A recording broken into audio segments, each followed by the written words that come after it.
Welcome to the Let's Play Scrabble coverage of American BLANKSgiving. Hello, I'm Josh Sokol here with Heidi Robertson. Heidi, what is up? How are ya? Hello, I'm good. I look frozen to myself, so I don't know. Can you hear me? Yeah, I can hear you. Yes, you do look frozen. You look Damn it. like Okay, a sorry. frozen princess. Yeah, it's not Can cool. start singing some Disney. But we have some awesome Scrabble coverage coming to you today from Ontario, despite the branding of this tournament. And we're going to get started because the players are ready. The first round matchup is going to be Chris Sykes versus Heather McCall. And I think they're seated at the table. I think they're ready to go. So they are. Let's do it. Let's play Scrabble. Nope, they're not. You're frozen, but I'm here. By the way, I don't know. sorry about my voice, everyone. It is very sickly seeming, but it's all good. I'm feeling great. I'm ready to call some games. So we're gonna start with NWL 23. This is a private venue tournament in Ajax, Ontario, and it is Chris Sykes, the top seed, against Heather McCall. 4-1 is the last 5 games they've played, but 9-3 is the total head-to-head between the two. Heather, a very strong player. Chris, top player. So let's go. Let's watch them. But we can hear you, Heidi. Okay, so why aren't you at this tournament? You've been busy, yeah? yeah, super busy. I didn't even know about it. I had no idea that it was going on. But yeah, I probably would never travel to Toronto for a one day. Hey, it's not Toronto. It's Ajax. It's near Toronto, isn't it? If you, I guess, yeah. If you take the there's like a special toll highway, you might avoid the traffic to get to Ajax, if I'm not mistaken. But it is kind of far from Ottawa. That's where you are. I'm in Montreal. Very local crowd here. Many of the familiar faces you might have seen in some Let's Play Scrabble streams from the Toronto area. So ENP are the first 3 letters we see from Chris Sykes. And filling that in is GEI and another E. So we have that ING. We have too many E's. Chris is a very, very fast player, and he's going to play Epigene very quickly. Ooh. And that is a word. Nice one. But what's very interesting about this word, Heidi, is that it does not take an S. Oh. So it must be an adjective. Do you know what it means? Do we have a definition yet? Not yet. Yeah, we will. So those 3 E's didn't stop him from getting that immediate bingo down. Yeah.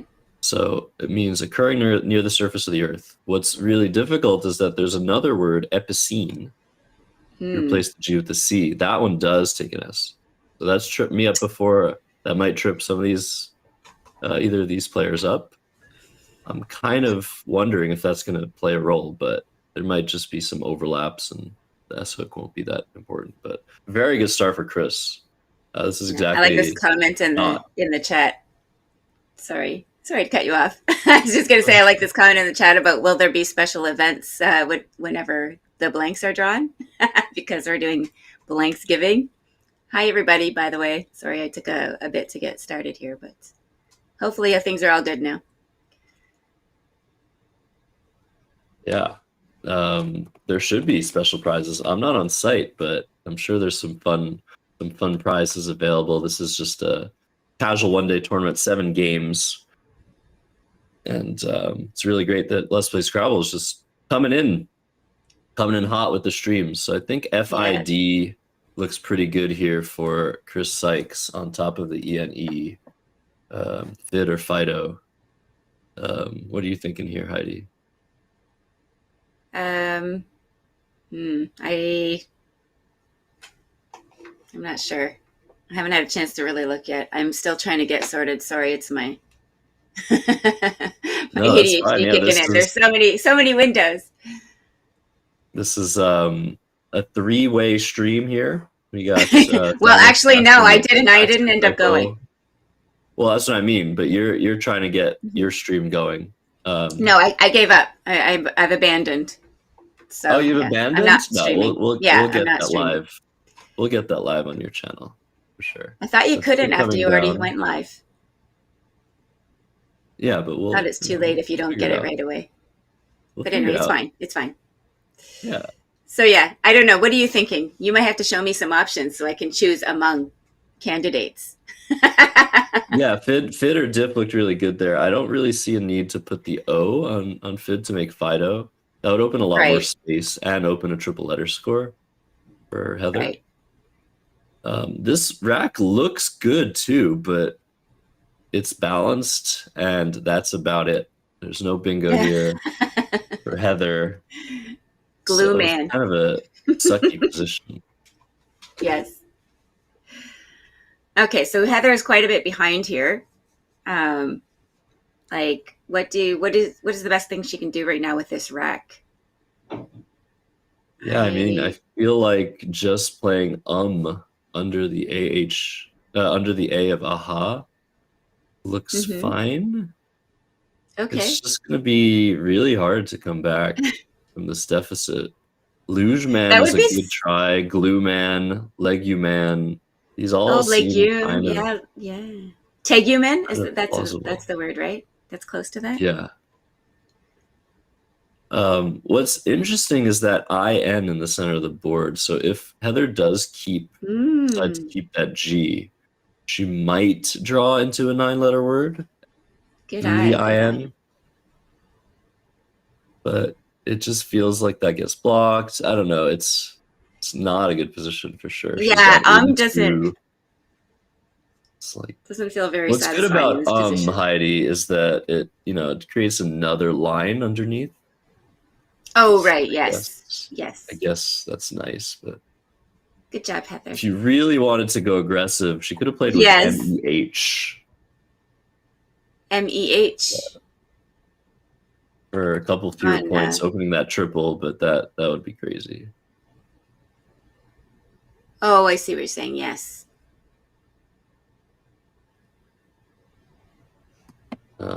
Yeah, man, glue man. None of those are words, sadly. So over to Chris. He's got 2 N's, otherwise very balanced stuff. And he probably doesn't want to engage with the right side of the board here. He probably just wants to leave that alone. So I'm wondering where he's going to go with this turn. Because if you play just OH under the GE, that's great and all, but it keeps 2 N's. So that might be a good choice. He could also play HO above the EH and PA for even more. That would be 27. That's probably what he's looking at right now. But what's the problem with that play is that it sets up a lane for words ending in S. SHO is a word. But I guess bingos will still play. It's a sort of board where your bingos are probably going to play, but not in a great spot. But HO creates it's the best bingo spot on the board. It also blocks 7s, though. It blocks a lot of 7s under the PA. OPA only takes an L and an S hook. Right. You could end with an R there too, right? RHO is a word, isn't that? Yeah, absolutely. Yeah, that's another problem with the play, but Chris says no worries. He draws the Q for his woes with an I. So Josh, Heather's did you got set a up bingo. Telestrator? No. No? Telestrator would be great. Yeah, you should. Yeah, it's so much easier to point out out stuff that we're talking about when you do that. It's so early, right? We gotta. It is. I know. I was not prepared. I'll set up Telestrator if you set up your stream. How about that? I don't know if I'm still. Maybe my window closed. I don't know. Everybody go follow Heroin to Birds on Twitch. If you're on YouTube, you don't have to go to Twitch right now, but just write it down, piece of paper or a notepad. So lineage coming down for Heather, bringing the scores to 111 to 132, and suddenly Chris has a small lead, but no S for lineages, and he's got the Q. This is a pretty bad position, and he exchanges 2 immediately, trying to get a bingo down next turn. That makes sense. Yeah. Would you? You wouldn't have done that, would you? There's Or one would you? play What you would can you have make done with the there? Q. There's one play you can Oh, make. it just. Yeah. Indar Okay. through the INA. No, I Yes. like this play a lot because you're keeping the R for RHO. You can underlap the AGE. Q really doesn't have much of a future on this board, so it's Yeah. a good play. Yes, they're playing. Are they playing NWL? It is an NWL. Okay. Yeah, this is NWL. And yeah, worth mentioning that if you had played lineage, if Heather had played lineage with DEL instead of with Opal, like that would have been incredibly dangerous. Yes. That would have extended all the way to the triple. So this placement, even though it scores 3 more points, that's not the biggest deal. It's that it doesn't open huge scoring opportunity. Yeah. And the Opa hook is probably one you could easily miss, depending on the day, eh? The L. Yeah, definitely. Opa. Especially if it wasn't there before, because you spend most of your thinking time, hopefully, on your opponent's turn. And before that hook was there, she probably saw that lineage fit with Pal, but the O there almost looks like it blocks. So here, Heather's got the opportunity to underlap lineage. I think there are many, many plays that underlap nicely. Ford, for example, is what she's looking at now. DEFI also. Those are some nice underlaps of the INEA. Which one do you like? Well, I like Ford, obviously, because it gets the F on the double word twice. But yeah, I think I would spend a little bit of time looking here to make sure there wasn't a bingo. It looks so nice and balanced, this rack. But I mean, this board is not obviously great for eights anyways. And I don't think there's a 7 in there, obviously. But yeah, Ford looks good. I would just be bemoaning the bingo I don't have. Yeah, it was a nice balanced rack, but not to be. So Heather takes the lead. She's now up 12 points after a very strong start from Chris. That Q draw really saddling him.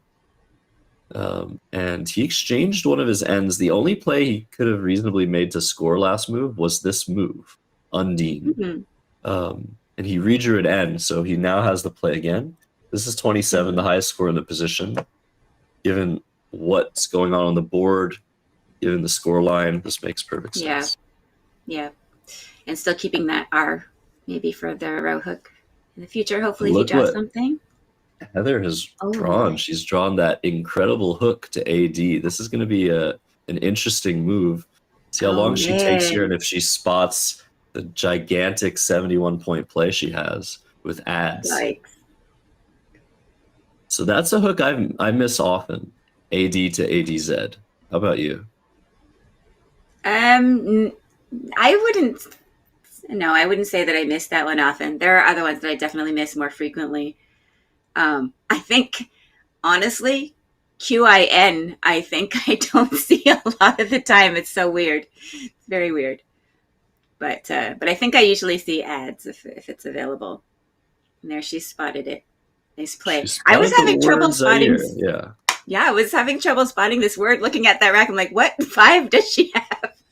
It's a double whammy. It's a double whammy. This one's missable 5 as well. This is a word for those new to Scrabble. This is a country. You might think, well, you can't play capitalized words, but this is actually a monetary unit as well. So that's why it's valid in Scrabble. And look at the turnaround for Heather McCall. Oh my goodness. She's going to have 215 to Chris Sykes' 159, and that draw to BRRTW. Oh, no. Chris is in big trouble now. Maybe. It's so funny because I just put on my sweater. Oh, that's yeah, that is the first word you see, right? BRRR. Yes. That is a valid word. Yeah. But I would probably play writer here through the E of Zaire. Maybe that's a little bit silly because it blocks so many lanes. But yeah, and it doesn't score anything. I like playing off the W. Yeah. He's gonna play BRRR, which is totally fair. Oh man. I feel like sometimes when you have these situations where things turn around in your opponent's favor and you hate your rack, you sort of you're drawn to make these plays to try and show your opponent how bad your rack is. Yeah. And they're not necessarily the best play. I mean, this is a great play, but I think I would have played Writer, kept BR, and tried to bingo with RHO later. If I were Chris. That's such a good. It just shows the difference between like expert play and non-expert play, because my instinct there would definitely not be to play Writer. I'm very greedy about, high point tiles and stuff, and just scoring like, I don't know, what, 12, 14 point, whatever it is. It's not enough for me to play all those tiles. I don't know. I just would I don't know. I think that I look more to score points, and I'm always looking for like the premium letters and trying to double things or triple things when I can. And so I don't think that I would generate the play of Writer. I would probably play BRR and keep an R and make make that mistake too, thinking that I need to keep one of the R's. No, keeping one of the R's is good here. I mean, I like that idea. Writer kept an R, BRR kept an R, BIRR kept an R as well in the same spot. BIRR is a good, that's another didn't have any monetary unit. That would have been a funny thing. 2 monetary units in a row. Nice. Ave looks like the best that Heather can do. And I don't even, what did Chris even have? He just exchanged everything. Okay, did I even look? I don't know that I actually looked to see what he had. I was so focused on all those R's, but he had left RT. He kept WIT and he had a P. I'm very interested as to why he. I guess exchanging the P is okay here because you just want to draw a blank. But Heather drawn the first one. It feels like it was a very reactive 2 moves by Chris. Yes. Played BRRR. Yes. WIT is a bad leave. I will not sugarcoat that. It is a really bad leave. He drew poorly, and he exchanged 7.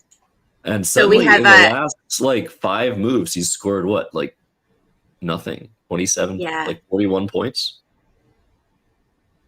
He had a J and some I. So the Evil Budgie is saying that he had IIJPTVW.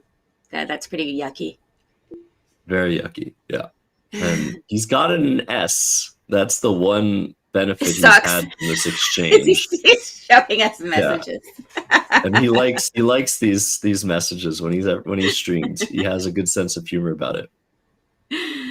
Yeah, over to Heather. She has a very nice lead of 66 points, but she has a problem with that Q. And there still isn't a good way to play it. You can play Cot underneath Ave, making AT and opening a triple. Or you could exchange the Q, or you could just score points. But it really feels like all of her plays are on the second to bottom row, like MOW, TOW, QAT. Are those moves you're willing to make here? Maybe TOW on the bottom left. But she's going a completely different direction. This is a really cool play, Heidi. Yeah. It sets up QAT. Oh, yeah. I didn't notice that. Good one. So she's blocking lineages, she's blocking Zaire's, and she's setting up QAT for 28. It's a patient play and a very nice setup. And look at that draw of the second blank immediately. But yeah, unfortunately, not playing on that scoring spot has granted Sykes a 51-point Lux. He's plays that immediately. That's by far his best play. But Heather's still with the advantage. Yeah, that was an interesting couple of turns there for sure. I think I would have probably just reflexively, like you say, dropped QAT in the spot that Christopher just played Lux. I don't know why. I would reflexively want to get rid of that cut on my board, on my rack. But yeah, this is good. So what is she going to do here? Does she have any great options right now? She's seen an 8-letter word. Maybe not her only 8-letter word, but one of the only 8-letter words with these letters, maquette. That's really cool. And yeah, you still have this queue, so it really does feel like you want to get rid of it. But now you have both blanks. One of those blanks can act as a U, and there are 2 U's unseen. She might even draw one. And now that Chris has opened that bottom row with Lux, she's looking to play meat. That's a 32-point play underneath the U and the X, keeping the Q again. Yeah. And that makes a lot of sense. Just deal with the scoring spot while you still have a nice lead.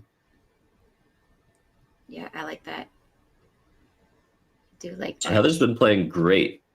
She's She come back is from behind. Yeah. She's a strong player. She's been playing for a long time. Featured, maybe not featured, but mentioned in Word Freak, right? I think she has a mention in there. Maybe as the girlfriend of. Let's not judge that. But anyway, I think she's somehow mentioned. I want to be mentioned in Word Freak, but I was like a baby. Oh, look at that draw, though. JIPV. That is. Oh, man. That's almost good. What. Yeah. She keeps picking up what Chris is throwing down. They're throwing back. That's sort of what like Chris was asking when he played BRRR. Are you picking up what I'm putting down? My letters are terrible. And he exchanged them, and she drew some of them. You got to shake the bag, folks. Always shake the bag, especially after an exchange. This is the one thing I took from hearing you say this many times, Josh. Is now that when I'm at club, I'm annoyingly shaking the bag all the time, making sure those tiles are good and mixed. So I was wondering if Chris is going to go this direction. There's a couple of directions he could have gone here. He's going to play gunks and fids. He could have played with Zaire's, Kues or Suk, forming Zaire's would have been strong. This blocks his best lane for 7s, but balances really nicely. And again, he's really trying to turn over tiles to draw one of those 2 blanks. Little does he know that ain't happening. Oh, man, yeah. And he's just given Heather a gift in the form of that U. Yeah. So I think Quip here, despite the E hook, Quip be looming large on that triple. I think you just have to go for it. Yeah. She's probably not happy about it, but I think it's the strongest play. Yeah, definitely. I wouldn't spend too much time here. I would have just put that down pretty quickly, I think. When I'm in these sorts of positions where my play does something I don't like, opening up a huge spot, for example, I think about what happens if that spot gets taken. And I think about, okay, if he uses Equip, he's giving me access to those top triples. And I have 2 blanks. Yes, exactly. That's useful. So although I don't like giving back the points immediately, there's something okay about that. So Heather now up 68. And Chris Sykes now can score in the 40s if he wants it. His highest scoring play with Equip is Sooey, keeping 2 T's, opening a very strong lane, but the leave is pretty awful. 2 T's isn't the worst duplication you could ever have. Right. I wouldn't be super thrilled about it. You could also play Tootsie, making out and Zaire's for 41. So a little bit to think about. What are you saying? Oh, he could play. Sorry, Tootsie. Yes, I was just trying to figure out. We need Telestrator. So I see it now. Sui spotted, and that play again does a lot of good things. It takes out the scoring spot, and it sets up strong lanes through that S, to that S, from that S. That's exactly what you want to do in this position, down to bingo. The leave is just a little bit annoying, but I think this is the right play. Is that what you would do there? I think so. Yeah. Yeah, I think. I mean, I don't think I would. Suey.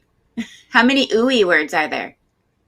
Gooey, Used in calling gooey. pigs. So somebody, who was it that played on stream? Somebody mentioning in the chat, Sooeying, Sooeeying was played in some Wow. stream. Like, it's not a word. It's like very, very far from being a word. But it was like Okay. a desperate attempt. It was one of the best stream moments. Nice. So very Okay. quickly, Heather's responding with Yes. just jot for 10. Yep.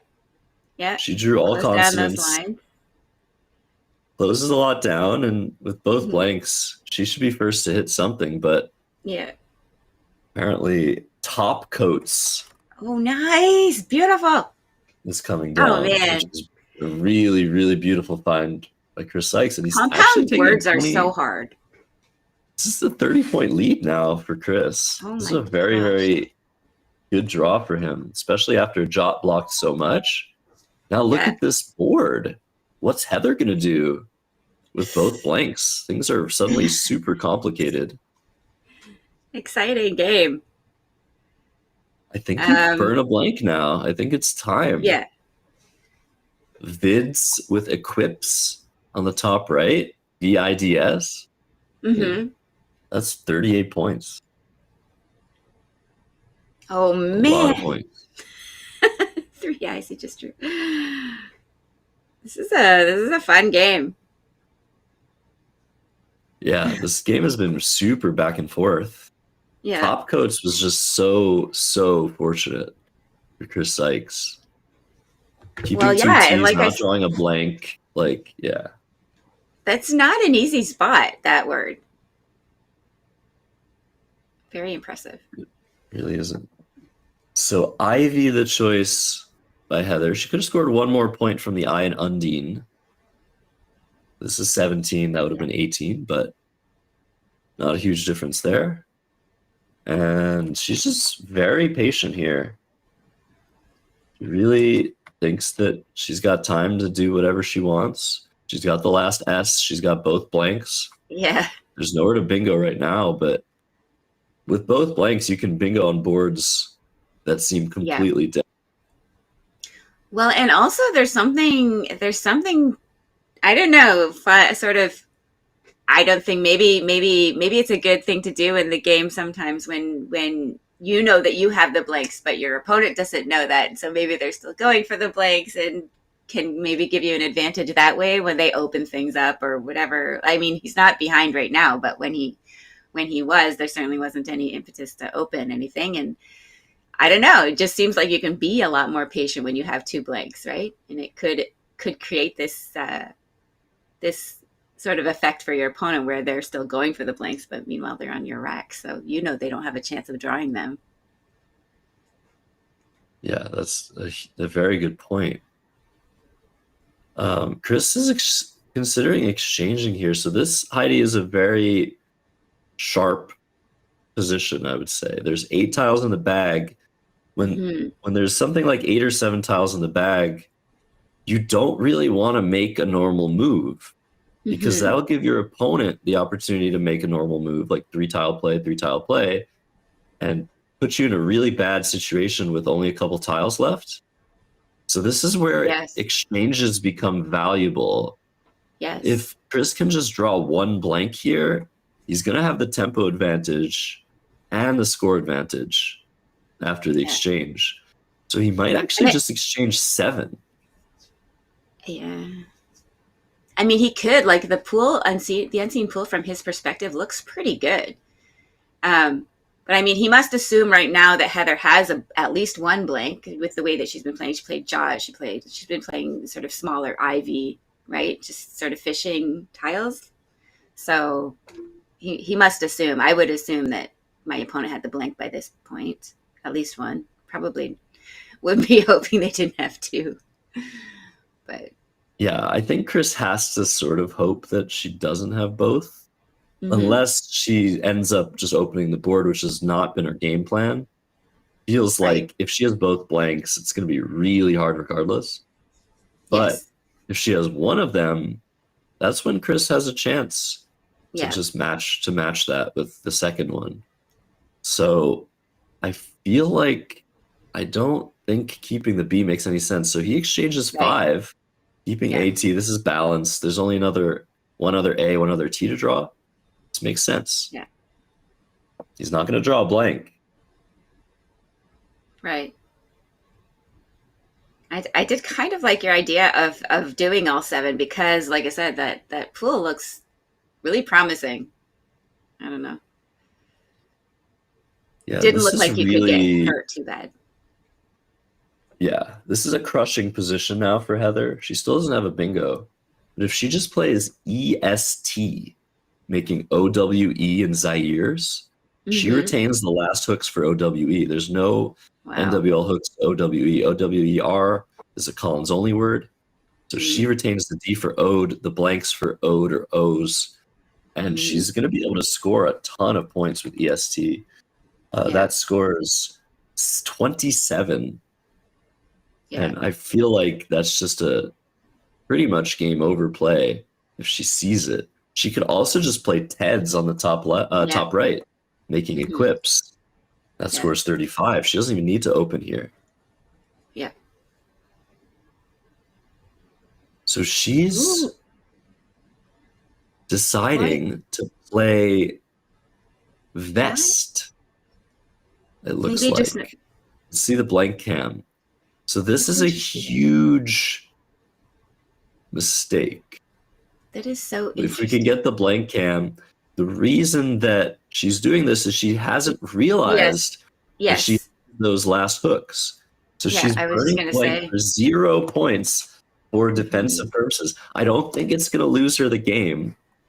No, but Chris now knows she has that second blank, right? Sorry, you're not getting that blank. But very interesting decision. If she had just taken a little bit of time to track and make sure that she didn't have to play that blank for 0 points. But I think you spotted that very quickly, though. Like, I think I would have had to take a bit of time there to realize that fact myself.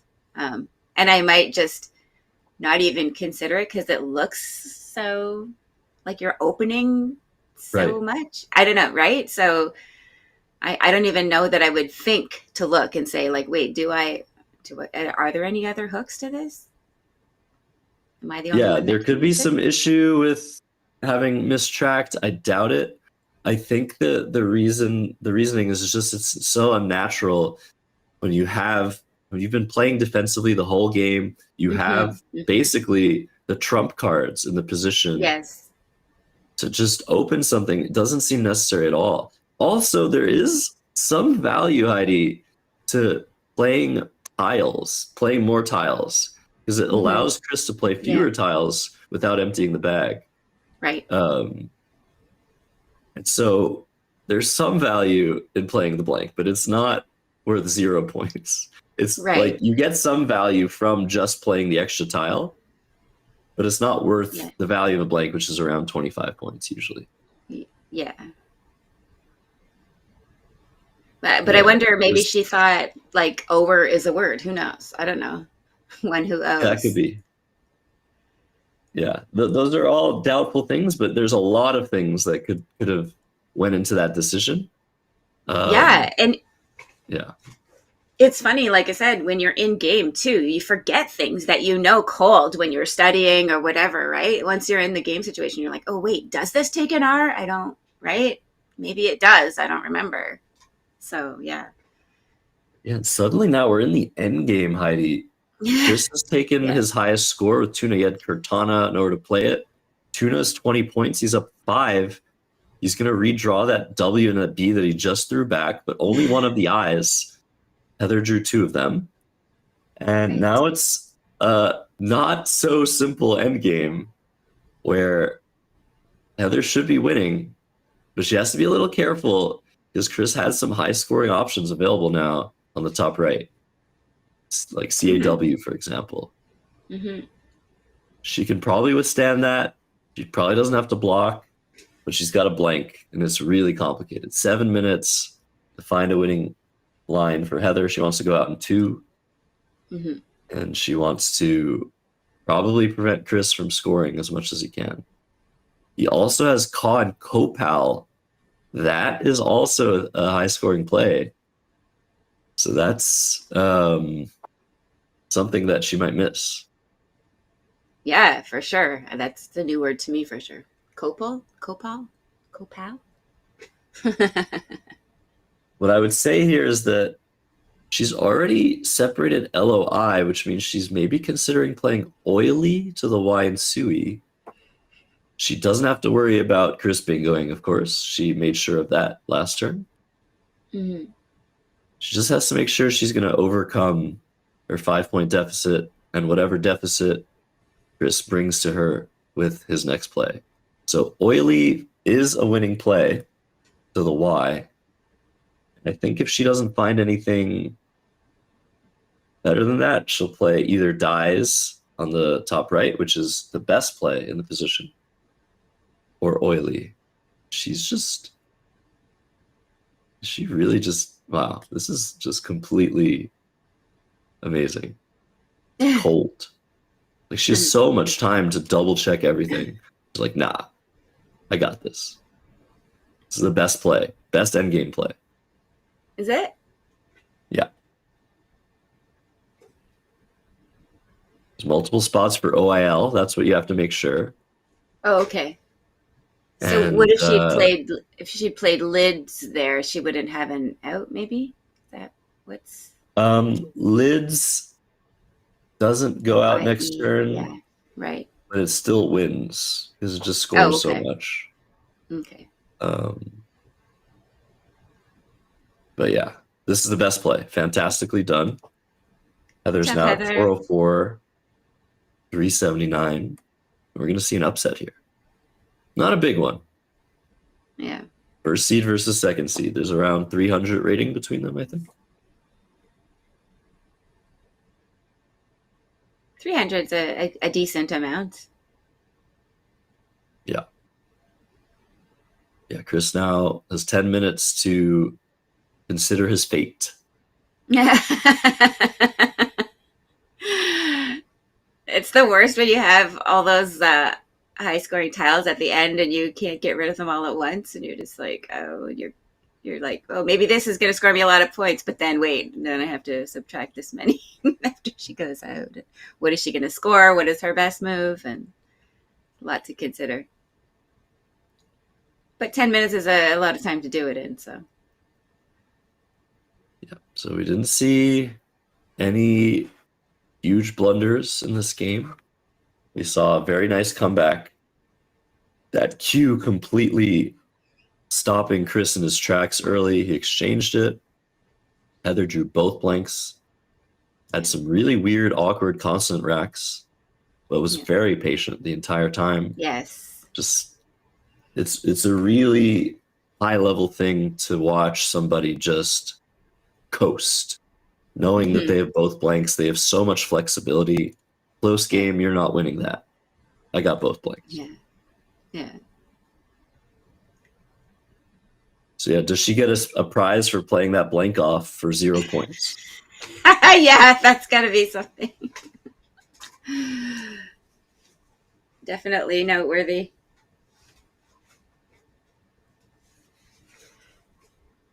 So what is he going to play? Is he seeing that? Is Copal or whatever that play still the best for him? Or Yeah, it is, because it blocks Oily. But Ball, which he has lined up here, that plays on the bottom right, making Vesta. Oh. Which, by the way, wouldn't be playable if that blank weren't on the board. Esta, not Oily. Right. But that plays one extra tile. And Oily is the highest scoring play for Heather, but she also has Toil from the team top coats. That's 2 fewer points, so it's really not worth that much to block, but Ka's still the highest scoring play. Yeah. Yeah, apologies for my voice, everybody. It's not that bad. It's not really that noticeable. But yeah, that C hook there might be a hard one to spot on Opal. Maybe you're not even looking in that area. Wow. I No, he guess should be looking into it. there must be something else that I missed. Oh, a boil. 'Cause I was confused as to why this wasn't much worse. Because it gives back Okay. Lilo for 15, Oh, okay. which is more than 14, but Heather already had 14 points for a boil, so that wasn't blockable Right. either. Anyways, Oily Right. coming down. Heather wins 428 to 401. Really cool game Wow, to good start things game. off. Let's listen to the overhead mic. Have. If I didn't, what else I have? I've been embarrassed. I made a mistake and I kind of got multiple punished for it. I threw in Q, Ben leaving diner. Okay. I had Kindar here with a Oh, decent score some points. I am going to say You don't mistake. get Ford, then you don't get. Yes, I had the cue when I played this. I just got suckered into to playing on that spot, and for the longest time I had Cat. Well, not the longest time, but on that turn, and the turn before, I had Cat. Didn't see that spot, and then I played me, turned the thing around, left myself. I had the 2 blanks. I could play Cat. Left myself the Q and 2 blanks, and then I turn the board around and I see that. I'm like, what an idiot. Really a price for that too, but then I had to stay with that Q for. That was nice. Pretty much sealed it. Yeah. I had Cortana on my rack at the time. Curton? Cortana. Cortana.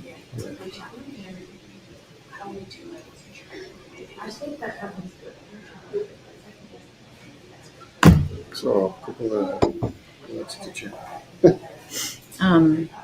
Undyne. That looked so weird to me. Oh, 19. It's a female water spirit. So it's a noun, Undyne. Huh. Nothing to do with throwing up.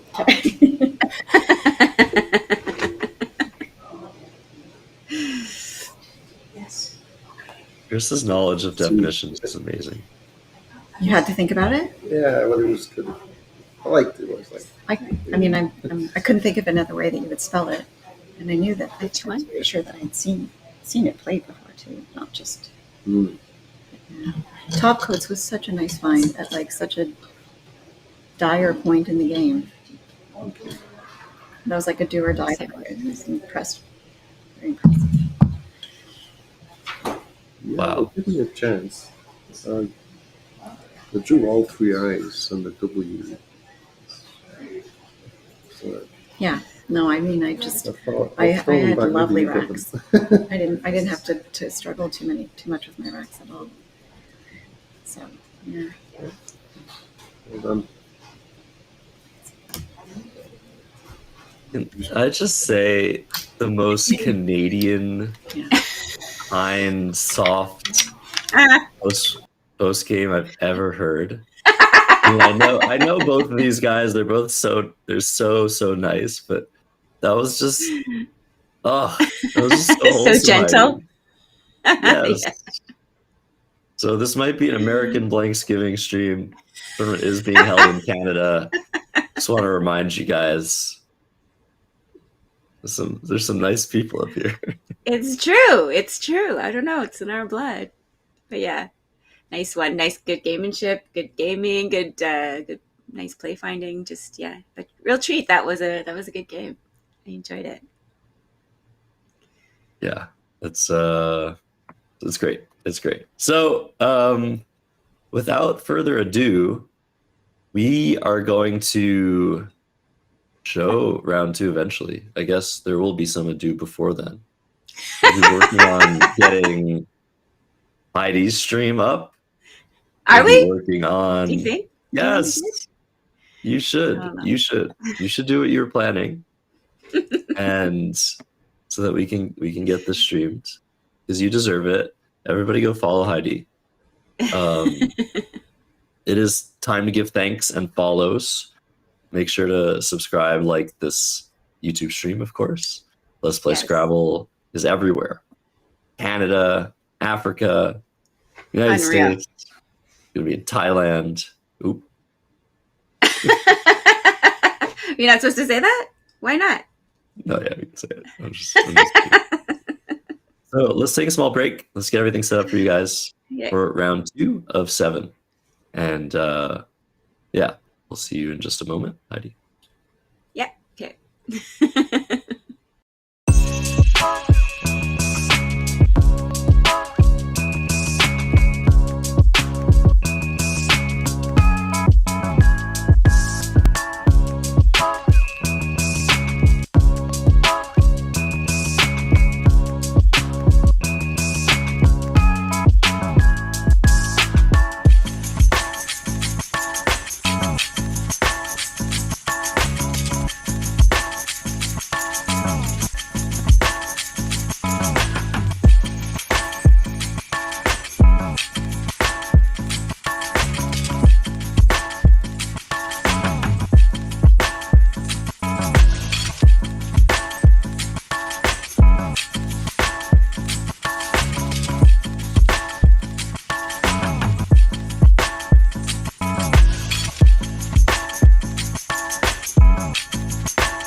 back, everybody, to American BLANKSgiving. We are in Canada, and we're going to be featuring another game from the NWL division.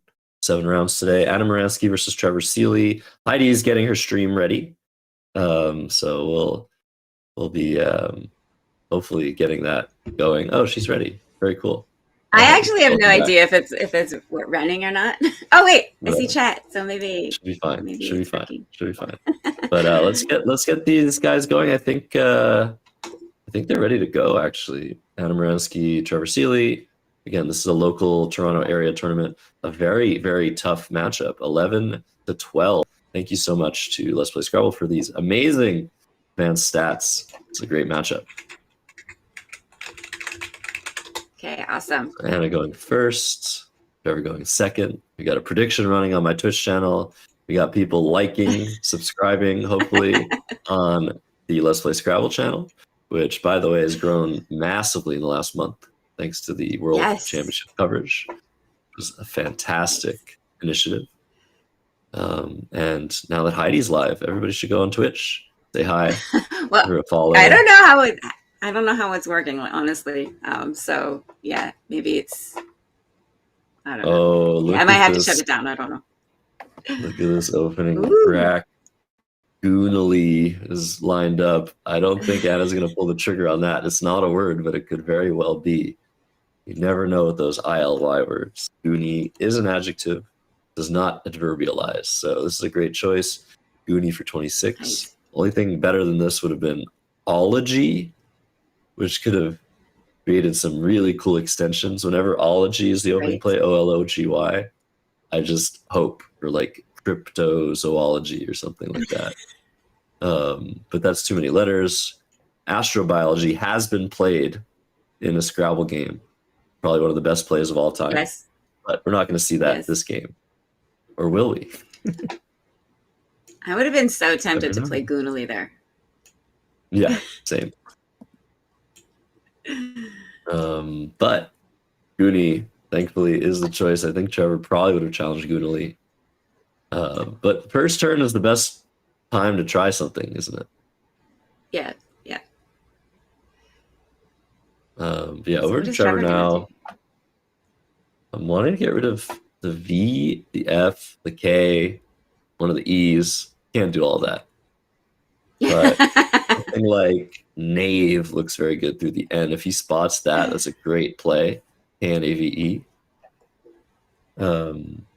Highest score here is Fakey, F-A-K-E-Y, a relatively new addition to the lexicon. I think it was added around 11 years ago, and that's not new to you. Well, I'm old. I'm sorry.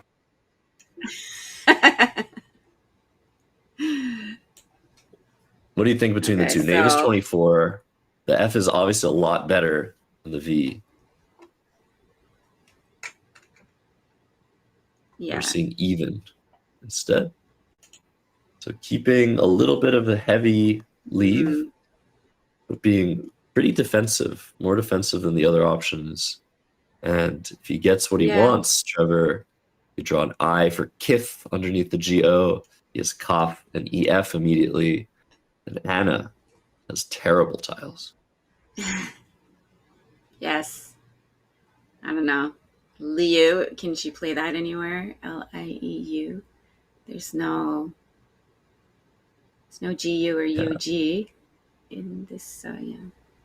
I don't know. Well, this is the problem solving of Scrabble in action. Immediately, yes.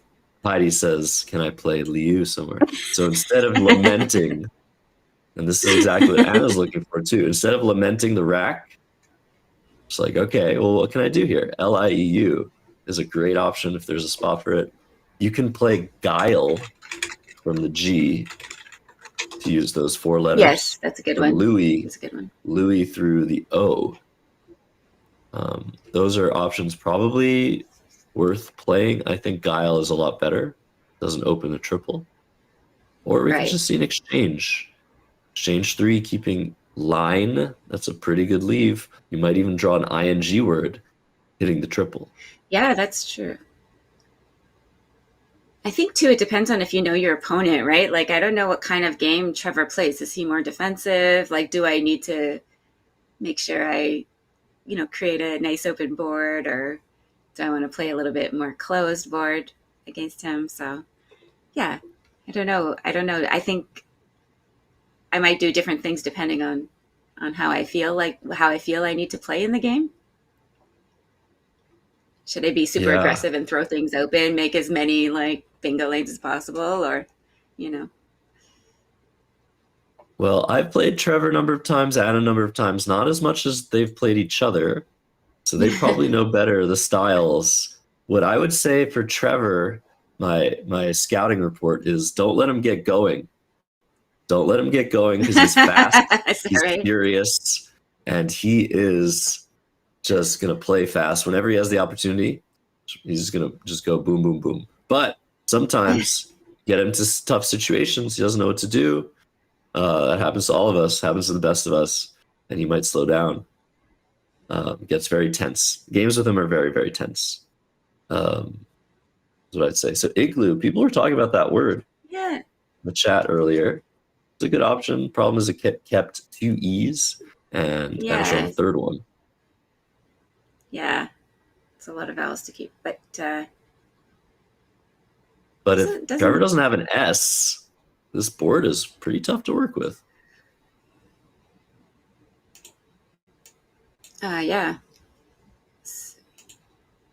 I don't know. What is he going for here? So he's just going to play Dak, D-A-K, it looks like.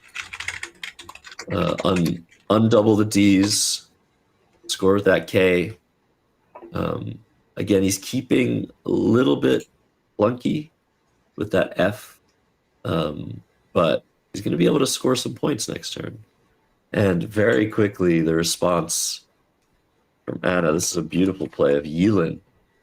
Nice one. Yes. Says exactly what she wants and scores 18 points with 1 point tiles. So great find there. She's not taking any time.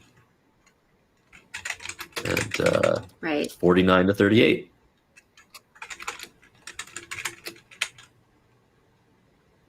Yep. Go ahead. I was just gonna say, like, it looks like they've played a lot of moves for the score to be this low right now. 49 to 38. I don't know. I'm used to seeing like scores get pretty high pretty quickly, I guess. But yeah, they haven't had very nice racks to work with. Yeah, sometimes, I mean, even the best players get off to such a slow start, especially in the NWL lexicon where there's fewer options to dump tiles, fewer words. This is not your average game. Usually you'd see some more overlaps. Board's a little spread out now. Bado is the play from Trevor. This is a great play. It scores well, gets rid of some plunk, doesn't open anything.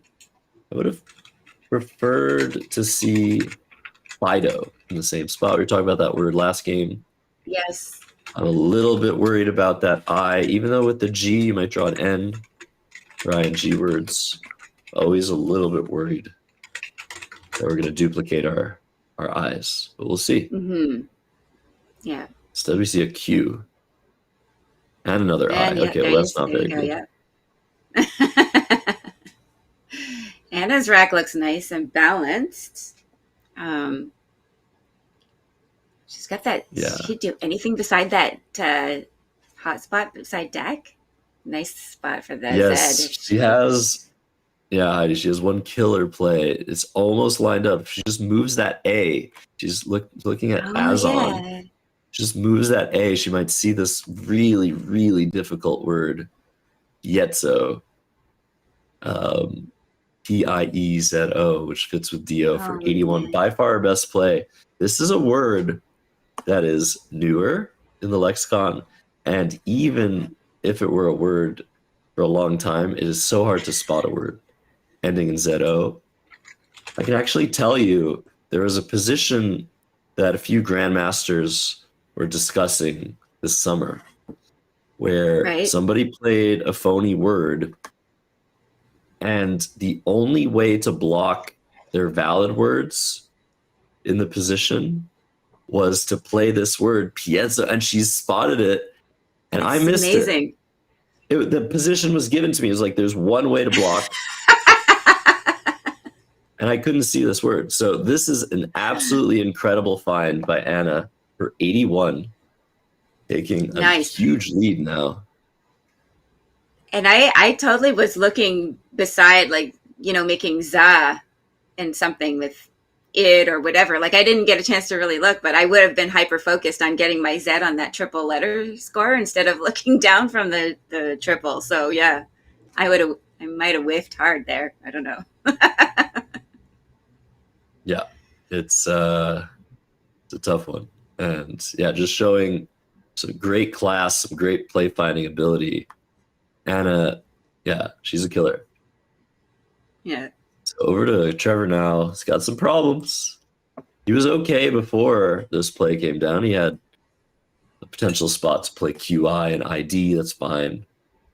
Now his only spot to play the Q is to play quit through the U of Igloo, block the board, keep a G, keep a Y. Yeah. Is he going to play the Q here? Do you play the Q here? What do you do here? No. I'm very greedy, like I said, to my detriment, and I think that I might forego playing the Q here if I can find a candidate play that's you know, that feels better.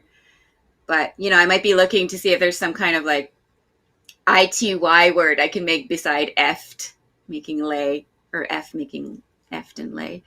I don't know, but I don't see anything, so maybe I would just try and do quit. I think he might be. Is he thinking of the same things? Maybe not and try? Where's he want to play this?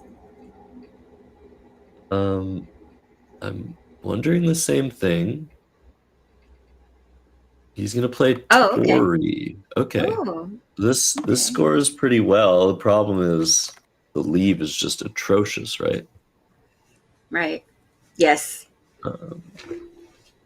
It's definitely, this is one of those positions where none of your options are good, but some are a lot better than others.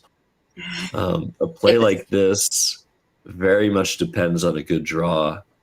He's blocked his QU spot. He can draw an A or an E for E, but then he'd still have two eyes. So we might see an exchange come down eventually here. As Anna, completely different story, no scoring tiles whatsoever, is going to play AR, unduplicate the A, unduplicate the R. This is a perfect play. I like that. Yeah, it looks great. Could have played the same It's two funny the letters way- with Za for a few more points. Go ahead, sorry. Oh yeah, I was just gonna say the way Trevor's tiles are lined up reminds me of this word twiglu. I don't know. Is that good in NWL? It's with but I just thought of it because igloo's already on the board, and there was a option to play twiglu. That would be hilarious. But there isn't. Sorry, I get distracted easily. No, please. Will, he's looking at. This is how, I mean, we're just getting into the mind of a Scrabble expert. Yeah. What goes on. So we're seeing wilt here, which is about as good as anything in the position. So Trevor's still holding on. He's keeping the QI together. Maybe he'll get a spot for it. But Anna now got some really nice letters. That AR play really working out for her. Mm-hmm. The question is, where are you going to play a bingo here?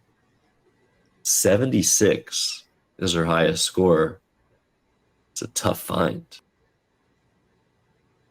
Rental, sternal. I'm just looking alongside Fado and wondering if she has any play alongside there. Like Eft, Alar, Ride, not like there's so many ways you could parallel those words there. So I would be looking for some clever fit there. Yeah, this Maybe is what's a bit much. very difficult about these high probability racks is that there's so many words: sternal, Yeah. saltern, rentals, Yeah. antlers, Yeah. and you have to find all the spots for them. So Yeah. the way that I would approach this, Heidi, is I would say, all right, where do I want to play ideally on this board? Yes. And Yeah. ideally, I That's what don't want to play overlapping a la and all that stuff because that would give back Yeah, triples. because yeah. And so maybe then I'd spot this spot she's playing in, but she's playing the wrong way. Sternal coming down with ski. She could play rentals. Yes. Ski rentals. Yes, That's a perfect winter. Rentals would be. Yeah, winter play. But this is the right spot to play in for sure. Not opening anything else. Mm-hmm. Mm-hmm. But it's a 10-point sacrifice. Yeah, rentals would have been beautiful there. Yeah, but it's just you have to be so optimistic to find that spot.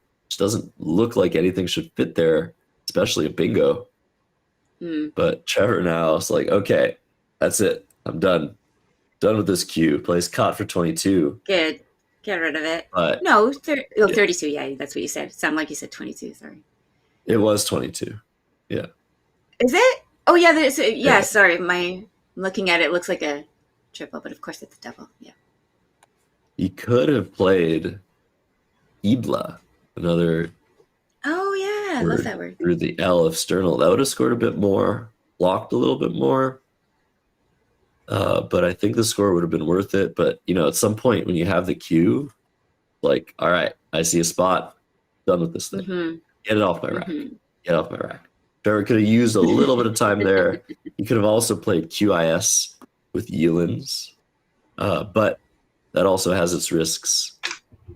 Yes. So yeah, we like that he no longer has to deal with this letter. Yeah, I'm glad. And now he's replaced it with a J. Or he didn't have that before, right? He Yeah. had the J already. No, yeah, he just drew the J. Test. Yay, illustration's working. Look at that. Oh, yay! So we did what we promised. So you think Anna's sort of lined up together on her rack to geet? That might be like, if I had to imagine, maybe a Dutch or like, yeah, a Dutch way of saying together. To geet. So this is a very interesting decision. Anna's taking the points here. This is the best she can score in the position with T. Right. But Eft takes an S. Does she know that? Is she okay with that? Is she about to get hit by a 50-point play? This is a little bit dangerous. Yeah, I might get confused when I'm playing, thinking about aft, which doesn't take S, and eft, which is a newt or something, right? Right. Could we be seeing some mutual blindness here as jive coming down? I mean, this is a great score, 36. Maybe he wants a bingo down that rightmost column. He's going to have another chance. Anna hasn't drawn an S. But yeah, this is a very important hook, that F's hook. It's interesting because you might think that she played that holding in S, right? Maybe, yeah. But again, there's so much psychology going on. If you're not sure, Eft, oft, neither of them take an S. Or sorry, aft and oft don't take an S. Eft does. Maybe you thought it was a word, but then she played it. And you're like, oh, she wouldn't do that with a lead. Right. But she did it. And so there's going to be some tension for quite some time, I think, with that hook. See if it comes in handy for either player. Yeah. Well, and we always talk about this other thing too, where whether or not you intend to, your plays have psychological effects on your opponents, right? They read into things that maybe aren't there, right? And then it could affect their play. So it didn't in this case, but if he started thinking, oh, she probably has an S and now I need to block this or whatever, although I don't know what he could do. reasonably anyways to block it, but I guess he could have played. Well, he had a play there, but yeah, I mean, if you have the S, you either go there, he had 50 points, or you leave it and try to get it later.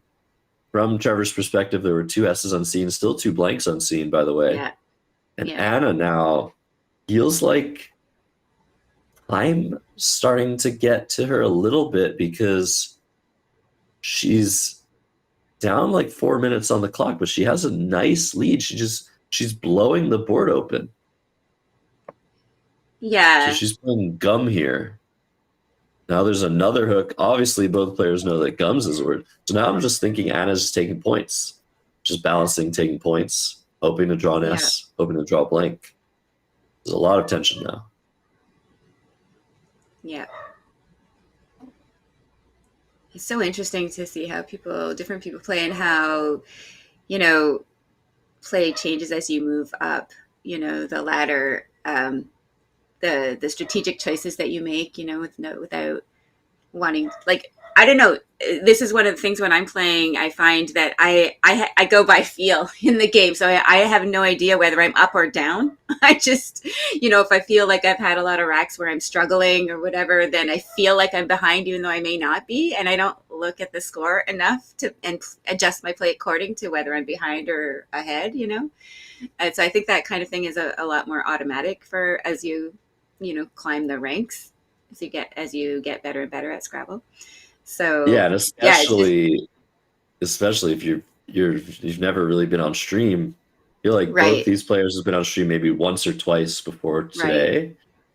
There's a lot going on. So Trevor now is going to play Sung,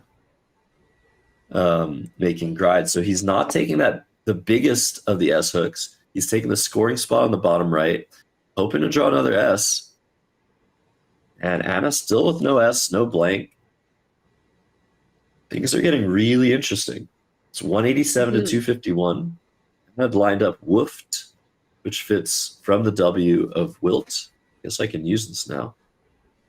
That's a pretty good play, except for the fact that you imagine that on the board. O-F-E-D. Look at the danger lurking on top of that. That could be a huge play with a variety of racks. So she might be saying, okay, this is maybe a little bit too crazy. Yeah. But it is a nice score.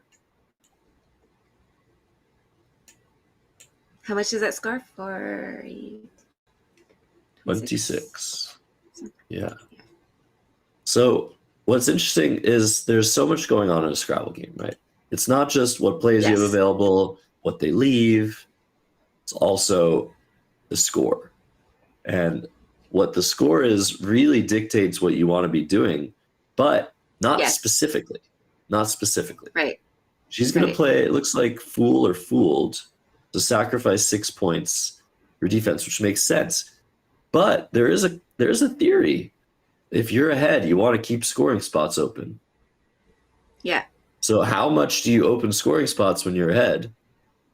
I don't think you open huge spots like Woofed does, but it's like when you're playing, you have all these rules of thumb in your head, and you have to just like deal with that, as well as just trying to find plays. Like, okay, what am I supposed to be doing here? I can find this word, but the better you get, the higher on the ladder, like you said, the more you have to think about, the more confusing things get. Yeah. Yeah, and I think it's how you open too, right? Like safely opening, opening something that you only have the hooks to, or, I don't know, just trying to control the board in the way that helps you more than your opponent, you hope, right? Yeah. So over to Trevor. He's down almost 90 points. He's redrawn an S. And he's looking at cameos, which I love. He can play that for 37 points, either with gums or with Fs. Both of these plays on the board have a value of 6 points. The triples are pretty much identical. And really just a question of which one should I leave open? And I think with Trevor's deficit, this is the one you should leave open because it's so hard to imagine anything coming in the way of this triple. Right. But here, Right. I have a play through the D, have some maybe underlaps here that block off this lane.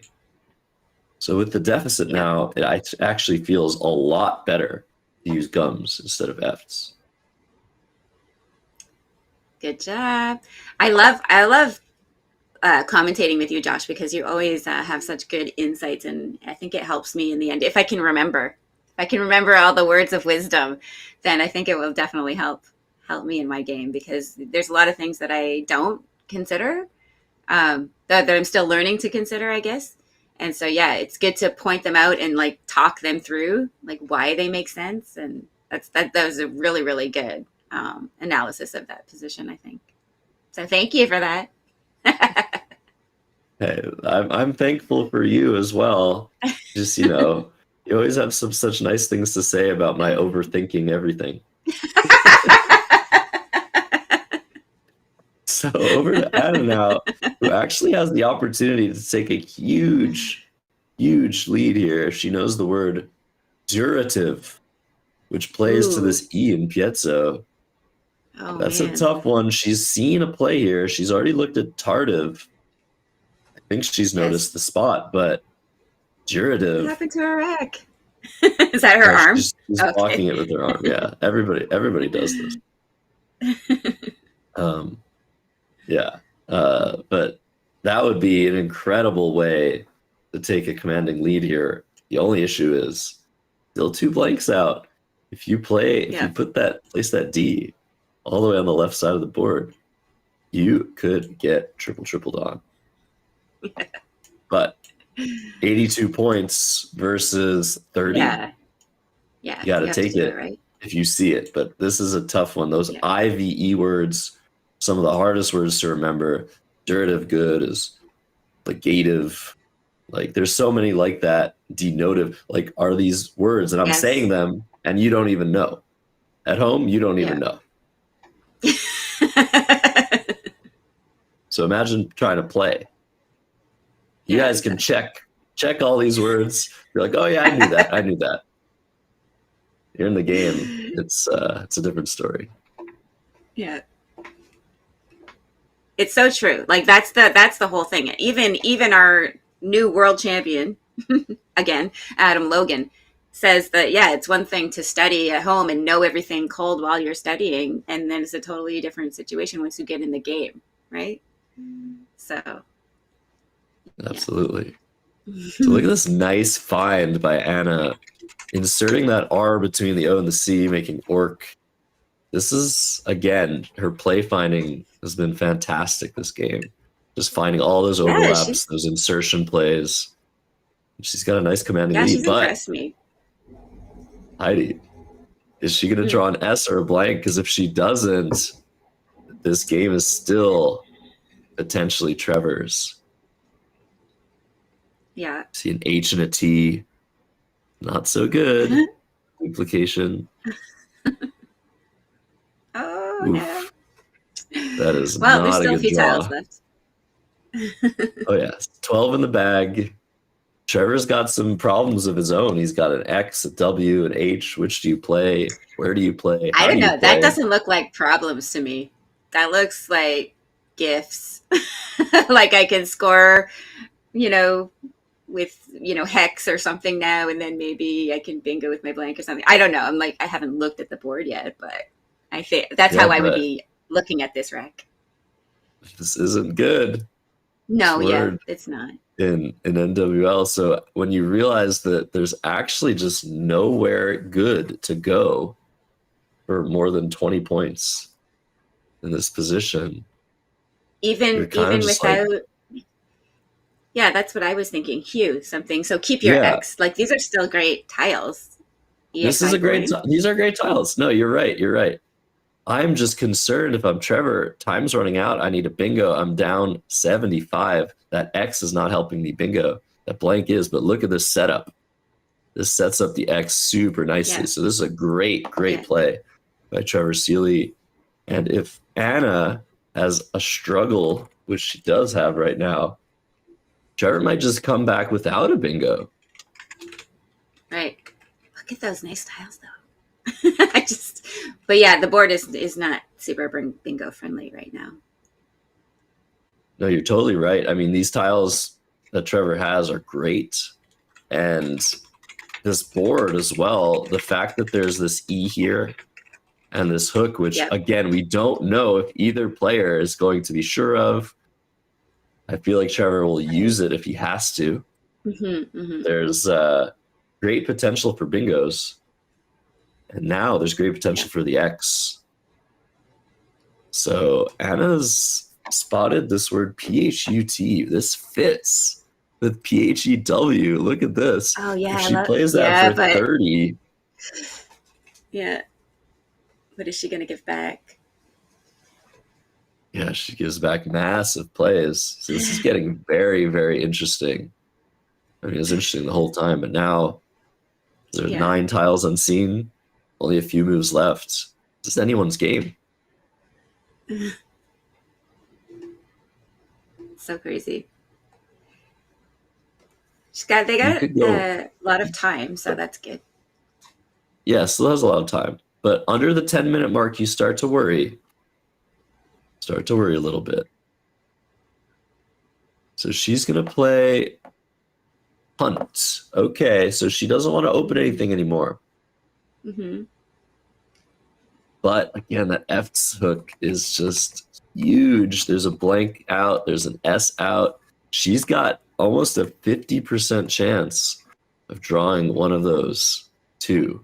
But she could also just draw 3 consonants. All right. She's drawn an I, an R, and an N. Man.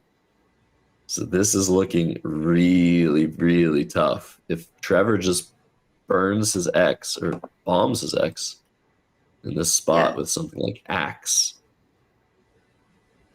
Yeah. What is Anna going to do to protect her lead? It's dwindling. Yeah. So they're correcting scores. Oftentimes what I've noticed, you're asking about both these players. Trevor, I feel like he gets in the most situations of, oh, we have different scores that I've ever seen. And look, math is a part of the game. Some people are strong, some people are not. And Trevor is just locked in. He's so locked in that he doesn't know what the score is. I'm saying that it could be Anna that has the wrong score. But yeah, there's just so much tension. It's palpable whenever you're playing Trevor. There's just like, if I don't correct the score every turn or just ask if he has that score, there's going to be a problem. So AX here seems just perfect.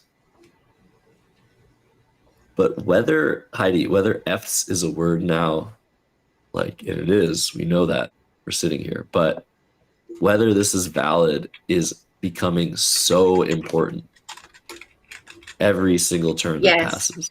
Yes. Because if Trevor's not willing to put an S on this word, everything changes. So he's playing Nix. That makes sense. There aren't that many vowels left. Yeah. Scoring a couple extra points. And suddenly, and it's only up 26. 3 tiles in the bag. She doesn't have any good plays here.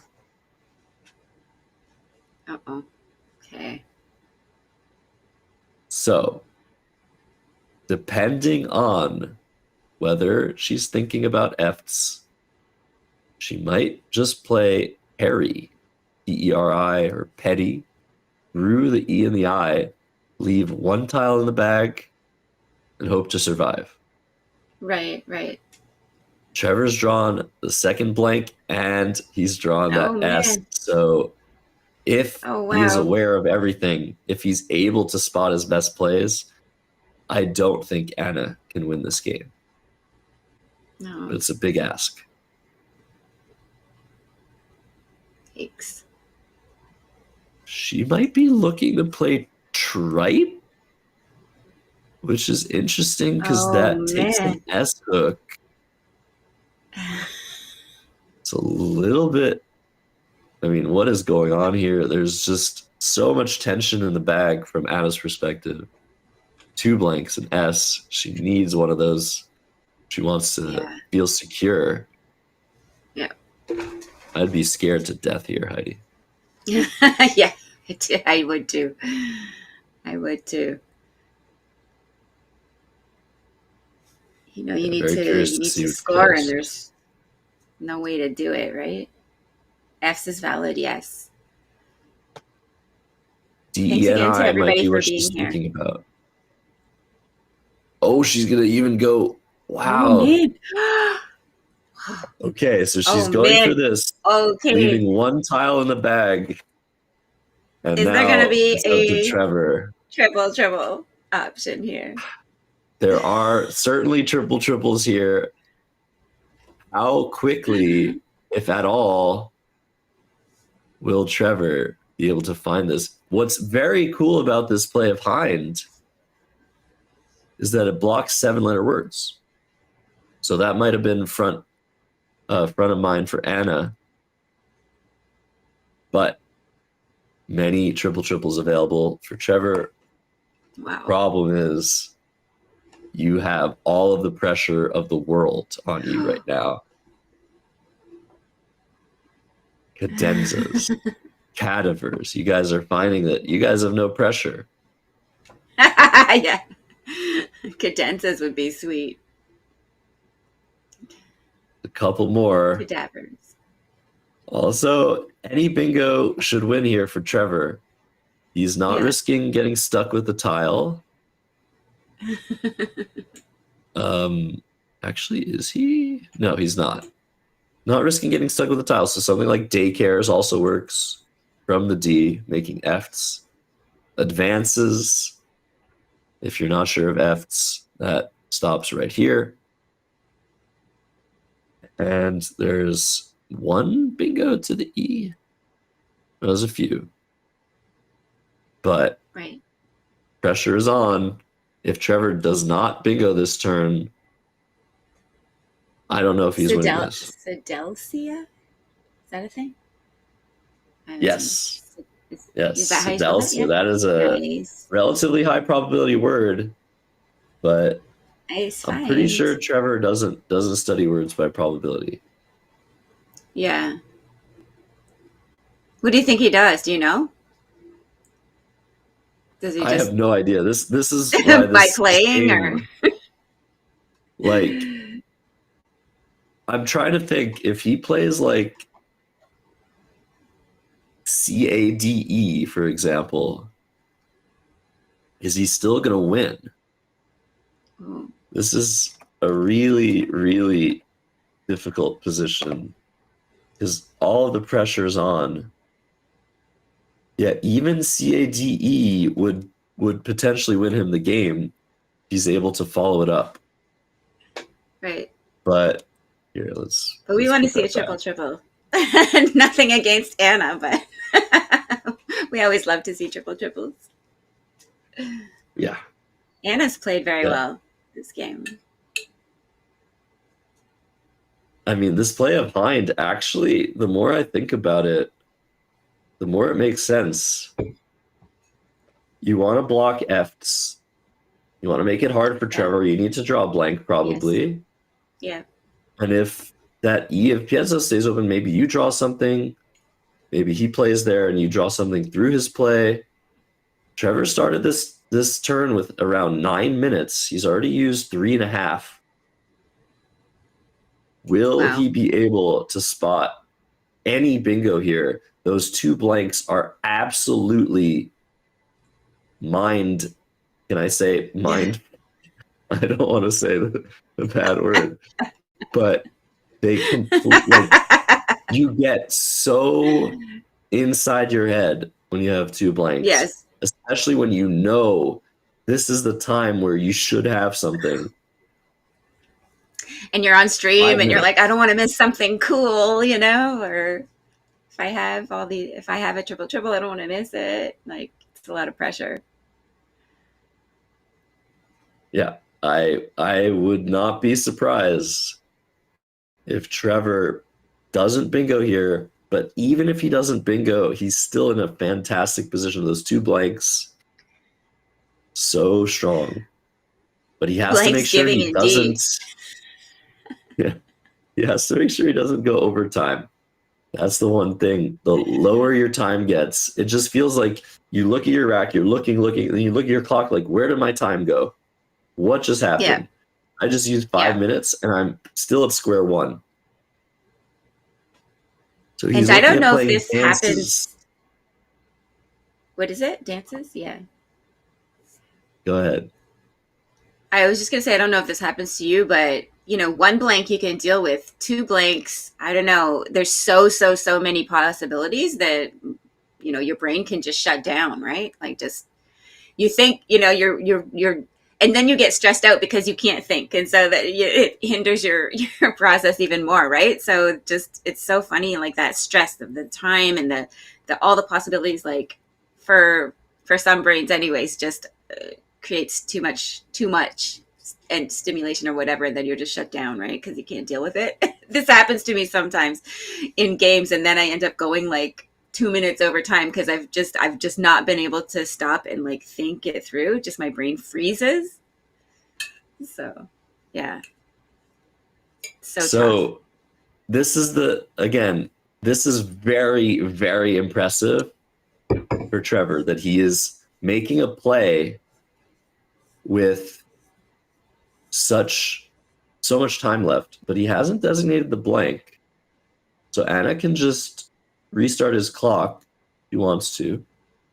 But he's playing dances. This is extremely impressive because you just have that thought of like, am I going to blow this game? I'm blowing this game, I'm blowing this game. And then you have no time, and then you actually blow the game. It just comes true.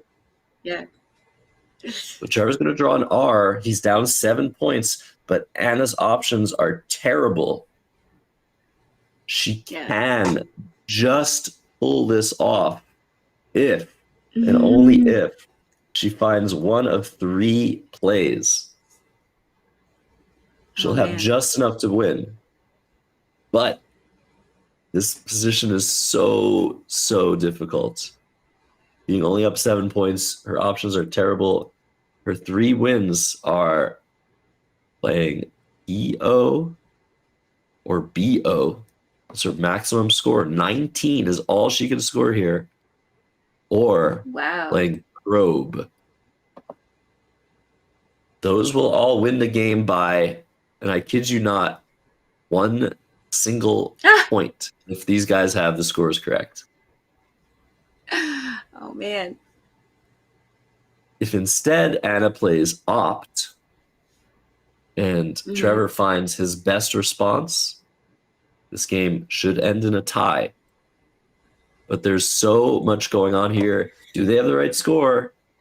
They might not. We're not going to tell them what the real score is. Yep. It's up to them. Anna's got 5 minutes to try and win this game. She spotted PO, JO. Just doesn't feel good enough. No. Wow. What a game. Yes.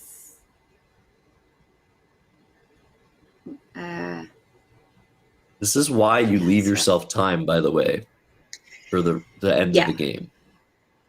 Yeah. Because if Trevor had no time, he probably would have made a far worse play than dances, given him pretty much no recourse to win the game.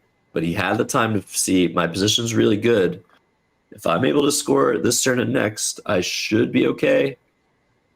But in this particular instance, Anna has just enough to win, and she has enough time as well to consider her options and try to go for the highest scoring one she sees, but it just doesn't feel satisfying. There's so much math involved, so much pressure. Sometimes I also think, oh my goodness, this is not a word. So it looks like a word. So many words look like that. This makes so much sense. Oh man. I would not probably bat an eye at this. He needs to challenge this play to win the game. The score is just far too much to leave on the board. He has all 3 minutes of his time to decide whether it's enough. He has held the play. He's confirming the score. That's the first thing you have to do. Do we have the correct score? Yeah. Is this what you would have if this stays on the board? And eventually, he needs to come to the conclusion that this has to be challenged. Does it? Like, does it? Is if he can't win otherwise? It's too many points. Okay. Okay. He doesn't have any way to score. He might not know that, but he doesn't have enough points. So Orbiest is the word with an S. Broiest. Borite is not a word. Borate is a word. Bornite. Yes, yes. And it looks like he's challenging. Oh my goodness, this is coming off the board. Oh, no. Man. Borite. Oh my God, that's such a minefield. Borate, Bornite, Borite. Hold on. This isn't a challenge. This is a score correction. I jumped the gun. So there, yeah. It is very important to figure out what the score is. I wonder if they're doing like practically a whole recount right now. We can listen in. We want. Okay. 18, which is 334. 334. Yeah. And you have me as 314? Yeah. Okay. Put it back on. 334? Uh-oh. Really? That doesn't seem right. Man. Oh. With the score? What does she have with? Is it in? It's not in yet. If Trevor thinks that Anna will have 334 after this play of Borite, he can score 13, get to 327, get 8 from her rack, and win by 1 point. 16. If that's what he thinks the score is. If it's only one off, right? No, it is not 1 off. It is 5 off. Oh, what did he say? 338? Because her score's not in yet. If he said 338, that's a different story. We don't know. He's gonna go out, or at least consider going out. This looks like his best score. Oh my God, I have no idea what's happening. I need to see the final score. What's happening? Okay, let's listen in because we have to know what they have as scores. 8, right? Yes. Which is 335. So we should add it up. That's okay. Yeah. We should. So they're gonna. Oh my God! Now they're gonna recount. Wow. Do they have? Okay. So yes, we have to listen. Ready to? Do you want to? We need to re-add. We need to add those. Okay. Oh man. I swear. I think that like at least 10% of Trevor's games end and then they recount. And you have even. If the clock is running, somebody should tell them to stop it. 14. 1, 4, 5, 6, 7. It's okay. The game is over. The game is over. Yeah. Oh. Yeah. It's okay. It doesn't. That's not going to count. That's not going to count against him. Does that? No. Let's make sure that. Does that mean that I'm now in overtime? Oh, okay. No. Okay, it wasn't overtime. No, it's fine. It's fine. Sorry, Trevor. Okay. Well, should we listen to this full recount? This is an educational moment. This is what happens in Scrabble. Moments when 4, 2, 3, scores are super close. Yeah. Brings you to 31. Yeah. Okay. That's correct. 31. Which is 10, 20, 21, 22, 24. Yeah. 38. Yes. 38, correct. And I played Yelin, which is 4, 5, 6, 7, 8, 9, 18. It's 49. 49, yeah. And you played Fado. Where's Fado? Fado. Where is it? It's a parallel play somewhere. Where's Idaho? Your play, find it. I can't find that. 4, 5, 7, 9, 10. That's 20. 8. So 16, 18, 20, 21, 22, 23, 24, 25. Is that what you got for that? No, 4, 5, 7, 8, 9, 10. That's 20. 21, 23, 24, 25, 26, 29. Oh, or 30.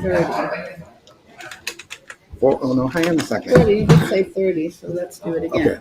Okay. Let's see what's there. You didn't get the T. This is great. Later. You're being very, very diligent. This is very important.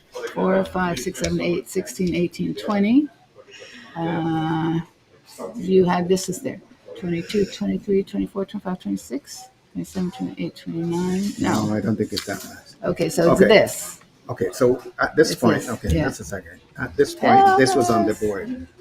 Yeah, this was not on the board. Okay, so it's just these two lines. 4, 5, 6, 7, 8. Good memory. Ready?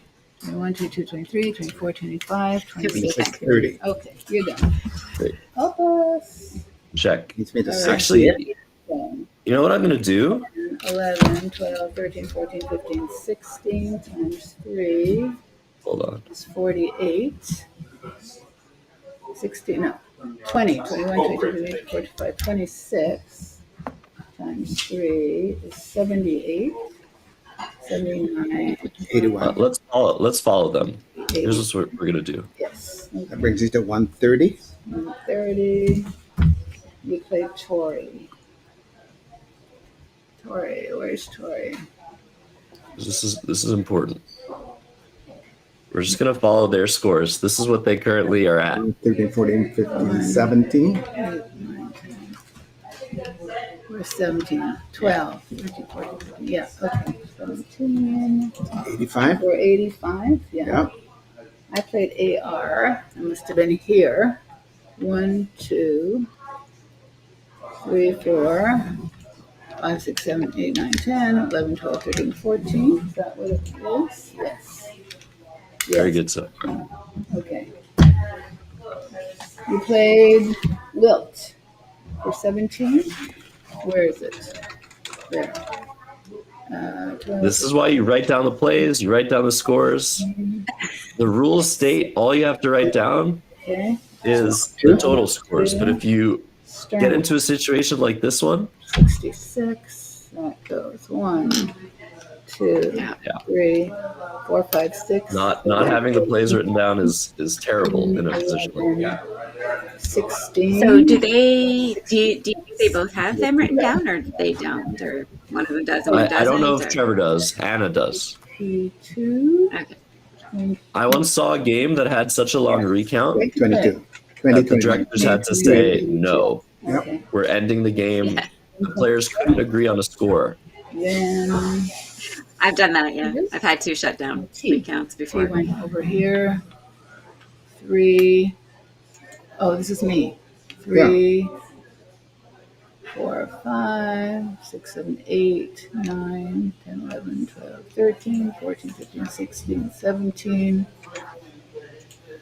So tough to count these plays. 22, 23, 24. No, I don't think so. Overlaps. The GUM was not there as yet. Oh, so okay, only the ARE. Okay, the GM. Okay, what was there? What did you? I played T. That's what I played. The G wasn't there? No. Okay. No. Okay, that's 3, 4, 5, 6, 7, 8, 9, 10, 11, 12, 13, 14, 15, 16, 17, 18, 19, 20, 21, 22. No, just a second. It's so tough. What was there? Okay, that's it. 3, 4, 5, 6, 7, just 8. A second. Was this here already? No, I don't think so. Yes, it was. We just did AR. Okay. Yeah, we just. So you got 6. Yeah. You 7. Put this there. Yeah, 8, and I put that 9. There. Yeah. 10, 10, 11. 14. Right? No, Trevor. No. No. Okay. I call this a 6. So it's 3 both ways. Right? Okay. And that's another thing, right? They count differently. 9, 13. She counts one word at a time. He counts 16, 17. It has to be the out. overlaps Plays immediately. 17, Yeah. 18, 19, 22, 1, No. Say Okay. 18, 19. 18, 19, 22, 1, 22. What did I give myself? 22 is right. Good. 20. And they have 10 minutes to do this. So is anybody Just a keeping second, track? we didn't finish yet. Okay. 6. They're allowed to agree on a tie if and only if that's what's written down on their score sheets, Poker for Muppets. So these are very, very important situations. You got to get it right. Well, Trevor is very aware of the recount rules because he gets into more recounts than I've ever seen anybody else get into. okay, I'm going to do it my way. 3, 4, 5, 6, 7, 8, 9, 10, 11, 12, 13, Amazing. 15, 16, 17, 18, 19, 20, 21, 22. Perfect. Okay. That's right. 232 to 124 here. Okay. They So are what does that bring you to? 13 moves in. I'm just going to put a plus 2 in there. Okay. So what was your score before the plus 2? 230? After which? After the 20 you said you got. Oh. Count No, no. Sternal? We counted Sternal for 66? Okay. Oh, okay. So they had misscored this play originally. And now, no, Right. yeah, Yeah. it's 230, and now I have 230. Ooh, okay. So this is the first mistake. I think there's Okay. more than one mistake. Then you went jibe. Jibe, 24. So that's plus 2 for Anna. I think she's already winning 19, 20, 21, according to this. 25, 26, 36, yes. So Okay. 160. Recount music? What I went would that be? So Only got 4 minutes to 2, save the 3, world.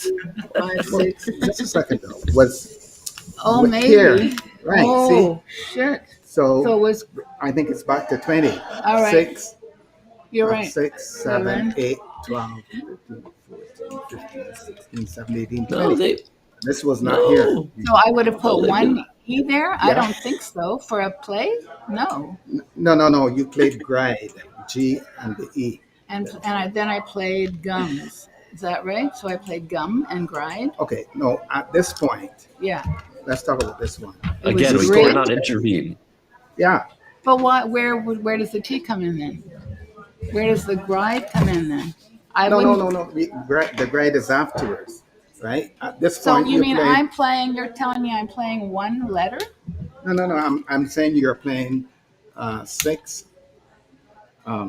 In 8, gride. If this is 12, 13, there. Yeah. 16, 17, 18, 20. That's what you play. I put in these 2 here, you got 20 points. So when does the E come in there? Okay, we're at this point No, right now. you have to explain where the No, E comes in. That comes in afterwards.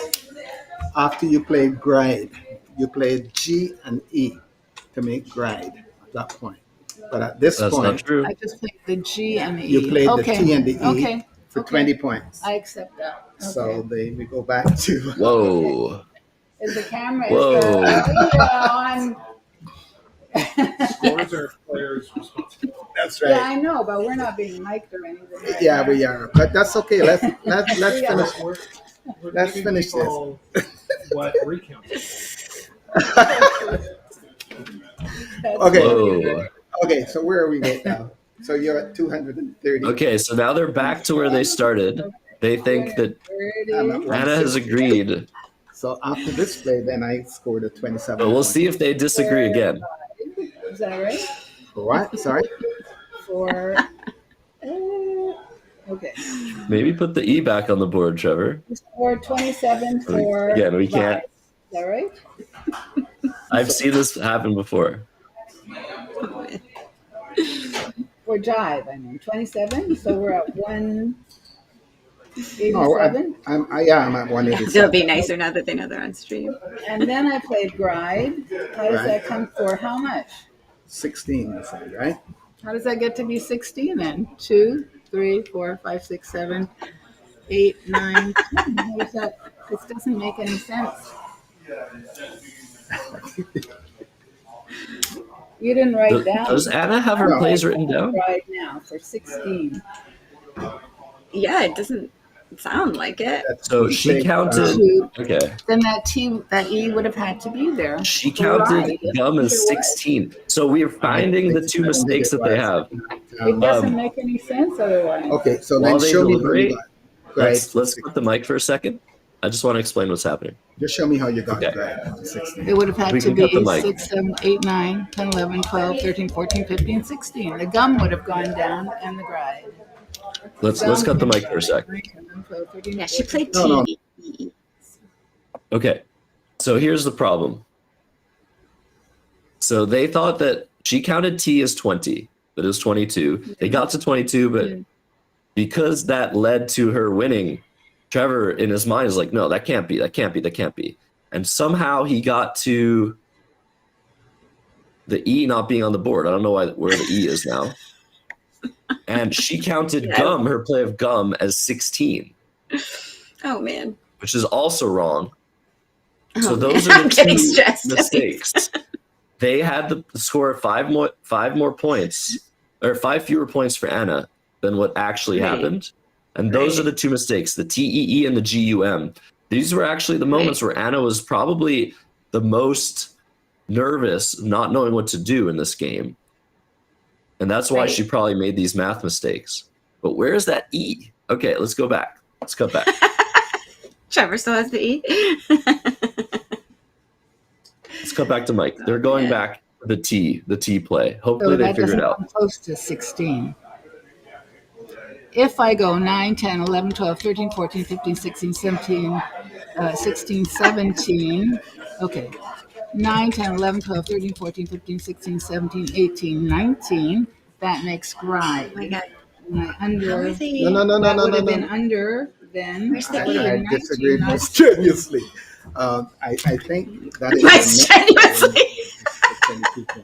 So right? You got 9, 10, 12, 14, 15, 16, 18, 19, 20, 21, 22.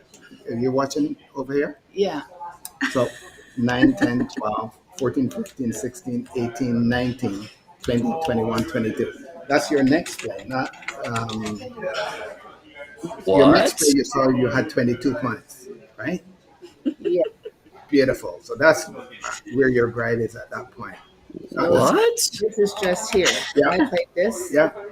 I played T. Why does it say T then? All right. Well, this is a Why don't situation. T-E-E. But I Do cannot. you have a record? No, of this? they cannot. If You it's a can't go recount, back? they can't. We can tell her what she played.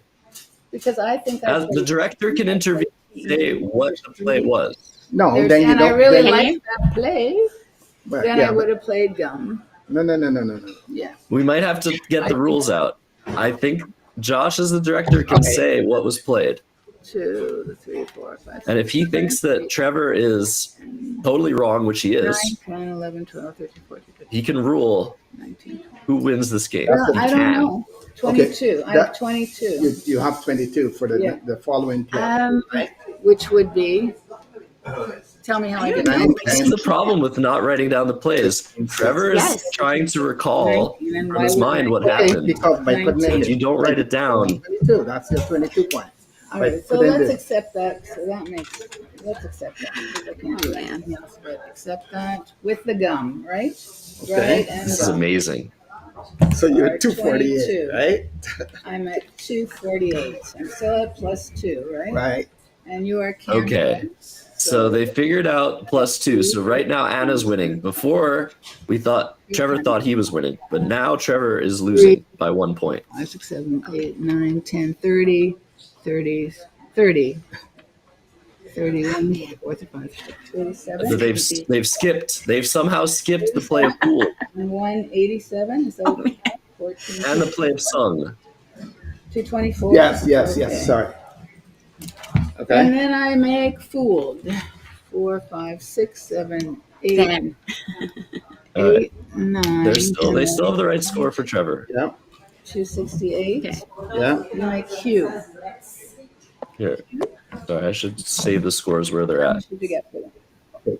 Your fingers in. Okay. So right now, 9, 18, 19, 20, they 20. have Anna at 270, I think. Correct. There for 14. 4, 5, 6, 7, 4, 14. 5, 6, 7, 14. Should be more. The E is back. 15, He is back. 19, 20, 21. So there should be 20, 21. Plus. Well, hang on a second. Yeah. How much did you score for 14? How much did you score for 14? No. That would be Hunt for 14.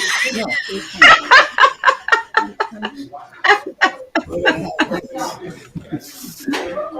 This is tension at its most palpable. Okay. We have to finish. 4, 5, 6, 7 is 14. So that's Hunt is 14. Hunt is 14. So They might just agree on her winning by there one. would be 26. 4, 5, 6, 7, 14. 20, But they only have 10 minutes total to finish this, and we have to move on. 14, 15. How do you get 1 that? minute warning. That is correct. That is what you 4, do. 5, 6, 7, 14. Yeah. 15, 19, 20, 21. Okay. Recount number 2. So there. Recount for recount. 4, 5, 6, 7, 14. I hope the Twixters are also enjoying. 21. You should be. This is crazy. That should be 21 for there. Okay, minus 5. We've got it. Yeah. I may have given myself 4, 5, 6, 7, 14, 15, 19, 20, 21 for there. Okay. And I gave myself 26. Right? At this point, what is your score? It's like this more Plus. This is not the first time this has happened. 26, which is this one. And the It's common been 18 denominator, 14, 15. it's been 18 minutes? Okay, you have to stop it. I agree It's on been that. almost 10 minutes, somebody said. Yeah. So that didn't even get into it. So that's 21. I didn't even add that. Did you? Okay. Oh my God. At this I point, the think- recount is over. What adjustments have you made to the original final score? At this point, no adjustment. I think it looks like I won to me. But we made a 2 point. At this point, we made a +2 for me. No, I disagree. Most Chinese. It was on AR. Okay, and now it's up to the director to say, because now it's a he said, she said Sorry, can you situation. show that to me? It's up to the director to decide who won the game. At this point, we had no adjustments, right? Did you Originally, guys ever come to an agreed to score at the end of No. the game before the recount? Before the recount, we came to, well, no. a 1 point, it a was 1 point win for me. advantage for him. And Anna's showing a +2 on a move, No, but no, you but disagree? We took that off because That was she another, thought it was. I'm a play saying, over no, here. I'm saying this We is got another NASPA who's running this AR event, that went here. sanctioning this and event that in the was- chat. that Okay. was miscounted. What Josh is asking is, did we agree that the +2 should stay? And I don't think we did. Well, we were, Oh man. I thought We we thought we did because did at we were first, but on then something after- else. No, we don't go on to something else. We were on, this AR was for, this Okay. AR I'm was gonna +2. I'm gonna recommend that Josh, who's doing such good work here, No. he's That's directing, what we he's disagreed. streaming. Not the AR. He needs to make the Question final is not what decision I on who won the There game. or not. The question man. is, Did we that put plus- on, no, I did put it okay. +2 and so did you on and that. then we both agreed to take it off. So this is the rule. I'm gonna read it in the chat. Yes, we did. Come on. I think it's. Let's cut the mic. We Let's realized cut the that mic. your grind cut the with mic. 22 points was the following play. That's Maybe you- right, Yeah. but, so this wasn't there. So therefore, it was. But They the still haven't cut the AR mic. was there, and that's the play that we were looking at. Okay, so There we go. Oh, man. Okay. So let's read the rule. This is extremely tense. There's no rule that recounts are limited to 10 minutes, but the games have to, everybody's finished their game like 10, 15 minutes ago. So the director has to just get things rolling. Yeah. The director can terminate a recount. And if no player can agree on the score, the director decides what the score is. What's very bizarre, and this is the first time I think this has ever happened to Heidi, is the director knows what the score is. He knows that Anna actually won the game in reality. So he has to decide whether he's relying on the players, relying on what we have. Yeah. And he gets to make the decision. I or him, I'd give Anna the win. It's both players' responsibility to keep the score. I've seen this happen before, recounts where they just can't agree. There's too much tension. They can't agree what happened. I think the right thing to do would be to give Anna the game, but it's up to the director. Again, this is not an important tournament. This is not an important result in the grand scheme of things. But yeah, we'll see what they decide, and we'll be moving on to the CSW division for the next game, which is going to be a nice, nice thing for you, Heidi. Yeah. Yeah. No. Hopefully, you can stop worrying about, is this good in NWL? But yeah, just it's so rough when you have this extra knowledge, and of course you're going to be influenced. You want the right person to win, but you know, when you, like you say, if people don't have verifiable information on their score sheets, so they can't reliably do a recount, it's so rough. It's so rough. I would not want to be making this call. Yeah. If I were the director, I would look at both players' score sheets. I would see who has more information, and the person who has more information, if they claim that they're winning, I would give them the win. Because they have more information, they have more reliable information as to what happened, especially seeing that in action. You could tell that they agreed on something and they were about to move on. Trevor was like, no. I'm rescinding my agreement. That is not very reliable. Which came at the +2 point? Yeah. That's not very reliable. So I would say that, yeah, it's a really tough decision. It could go either way, right? Because the final result they actually had relied on the 5-point mistakes, 2 mistakes of 2 and 3 points that Anna Moransky made on her own time, on her own plays.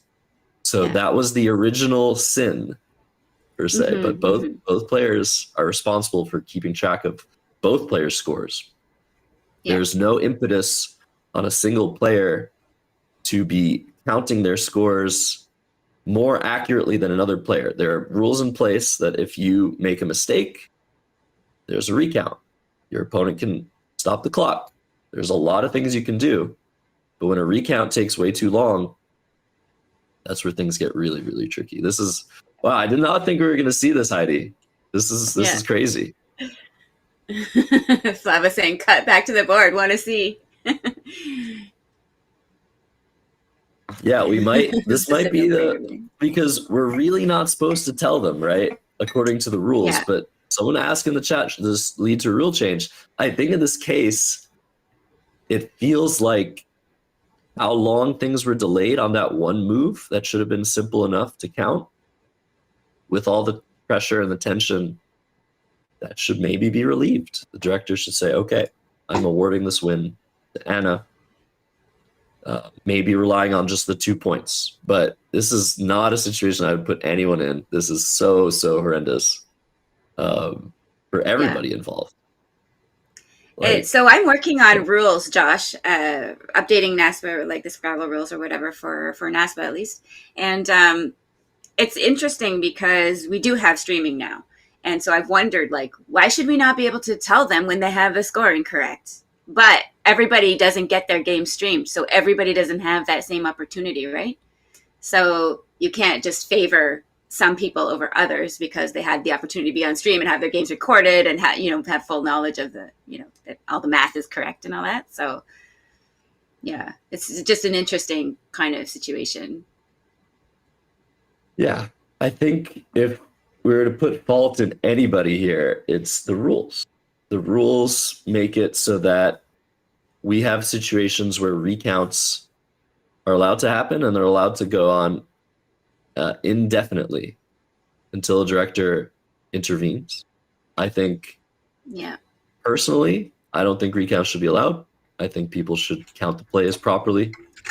Both players should be counting both players' plays. And at the end of the game, score that's agreed upon is agreed upon. Oh, But thank you. that leaves Oh, sorry. some issues. Because what if players don't agree on a score at the end of the game? But you should agree on a score every turn. Just keep going, keep going, keep going, keep going. I think so too. I think that's true. And normally when you're doing a game, you agree the scores at just certain points. You don't necessarily do it after each move. But I feel like if you've agreed on a score at any point, then you should like tick it off, and we can't go back beyond this point, right? Like every time you agree that the score is correct, it should be like, you know. So I feel like we should not allow recounts. Yeah, nothing is foolproof though. But it's what true. I would say it's true, is but there are two issues, right? So we have situations where games are supposed to last 1 hour. Chunks of 1 hour, that's what's planned. Everyone plays at once. Multiple games a day. There's a schedule. A game could last far more than an hour. We have 25 minutes aside, 10 minutes of overtime. If both players go almost 10 minutes over, and they have some challenges and they have some game stoppages, that is easily an hour and 10 minutes for one game within the rules. And then what if there's a recount? Then I could go longer and longer. And you kind of want people to be allowed to recount if a recount is allowed, right? So it's crazy. It's crazy. It's awesome. It is. It is. It's, you know, like objectively speaking, this is really cool that these rules are so complicated and these situations can arise. Particular to this situation, really sucks for everyone involved. We're trying to make it as entertaining as possible for you guys, but man. I mean, it's hard because somebody loses in this situation, right? And I feel bad for both players because, you know, Trevor made a play assuming that he was winning and scores were not correct. So now he's not. And now they're doing a recount. And if it doesn't go his way, then Anna wins, which she should win. She deserves to win. She won. I don't know. It's just so rough. And it's so hard. Like I said, again, when you have the verifiable information, it's like, why? Why can't we just? But at the same time, again, Trevor made his play based on scores that they had agreed, right? So. Yeah, that's the problem. Rough. He would have challenged Borite if he thought he was losing the game, but he thought he was winning the game. Yeah. Crazy stuff. And I don't know. Yeah, I think he did check the score before the end game. That's the thing. He did. Yeah, he did everything right, but then at the recount, when things weren't going his way, he was taking way too long to agree on something. Yeah. But again, it was Anna who misscored her plays at the beginning, so nobody's an angel here, nobody's innocent. Yeah. Nobody's guilty either. This is just and there's no malice, right? It just people make mistakes. Yeah. So, yeah. Yeah. I don't know. Yeah. It's not about being good or bad. Exactly. Yeah. It's about the journey. So I'm kind of worried that all of games have started at this point already. Yeah. So that we might not be getting a game on stream for this round. This is why these situations are so bad, because things can just get completely unbalanced. But they have agreed on a 1-point win just in for Anna Moransky. Okay. So Anna wins this game. She was supposed to win by 5. They had her losing by 1. They agree on Anna winning the game. Or maybe they don't agree, but the director has ruled that Anna won the game, and she did win the game. Yeah. In reality. Tough one. But you're saying that there will be no stream, but I mean, these two are obviously have other opponents they could play. We could watch a game with them. We wanted with one of them. Yeah, we could. That might be what we have to end up doing. Crazy stuff. Totally crazy stuff. We have 2 rounds before lunch. The final score, I believe, was 335 to 336 for Anna Moransky. after all is said and done. So I get to end my prediction, Heidi. This is the longest game prediction on my channel. Player going first was Anna, and she won the game. Congratulations to whoever predicted that in my Twitch chat. Once again, under Heidi's name, twitch.tv/HeronToBirds. Go follow her if you want to watch some live Scrabble action on Twitch. We're on YouTube as well, on the Let's Play Scrabble channel, for this BLANKSgiving. And of course, Axertypo also streaming right now on his channel. So, yay! Yeah. But also, yeah, lots of videos on your YouTube as well. So people should definitely check that out. I've been enjoying your shorts as well. You know, the short YouTube videos.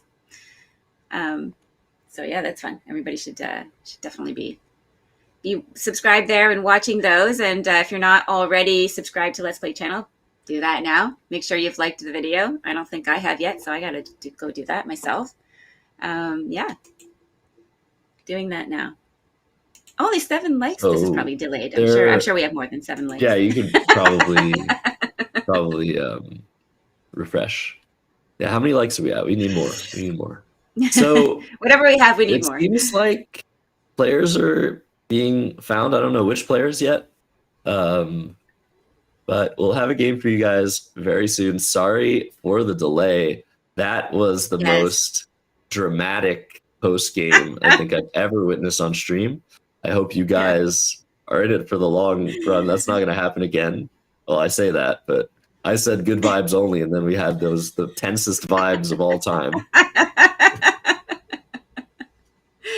People were entertained, though. I know a lot of people were like, "Hey, this is more fun than the game," and they wanted to see the whole thing. But yeah, anyway.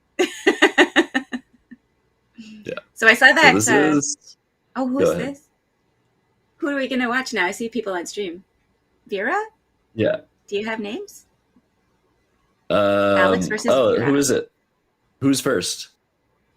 Alex first. Alex, what's the last name? It's a new name. I don't know the name. Ravikovic? And there's 2 of them in the tourney. Are they brothers? Father, son? I have no idea. Ravikovic. Okay, let me get Father, son. Entered. Awesome. And you said Alex first. Okay. Let's do this. Okay. Fantastic. All right, so we're moving on to CSW. That was enough drama for an entire tournament. Somebody had asked earlier how many games we're seeing today. So how many games left? Is it 6 or 7 games total, 4 games before lunch. Lunch is supposed to start at 1:30 p.m. Eastern time, but there's going to probably be a little bit of a delay, but that's fine because what do we have for you but a very, very special announcement for lunch. We're going to have a special guest giving you some potentially good news.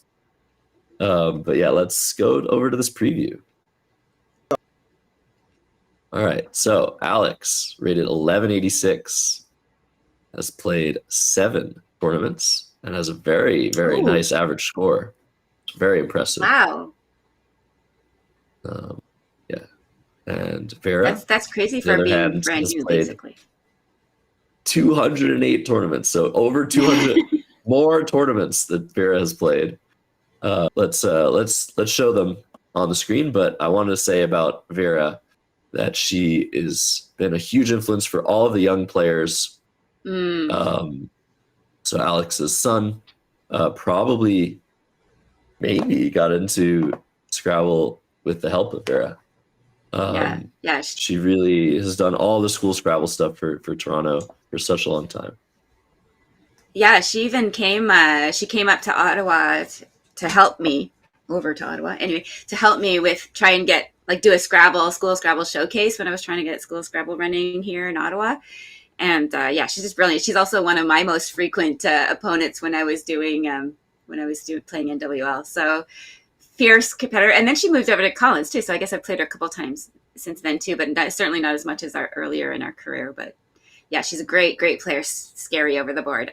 She knows a lot of words. She's great, and she's just such a wonderful person. She's so warm and giving and generous. I love her so much. Yeah. So, all right. Racks are visible. EEHOPST for Alex. He has a playable bingo here of Oh, Heptos. really? That's not easy Oh. to see. Wow. So instead, we're going to see Toph, which is a very strong play in its own right.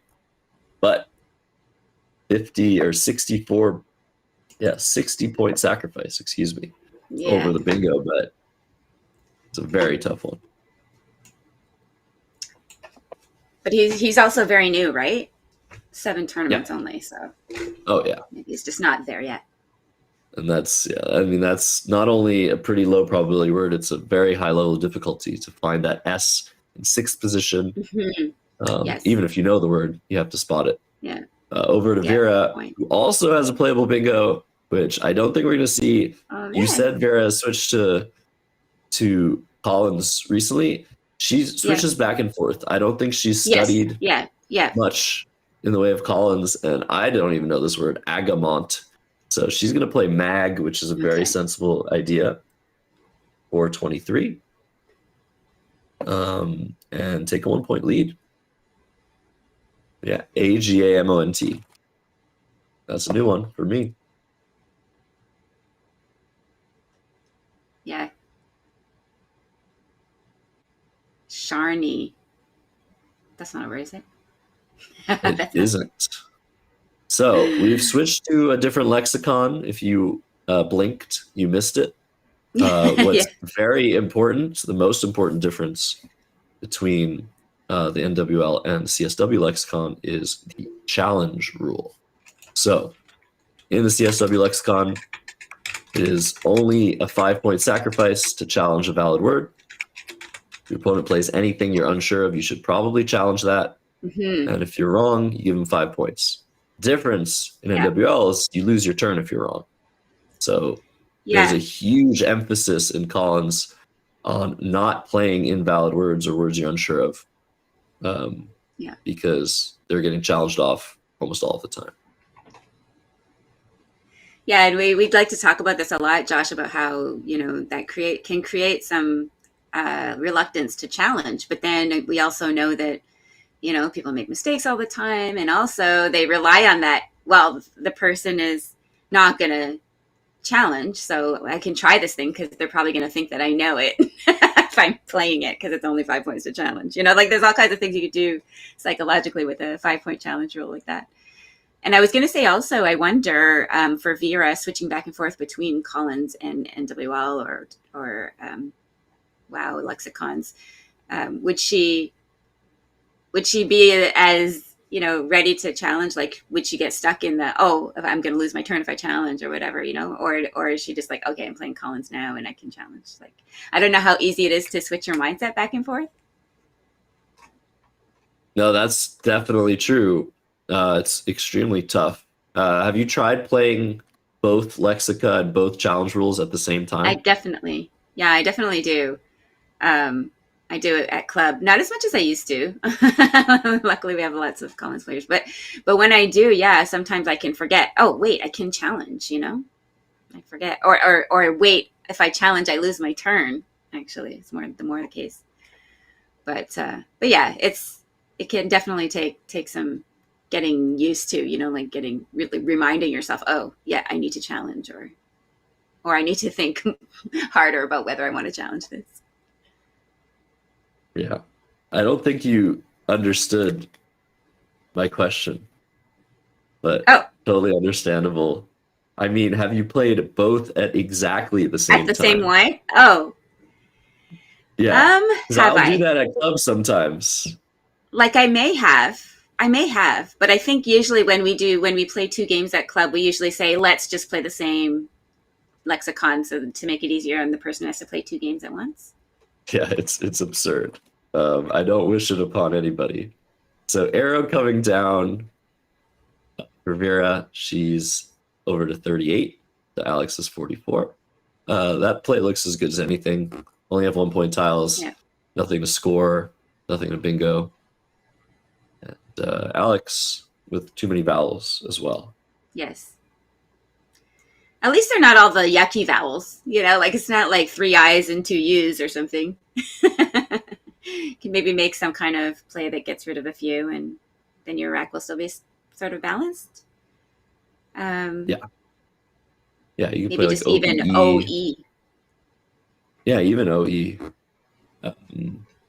You know that I've been hating on the B these days. The B is like almost as bad as the G. So I'm happy that Alex is playing at 18 points Yeah. for bio. Yes. The B I is feel- literally just a 3-point G. That's what it is. Well, I don't know. Like, I feel bad when letters get bad raps, like G's and U's and V's, and they're so unloved. Why? They can be helpful. They can do good things. Oh my God, that's so precious. I feel so guilty now. Wow. Everybody be more like Heidi Anderson, please.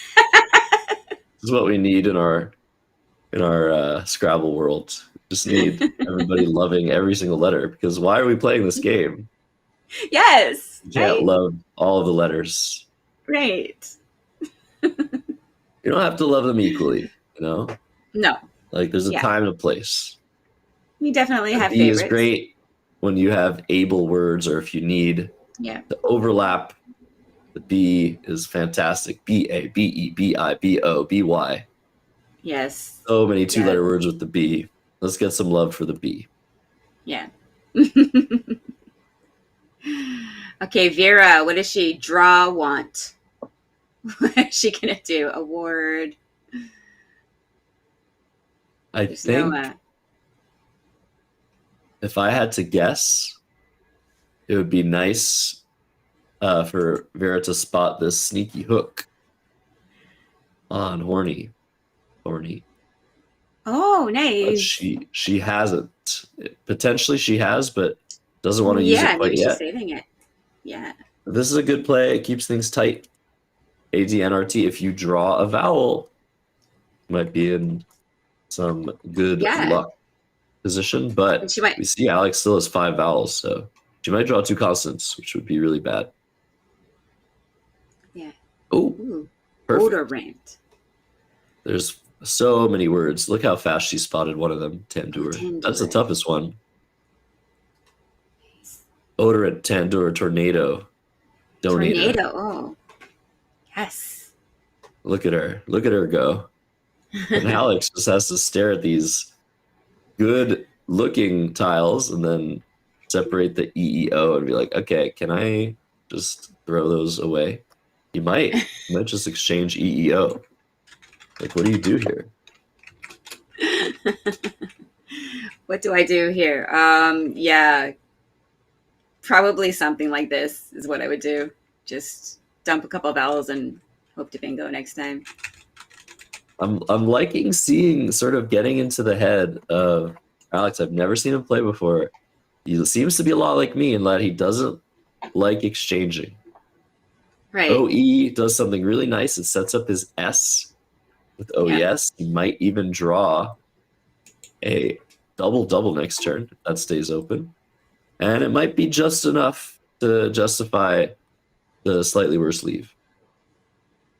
Yeah. Yeah, that's one thing go ahead. I was just going to say, I noticed that with a lot of the Nigerian players is that I don't know if it's a lot of them, but certainly Wellington plays through a lot of racks that most people would instantly change, right? Do an exchange.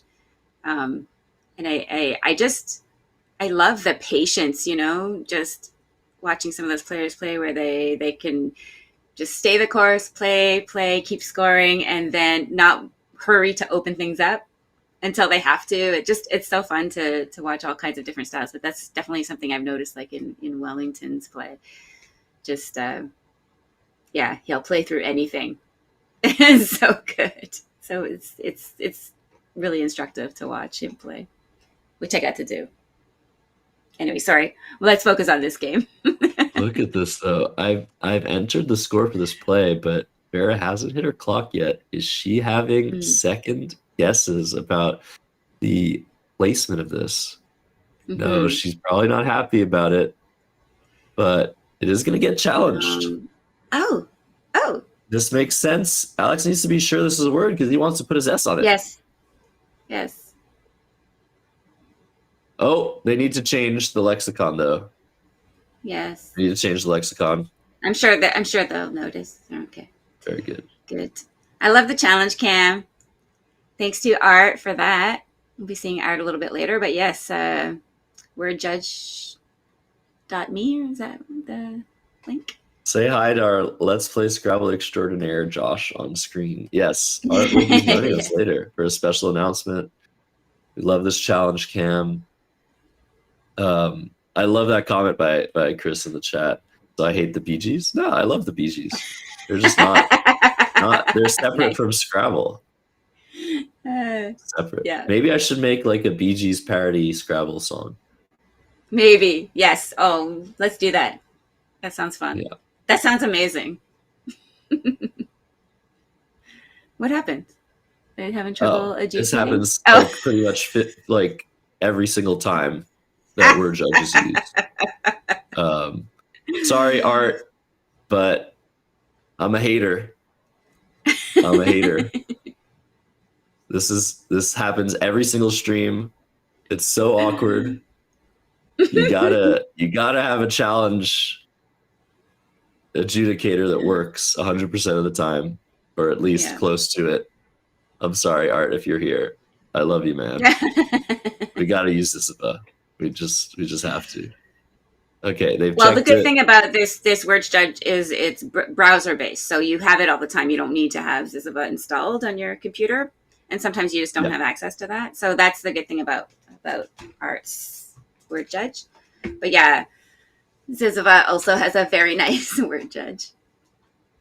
Yeah, but that's the thing. It's server based, so sometimes the server doesn't work.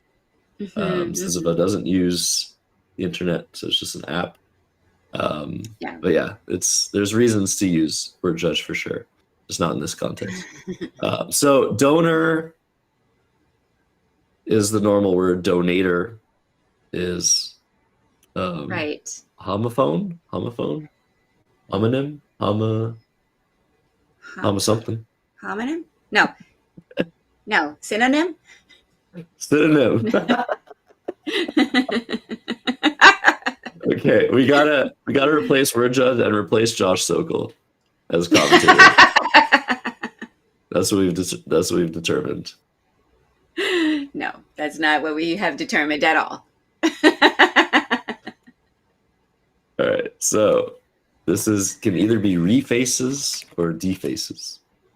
I imagine it's going to be defaces. Can you do refaces? Did you say? Yeah. Okay. Let's see what it is. Yeah, let's try to get that blank cam. Blank cam. Blank cam, please. There we go. Yeah, D. Okay. I'm right every time. Defaces. Okay, I'm back, Heidi. I'm back as commentator. Nice. I was right. Okay, good. Brian, leave it. Need me a synonym roll. I love synonym rolls.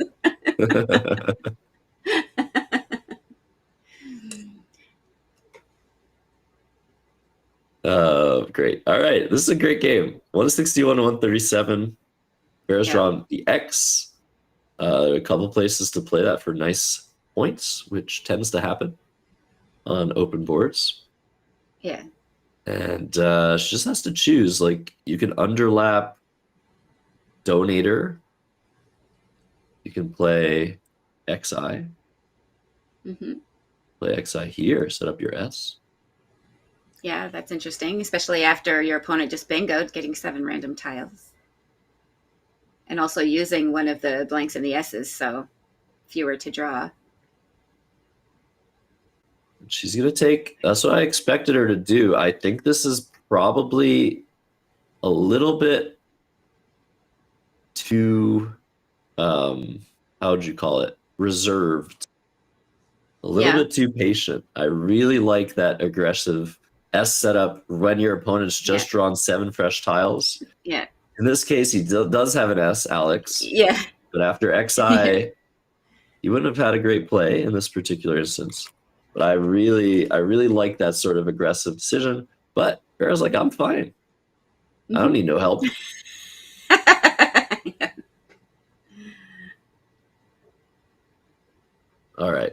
Now, not much. Not much for Alex. Mag plays for a nice score, but a very risky positioning under here. Oh, Biog, nice hook. I didn't spot that. Maybe if you're going there, you play drag. But I think this makes a lot more sense. Take a small point sacrifice, take out this huge scoring spot. Right. But will we see, Heidi, the hook? Yes. I was just going to say, like, what do you think about setting up that hook you don't have? You just have to do it, maybe? Maybe you're not worried about it? I don't know. There's a lot of O's out, actually, on the board already. 6 O's already on the board. Yeah, and it's not going to matter at all as KAW is coming down. I would have said, I don't care, no matter what. An O hook at the end of a word. Really not a big deal. But Caw coming down. Yeah. The second blank now for Alex. Yeah, so to see. First of all, are there any 7s in here? I don't see. Striders? No, that's 2 R's. Ooh, wow. Not even gonna. Look at this very quick decision. Oh, okay. Very quick. I definitely would not have played this quickly.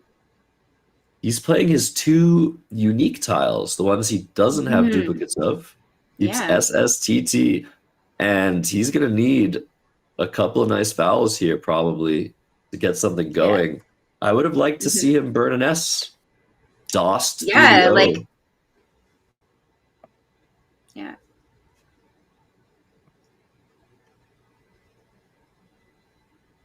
It's hard, though, when you have, like, no vowels. But still, I don't know. Even playing ST maybe or something somewhere. I don't know if that would have worked, but. Yeah, I mean, I understand, that is a spot. Like, if Vera had an O, she could have had a big play there. You're opening a double-double as well, which you might be able to use. You have the T-hook for Thorny. There are so many things that are in the favor of the play of drag. The only problem is you really depend on a 2-vowel draw. Yeah. Although maybe not. Like maybe with the blank, you only need one. You only need to draw 1 vowel. Maybe, yeah. Because ST, he had the R. No, he played the R. He didn't have the R. But ST has nice synergy, and then so if you start a word or you could start and end with ST, right? Yeah, there's certainly a number of words that he could have drawn with just 1 vowel, but it's pretty limited. So playing 3 tiles instead of 2, trying to draw a vowel a little bit harder would have been my recommendation there. But look at this. Vera is going to play her highest scoring bingo. She finds this tough to spot SH situation. Like you might see Glarius and be like, oh, that doesn't fit. But SH coming in clutch. 77 points. She also could have played it alongside, not that she would, but she has no reason to, but alongside A and Woe, making Say and 2. Oh, no, she doesn't have a T. Never mind. Sorry. Oh, that would have been interesting if we saw an 8-letter word. A natural 8-letter word hit the board. Yeah, sorry. Sorry. No, but this is, right? This is the drama we're here for, right? Yeah. So no vowel for Alex, and yet you're totally right. He didn't need one. He's got tartness through the A of Glariest if he sees it. And I like his facial expressions. Transits. He's very inquisitive. Transits also works. Transist. Transist is not a word. I always think that's a word. Just transits. You had me fooled. tartness. That sounded good to me. Strunts also a word, which, by the way, arrows being valid might come into importance later this game. Yeah.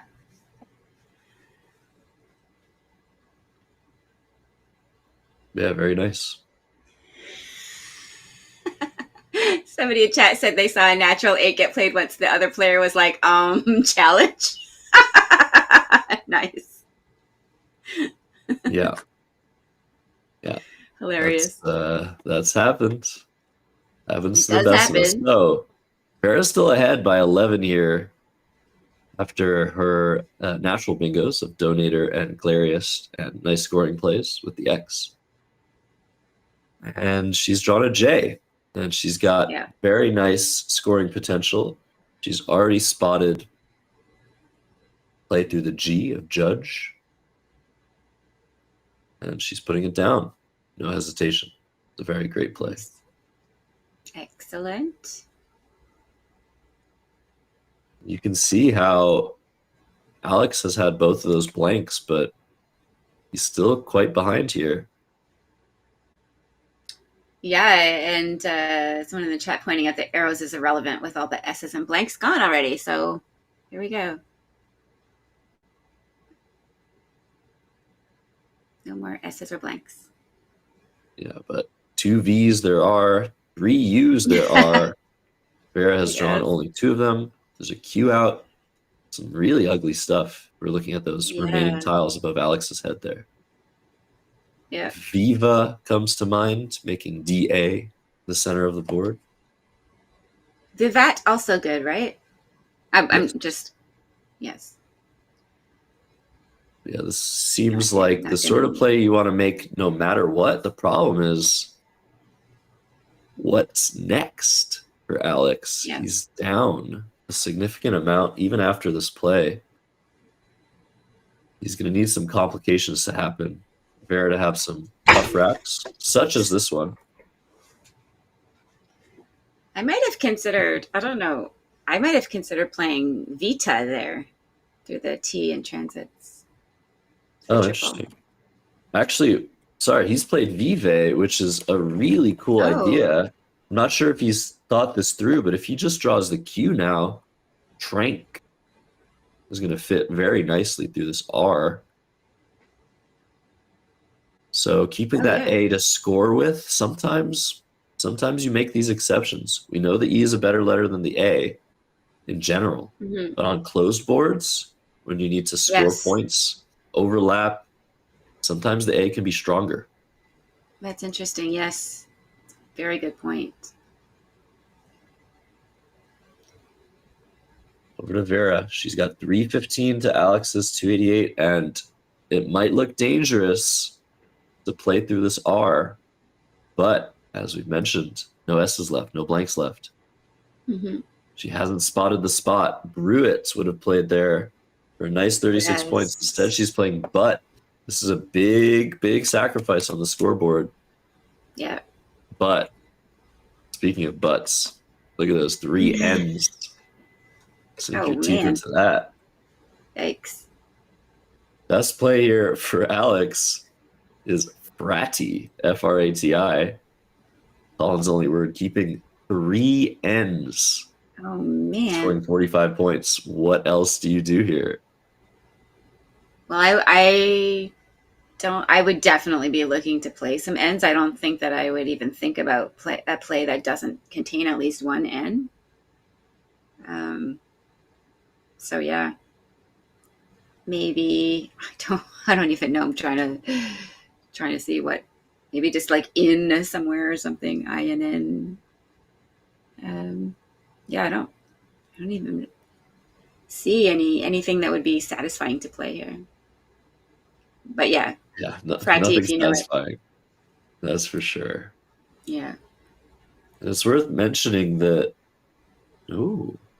How is he so good? Oh, frame. No. Oh. Okay, is this I was going to gonna come say, off how the does he know that board? word? But This is a huge score. yikes! Yeah. Vera says And hold, it's and 5 she's like, points. nope, So 5 yeah, points. there's Let's no do way. it. So this is coming off. Yeah. Oh man! Too bad. All right, will Yeah. word judge work this time? Predictions in chat.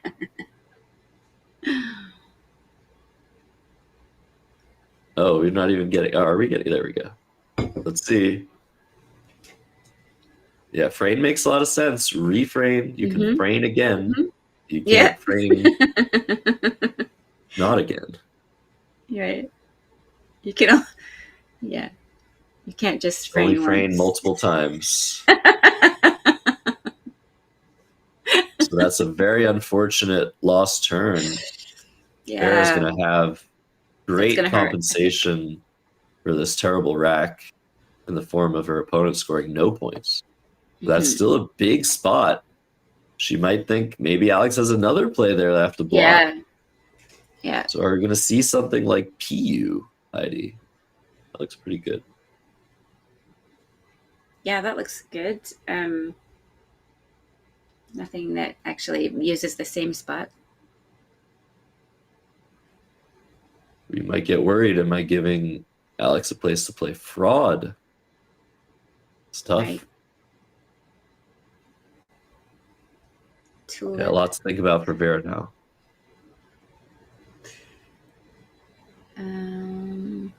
Yeah. PU makes a lot of sense. It does. These are the 3 tiles you want to play with this rack. Yeah. And Etui as well. Even higher scoring. Oh, okay. Yeah, that's good. That looks good. Yeah, great play.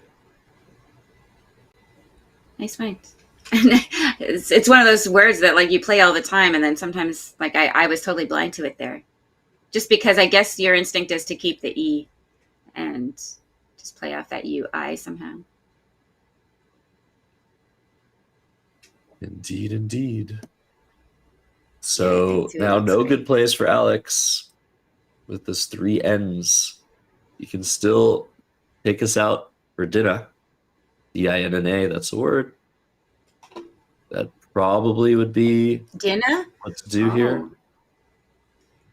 Yeah, I had that played on me last year. And I was like, what? Takes an E. So it doesn't mean dinner. Which I would like totally to think that that's what it does. Yeah, these are tough. These five-letter Collins only words. Especially for most North American players, they started off playing North American lexicon, such as Vera. I don't know what Alex's. Yeah, we got to get learning Alex's his way. backstory.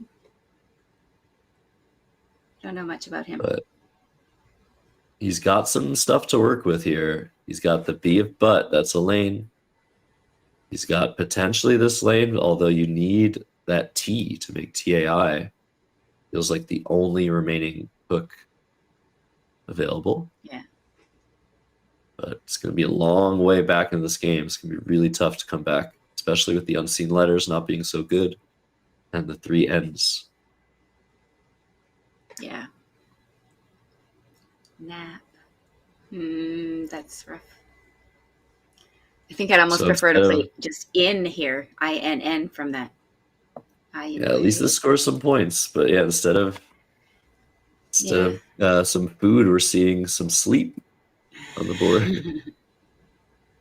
And very quickly, Vera's spotted equip. Wow, that's beautiful. That's 40 points. It'd be hard to lose after that.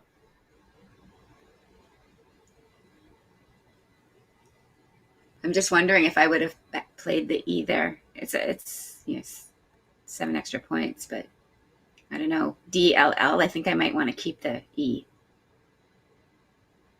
Yeah, maybe Quill maybe just keep the E for 7 points, but taking a 90-point lead, hard to say no to. Yeah. So Yeah. 5 tiles in the bag exactly. Alex can play 5 tiles here for 53 points. It's been spotted. Lint making all Oh, these nice. overlaps. Beautiful. Oh, I love plays like this. It's my favorite. I hope he sees that. This is the only play that grants him any chance, any practical chance of winning this game, I would say. He's It's down so too great when you much have to these. fish. Yeah. It's great when you have these fantastic plays that are, that anybody can generate. They're all common words, except maybe TT is a little bit more whatever, but yeah. Good job. Yeah, you can see Vera's face like, oh, gold. That's a lot of points. Yeah.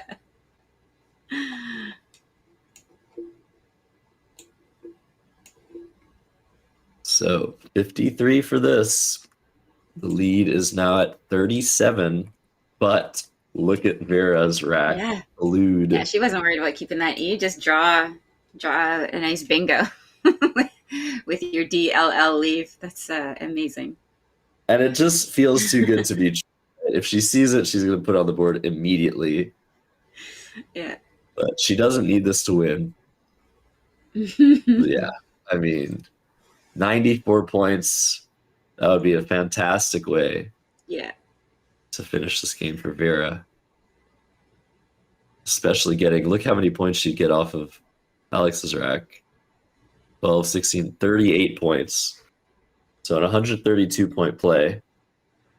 You maybe see some 3-point plays, 4-point plays in other sports, but 132, this is why we play Scrabble.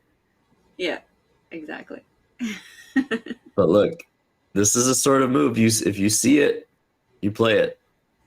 Yeah. Every second that Vera doesn't play this word, she's thinking about something else. Yeah. Obviously, it's fine.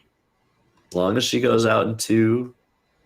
She has lots of time, she doesn't though, go out so... in 2, she'll be fine. Yeah.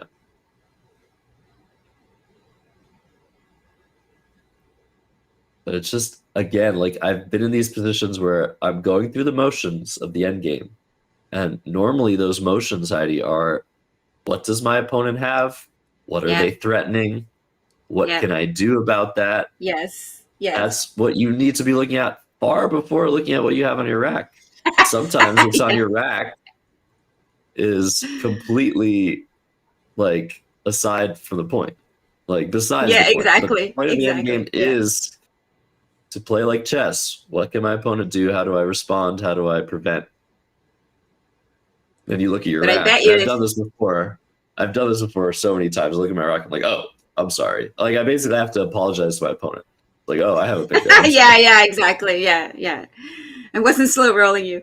But I think if she just alphabetizes her rack or whatever, however she sorts her rack, if she ever does, I don't know if she ever does, but if she would just do that, I'm sure the word would jump out at her immediately. She knows a lot of words, Vera.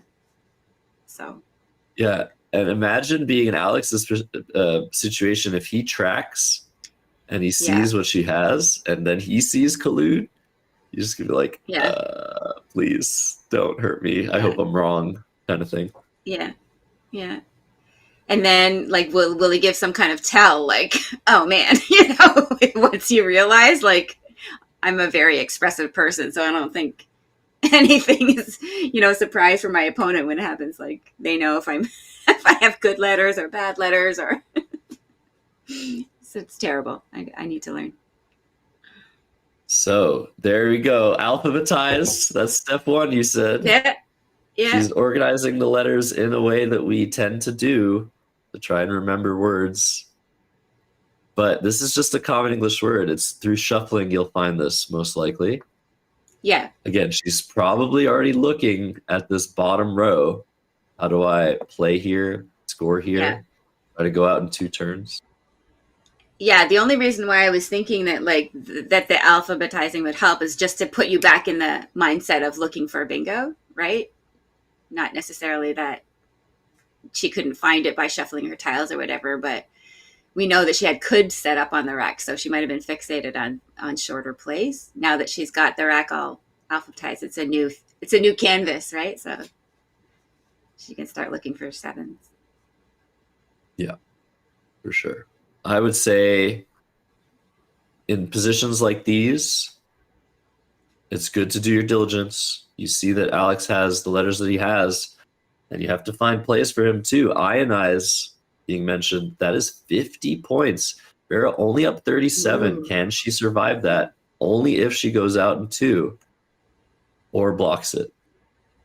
So first thing you're looking at is plays there that, block.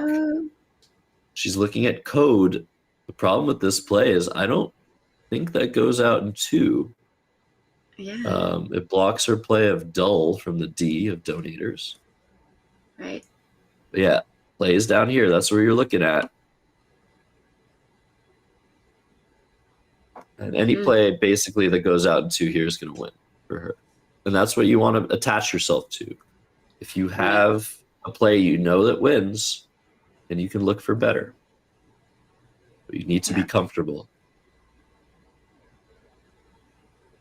Yeah. But when you start looking for these moves, Heidi, this is where I'm worried that Vera's just not going to see collude. Yeah. Again, if the scores were closer, if she was down, this would be a must find. But she doesn't need to find this.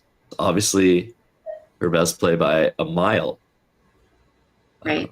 But she just needs to win this endgame. And Alex, his body language to me signals that he pretty much knows that he's lost, but how badly is he lost? It feels like he's just like, please don't see collude, please. But I'd be very curious to know what he's thinking. Yeah. I think if she was, shuffling her tiles more, it might jump out at her. Sometimes that happens, even if you're not looking for it. Then it lands on your rack and you're like, oh yeah, that's a word. But yeah, she's not, it doesn't look like she's thinking about bingoing at all. Yeah. I have to bring in my commentator. commentator. I was just going to say I have to bring in my commentator magic where I say she's definitely not seeing it now after this long. And then after I say that, they usually find it. I think it's going to be incredible if she finds it at this point. She's already spent 6.5 minutes on this turn, more than half of her remaining time. She just needs to. But she is shuffling. Dolce, she's found. That's the best place she's found so far. Yeah.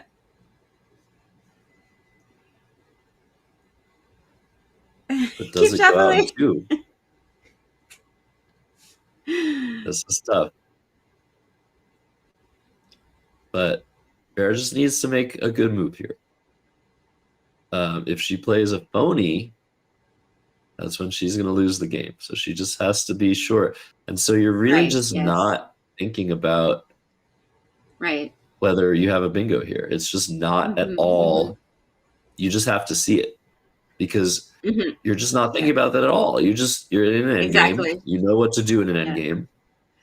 Yeah.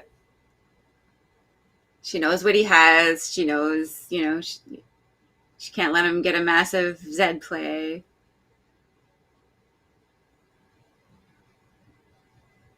Yeah, like, you have Oyes for a lot of points somewhere, or something like that. It's just such a shame, right? Because any of these plays that she's making, she can't be 1,000% sure they're going to win her the game. Right. That's why she's taking so long, because maybe she's missed a huge play that he has.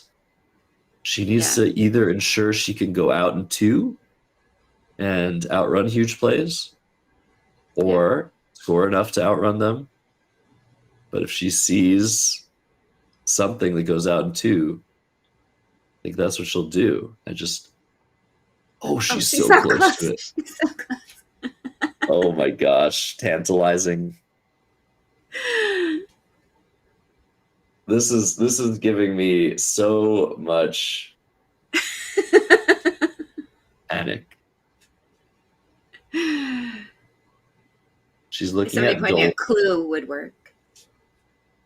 Dold from the D of donators, keeping CUL, but she's Right, shaking her head. yes, right, Like, right. this only goes out in one spot. I just want to see her. I just want to see her accidentally put them in that order, and then see if she sees, notices. Okay, clues. Good. Okay. Whatever. Yeah, I think she's gonna be satisfied with this one. Yeah. Mm-hmm. Good job. This leaves outs in multiple spots. So she plays it. Yeah. Good job. Yeah, good job, and also good for Alex. He's not going to lose this game by 170. Yeah. Yeah.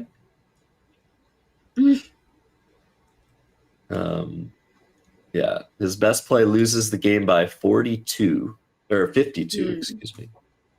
So that's 120 points of spread. If this were a longer tournament, it would matter a lot more.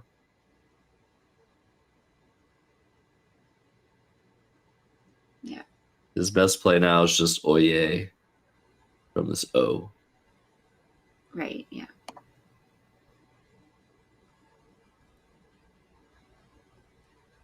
Yeah, tough one. Very tough one.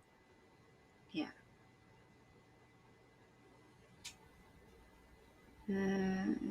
Yeah. So we're obviously going to get things moving a little bit faster after this game. Pretty sure pretty much everyone's done at this point. Yeah. After that very long-winded drama in the last game.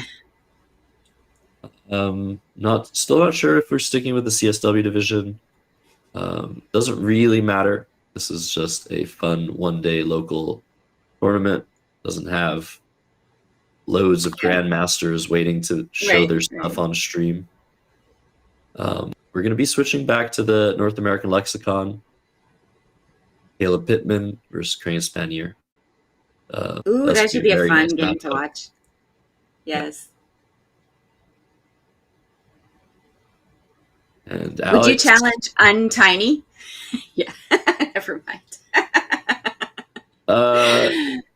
It's not even available. I was just looking at that spot. I mean, yeah, I'm trying to answer your question. Should I, or do I get? You said never mind. Yeah, I said never mind. It's too silly.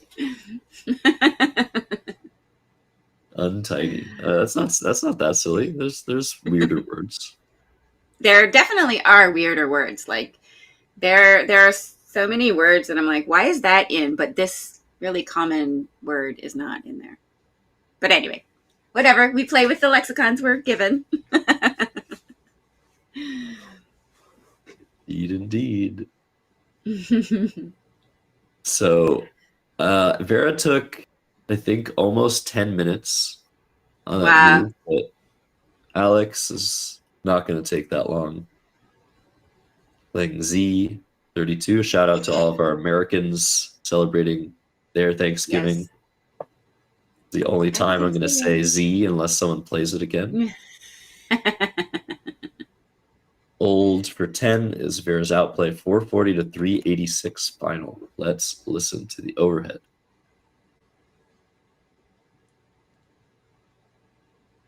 She could have played it on Owo.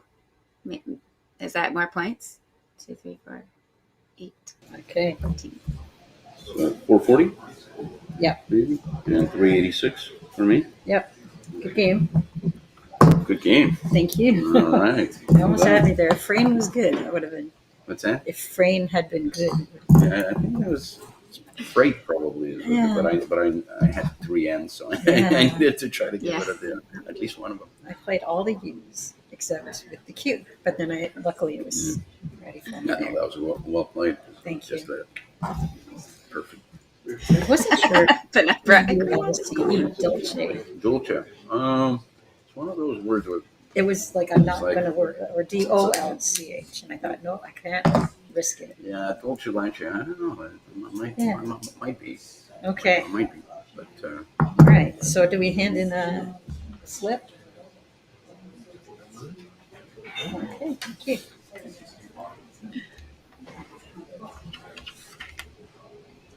So it was. All right. Nice. Another, not drama-filled post game. We're at a majority now of, just normal, totally fine Normal. post game. Canadian complimenting each other. But I think we're gonna go right through to the next round if you're okay with that, Heidi. Yeah, maybe I could let you hold down the fort while I do a quick health break, but yeah. Okay, why don't we do? I don't think we need to take a break. Let's just take a couple of minutes then and get the players, okay. and we will be with just you 1 minute. 1 minute break. Very, very soon. Yeah, small break. Okay, see you guys in just a bit.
Eddie, welcome back to American BLANKSgiving.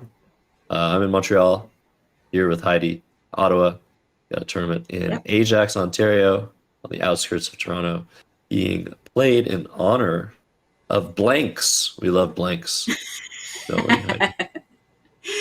Yeah, it's too bad we didn't have some special, as somebody sort of suggested in the chat earlier, some kind of special thing that would happen when the blanks got played or something. Or drawn.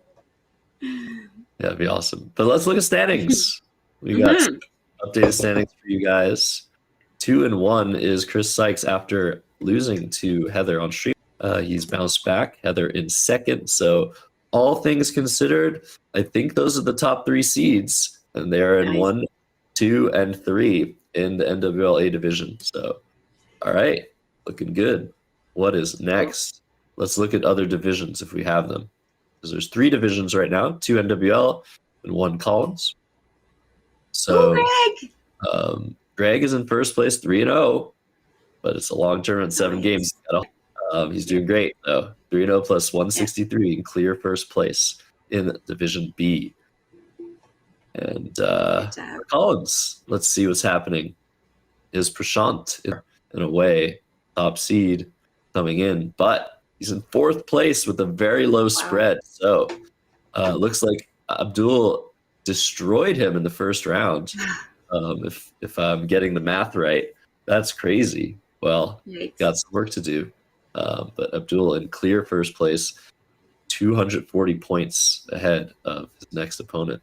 Great. All right. So our next round, Caleb Pittman, Crane Spanier. Great matchup, Heidi. What do you have to say about this? Yes.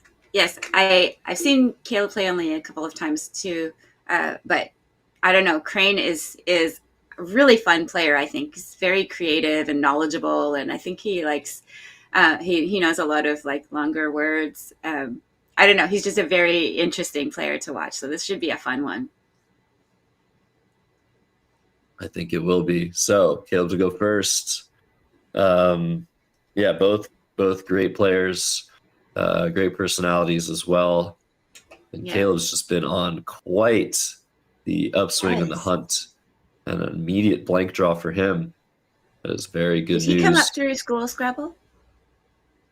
I don't think so. No? I think the story is that he used to work at the same job as Josh. Oh, okay. Anyway. Yes. Cool. Very cool. Scrabble through that. We see the exchange EEEO keeping ER blank. And then we see an exchange 7. Did you see the letters that Crane had? I did not see that. That was way too fast.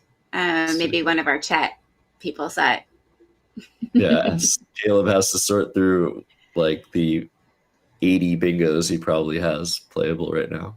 Not 80, but probably has like 35 bingos on this rack. AAIIIOY. Wow. Okay, well, that seems like a very sensible decision then. And look how quickly.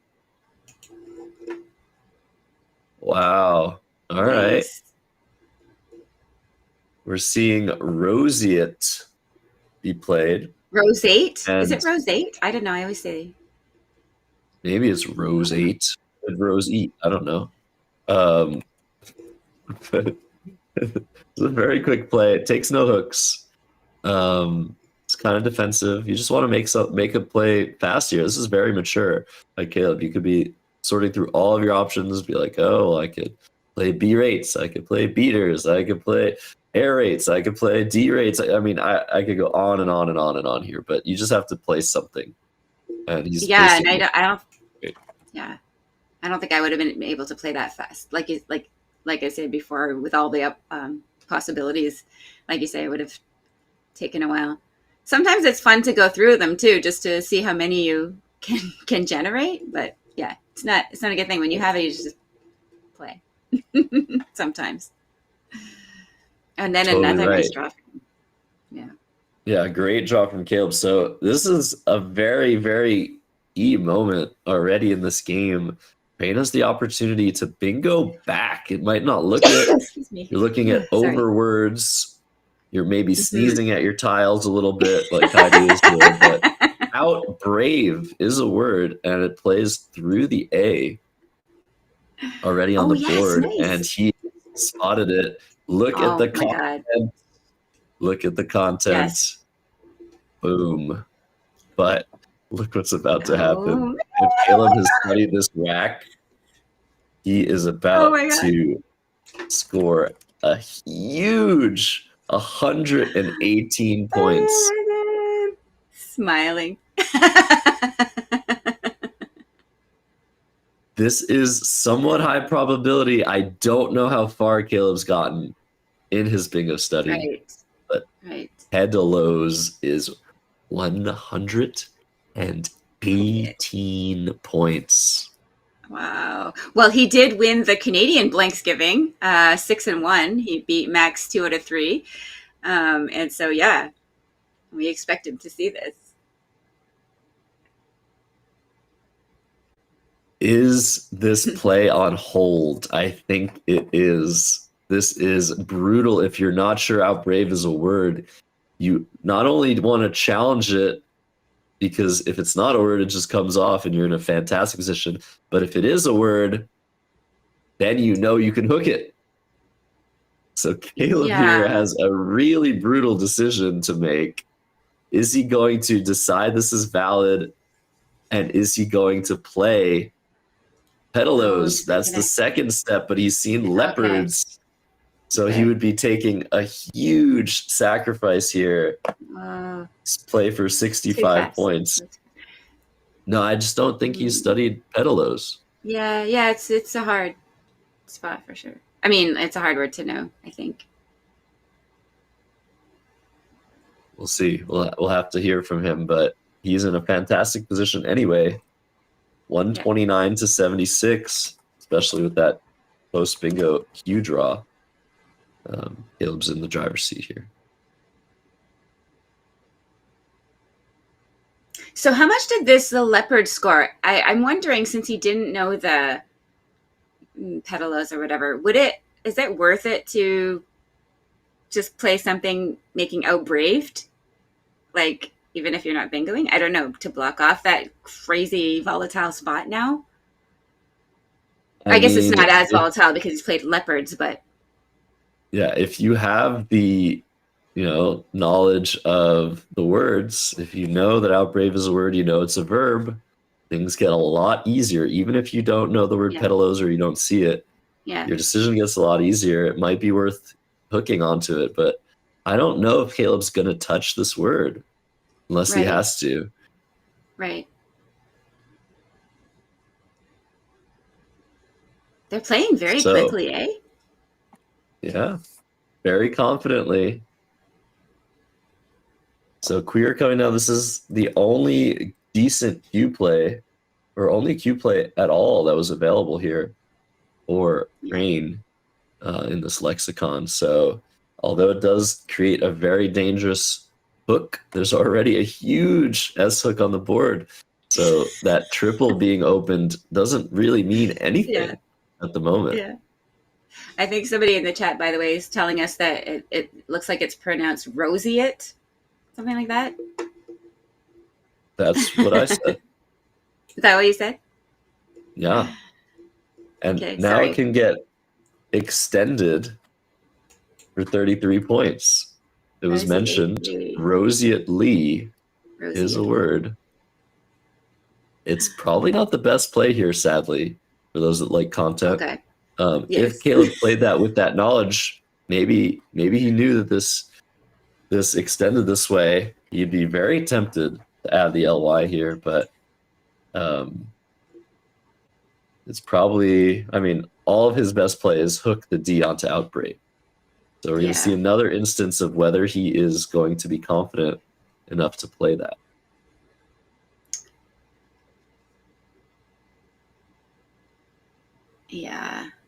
Yeah, do it. He could just be thinking about this. Body here. Yeah, I know, but body here, blocking the triple.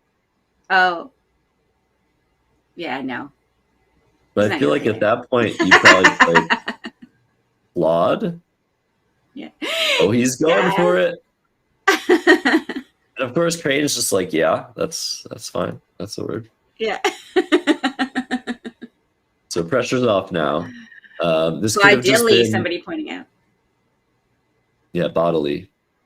Yeah.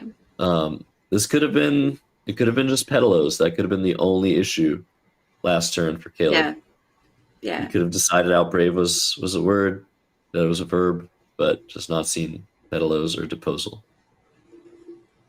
All right, over to Crane now with a really weird looking rack. But he can just play through this Eve Leopards. He's got a nice play of mugged available. Keeping the Yeah. Zed. That Don't really looks see nice. anything better than that. Yeah. And Again, if W you're just also joining- no Z bomb available. Exactly. I was going to say that. Thank you. Oh, Not sorry. possible. No, that's why we're working together. You know what's going on. But yeah, this is BLANKSgiving, the American version, still in Canada. I know every time I say that, you just love the pun, Heidi. Your favorite. Yeah, it's growing on me. So now that the dust is starting to settle on this board, it's not even close to settled yet, but got this huge spot here, this huge spot here. The J might score huge here, but instead we're seeing Gem. Okay, so a small play here, 24 points for Crane. I feel like this was a missed opportunity to get rid of a lot of junk. Yeah. Yeah, mugged would have been so nice to, like you said, just gets rid of so many ugly tiles. I mean, they're all beautiful in their own right, but sometimes together, they're not quite as attractive. All right, we're seeing a reversal of ideals here as Aplasia is in play for Caleb Pittman. This is a ridiculous 3A word that he's not going to spot. Oh, alas, he's not going to spot it. Too bad, but he's still in a fantastic position against Crane Spanier. 210 to 128 in this third round of 7. Ajax, Ontario. Crane fighting from behind. I think it's time to do something about this spot here. Yeah. But what? Yeah, I was just going to say, what is he going to do? Muted? Yeah. I mean, everything is just awful now that he's kept such difficult to work with stuff. Zoom, yeah, that's an option. Zoom for 30. That deals with the spot. Oh my god. Oh my god. Yeah, we hear you. We hear you, Crane. Man.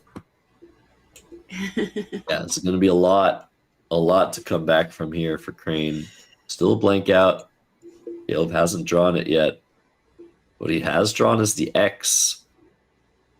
That's going to score pretty nicely on this board.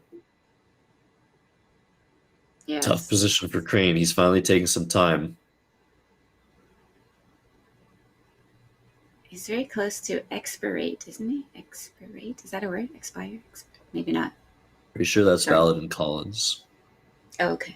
I'm not sure. Look at his facial expression, Caleb. I love it. He's looking at the camera. He's like, what is going on this board? Crazy. This is a fun game. Probably for both players. Right now, Crane is probably not having the time of his life. But so far, this game has been pretty cool. Yeah. Alrighty. So, will the X come down for Caleb Pittman? Dangerous to play XI here. And oh, look at that reaction. I Oh is the man. draw. That is just not good. I am so sorry, Oh Jane. yikes. Oh. It'll happen. That is. Oh, expirate apparently not in Collins. Needs the hyphen. Oh, ex-pirate. Yeah, that's how it's pronounced. Oh, expirate. Okay.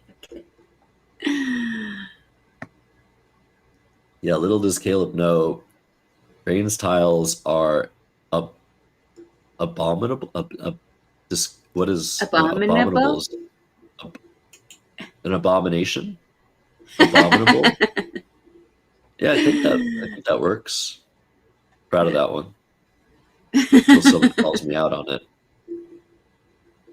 But yeah, Sounds where good do you to play your X for something safe? Rex? Or Prex through this R, I guess, isn't that dangerous. You need an I or U to hook and hit the triple. But the Right. best play here seems to be the extremely cool Rappee, Rappee. Oh, nice. That would That's be not really a nice. common word, though, I don't think. But Not at all. Yeah. if it's a 7, maybe you've seen it before. I don't know. Like, does it make a Maybe, yeah. 7? Rappies? Yep. But that's ridiculous. So It is. expires. Oh no, expire now, not expired. Looks like quite a good play actually. But he's just gonna play Rex, try to draw a consonant. Lots of N's left. If you draw an N, he's got a huge chance of hitting a bonus. Rex for 26. It's a good play. Yeah. I like keeping the P too for the leave. Very much helps. The Crane now is looking at playing Digit underneath the B and the O. The body odor of body. Also play GID in that same spot. GUID. IIT is pretty ugly, but it can go more than IU. He's got opportunities to score alongside this X long term. Mm-hmm. Yeah. Yeah. Or Ugly. even the U. Yeah. The definition that I see for Rappee, Rappee, is moist English snuff of the 18th and 19th centuries. It's very specific.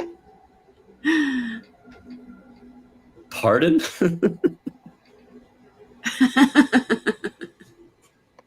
So ZD, the most balanced move that Crane had in the position, keeps 2 vowels, 2 consonants, all unique, and opens part of the board.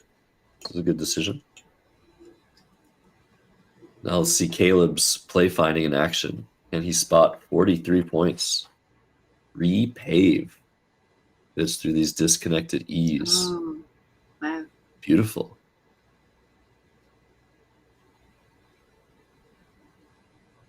Trying to think about what else might distract me on this board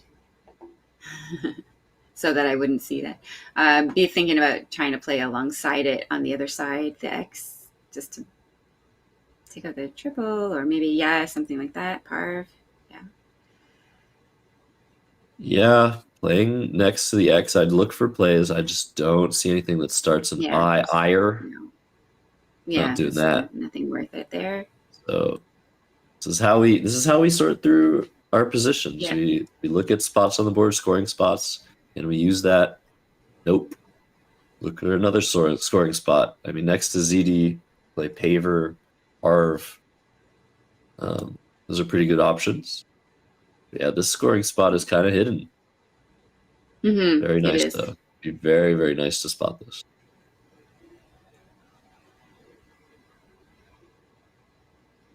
Jipper, like that P there. Yeah, that looks also inviting. Yep. But what do we say about letters? They're all beautiful, but they are. V is one of the least beautiful ones. I don't know. I like. I want to kind of use my V to play defense here, potentially long term, but yeah, maybe Giver instead of Paver. There's still all 6 N's unseen. Oh, yeah. So playing Paver or Parv, probably even better because this doesn't take any hooks. You're likely to draw that ING, and we'll see if that actually helps him. Heidi, what do you think? Is he going to draw an ING bingo that plays? Well, the plays is the tricky part, right? So I don't know. I think it's going to be hard to find an ING, to put an ING bingo on this board. That's my prediction. Even if you draw it, you won't be able to play it. I agree with that. You see a double I, a T and E, an N. Okay. There's an N. There's a third I. So both players at some point in this game completely undeservingly drawing 3 I's. Crane had his play of Voight blocked. Wanted to play that here, I assume. Now he's looking at just playing Koi. His potential best option here is ridiculous. 2 Greeks, Tugriks, through the disconnected tiles. This is a much more normal decision. 23 points, 194 to 269. Caleb to deal with this rough draw. Dear. Oh my God. Crane's duplicated his one of these, you. Yes. I'm trying to imagine what you would be saying if you were live streaming and drawing these racks, Heidi.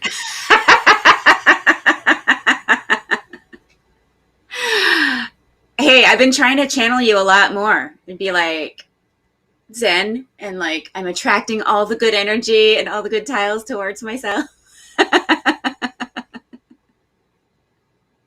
Trying not to complain as much. Oh, this is a great decision, by the way, for Caleb. He's taking care of that triple. He should probably just play Ignite there, but in T, playing fewer tiles, trying to draw another N, just taking out the triple makes a lot of sense. The best way to deal with these racks, Heidi, is be like, what in the world is this?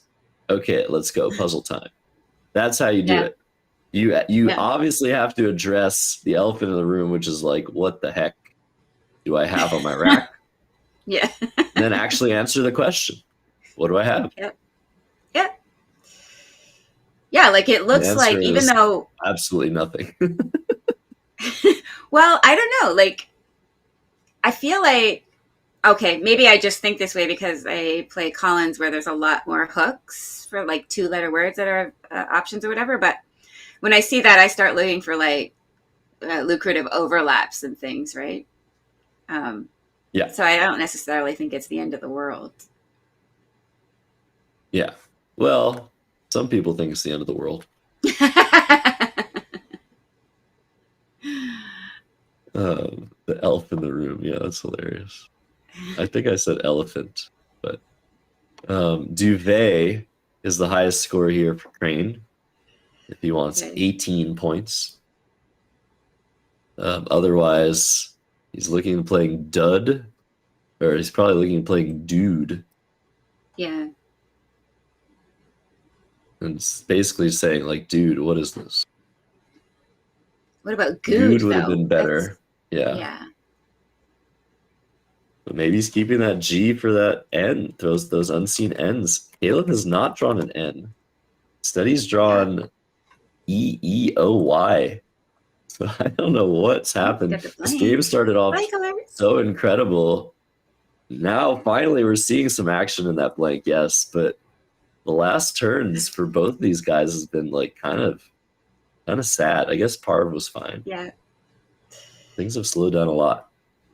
Caleb's still in a huge advantageous position here. Can you spell yogi Y-O-G-E-E? Yes, you can, but G-O-E not valid in this lexicon. Right. G-O-E, right, yeah. This is a tough one. A lot of Caleb's plays here will just open the board in a way he does not want to do. Right. Maybe you play Gooey? Gooey. Oh, that's interesting. But doesn't that open? There's already an E open anyway, but... Yeah, it opens, just not super... Not dangerously? Dangerously. But yeah, I mean, you kind of just want to address this lane here. But Right. how? OY? That can't be it. He's looking at EYRE. That's a good option too. Better version of GUI. Untriplicating the E's. Oh yeah, that looks interesting. Not a lot of vowels left, so Caleb's probably okay with keeping a bunch of vowels.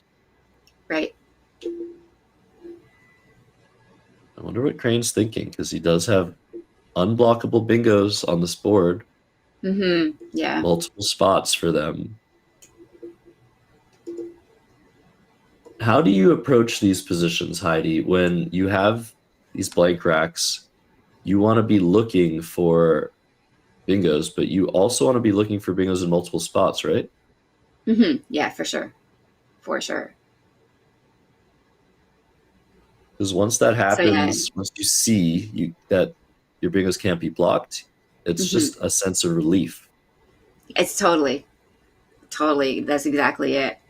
And it's, it's indescribable really when you're behind like this and you have to bingo, and you know that normally when you get into a position like this, your opponent, all they're thinking about is making sure there is no place for you to bingo, right? So when you do get finally have a bingo that plays, it's going to play no matter what. It's such a relief.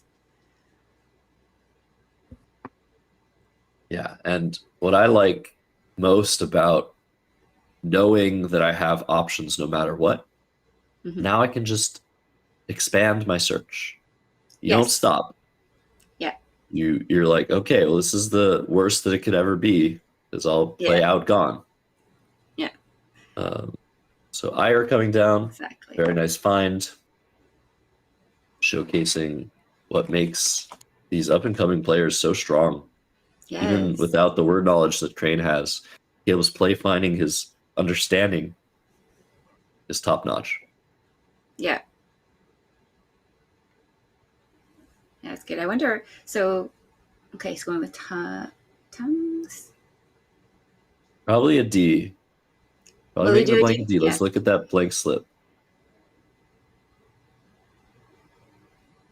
And Caleb's reaction is showing that, Okay, good. All right, it's a game now. Crane can be down 32 after this. Yeah. But Caleb with not much to do. But look at what's unseen, Heidi. There are 7 vowels, 18 consonants.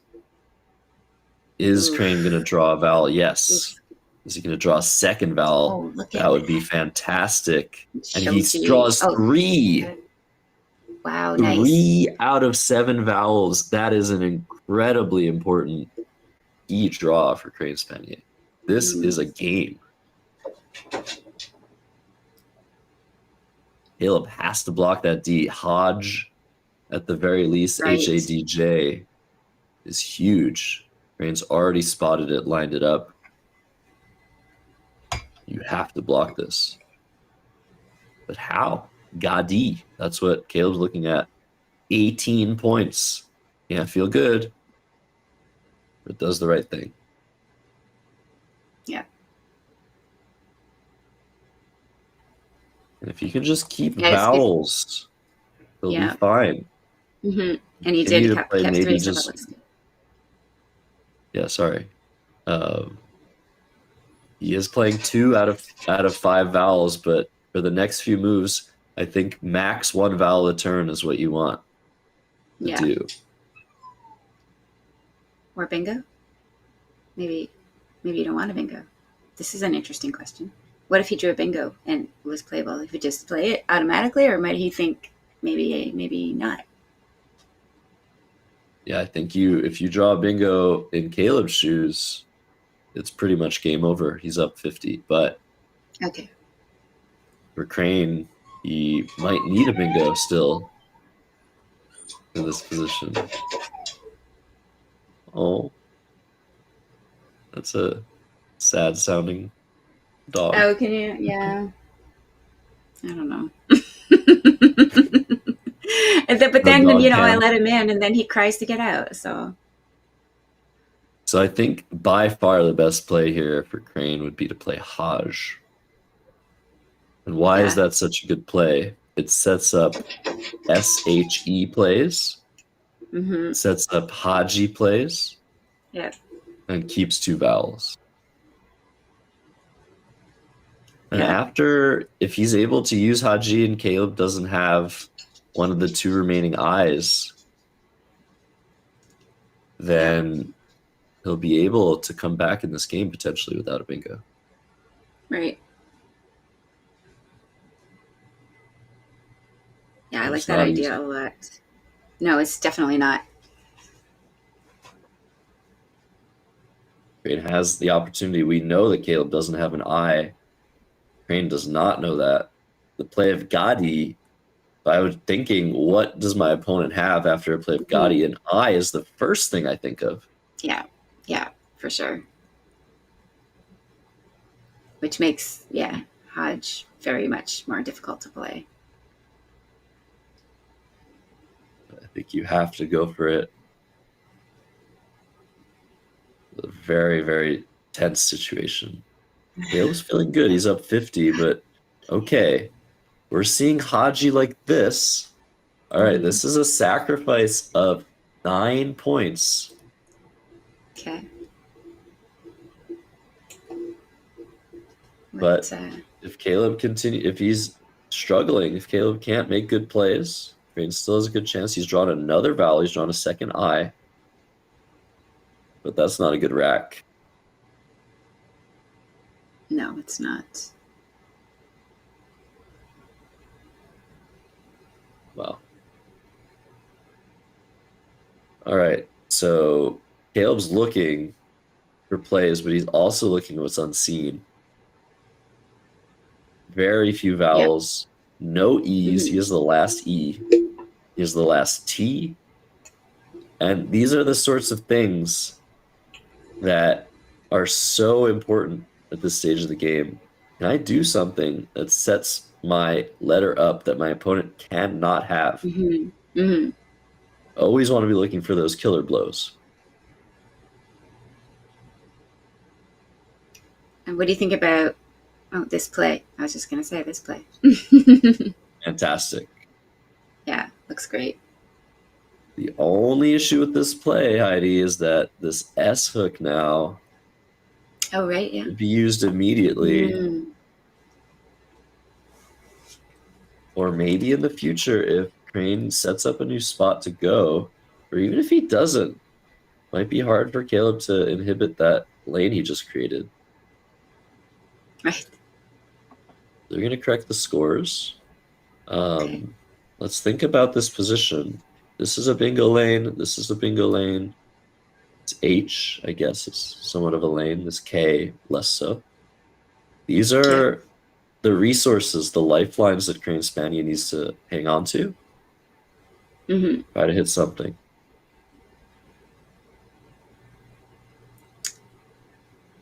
Yeah, it's pretty tough. Trying to imagine what he could go for. Those are not. I mean, it's crazy to think about this play, but just win. Setting up the S and the O. The only letter that I see that goes there in the unseen pool is that E that we know Caleb has. Yeah. But one of the, I guess, high-level strategies in positions where you're down like this is you think about what you don't want your opponent to have in general. Yes. You add that as a justification for making a play. So if I were to play win, say, well, if he has the E, I'm screwed. I'd also think about if he has the E, that's probably the best letter he could possibly have in this pool. And I'm in pretty bad shape if he has it anyway. Right. It's hard to do those. Tactical. Yeah, go ahead. Yeah. Just hard to do those kinds of calculations, like the risk reward sort of calculations at this point in the game when you're behind. But like you say, you have to be very optimistic, right? Because you always want to give yourself the best chance to come back and take it. So yeah, but it still is tricky, like, because like you say, if he plays that and, you know, he just opens up an easy scoring spot for his opponent, that doesn't feel good when it actually happens, right? But then when it works out, you're the hero. So you gotta decide. Yeah, it's true. It just feels so good when something like that works out, but it does feel somewhat unlikely. Yeah. But now I'm thinking, Heidi, the play of Cog, to me, that's potentially a good sign. Obviously, Caleb could have a lot of things with that play, but knowing he can't have the last S, Crane has that. Right. Feels like maybe he's struggling with having enough vowels. Maybe I can do something that would normally be really bad, like play whinish, score 24 points, and catch Caleb with consonants, and then potentially just come back and score massively on the next move.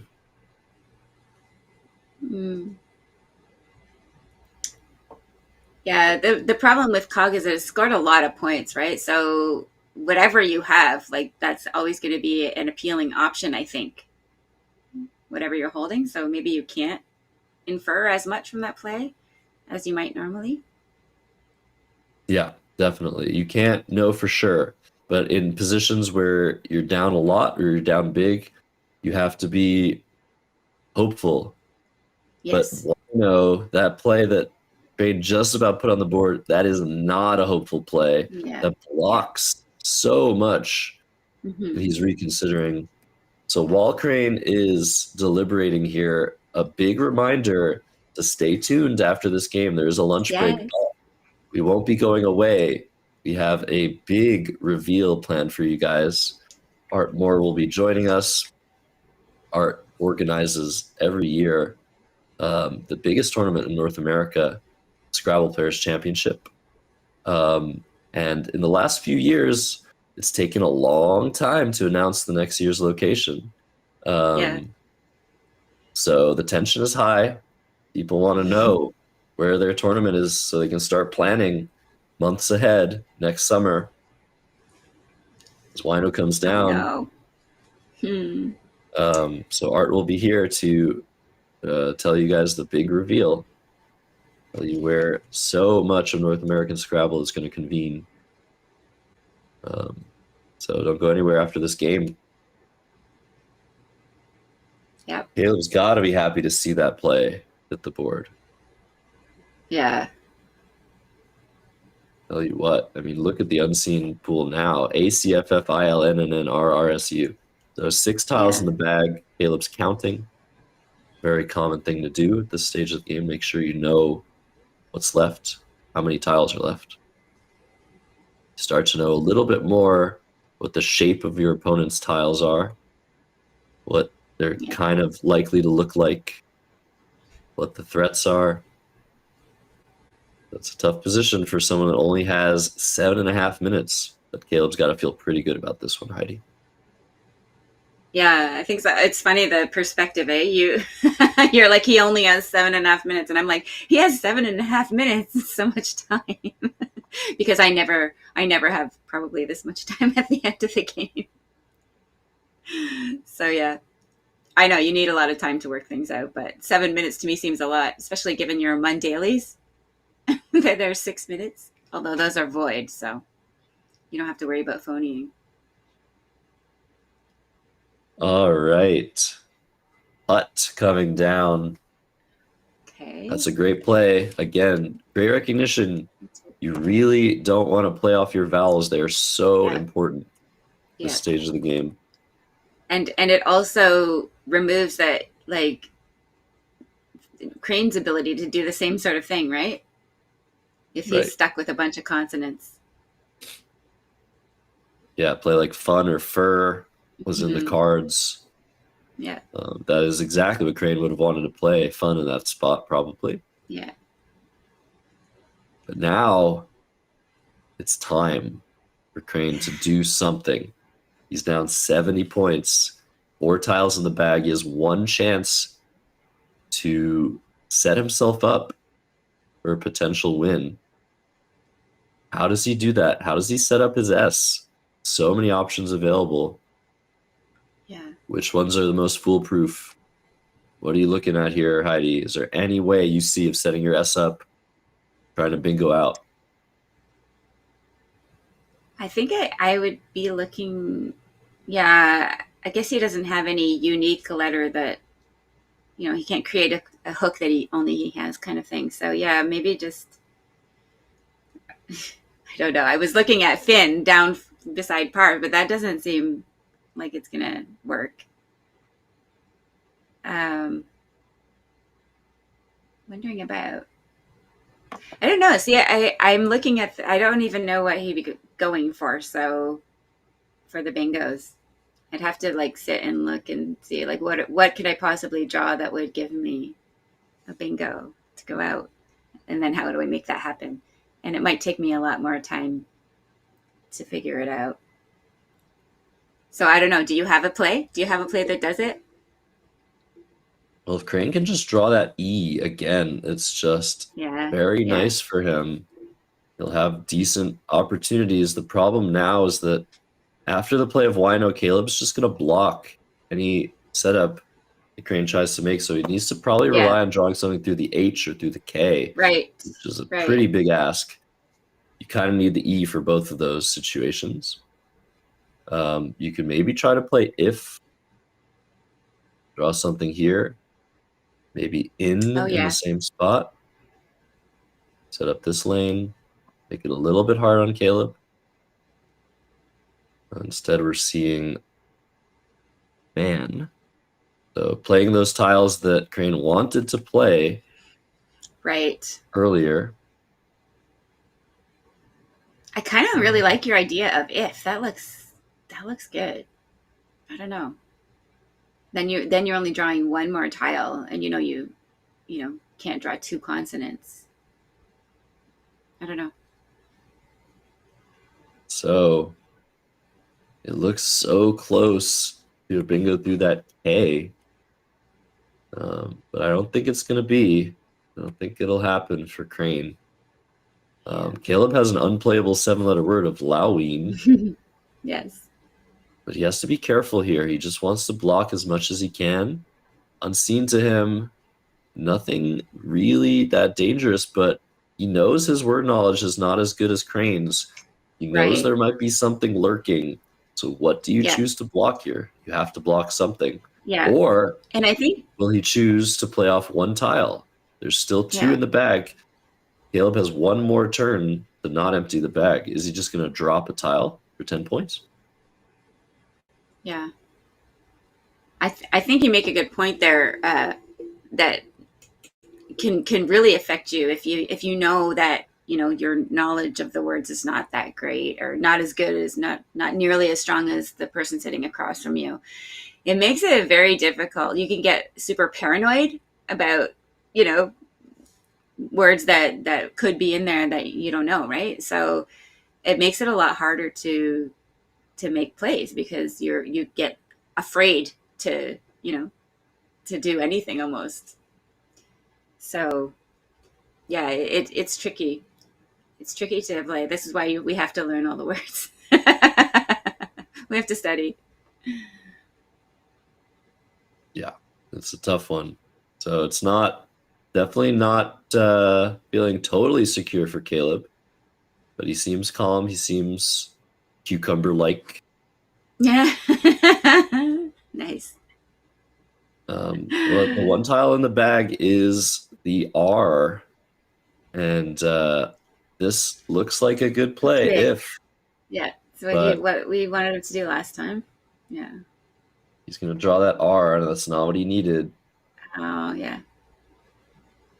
I don't even know if he could have drawn something with the E.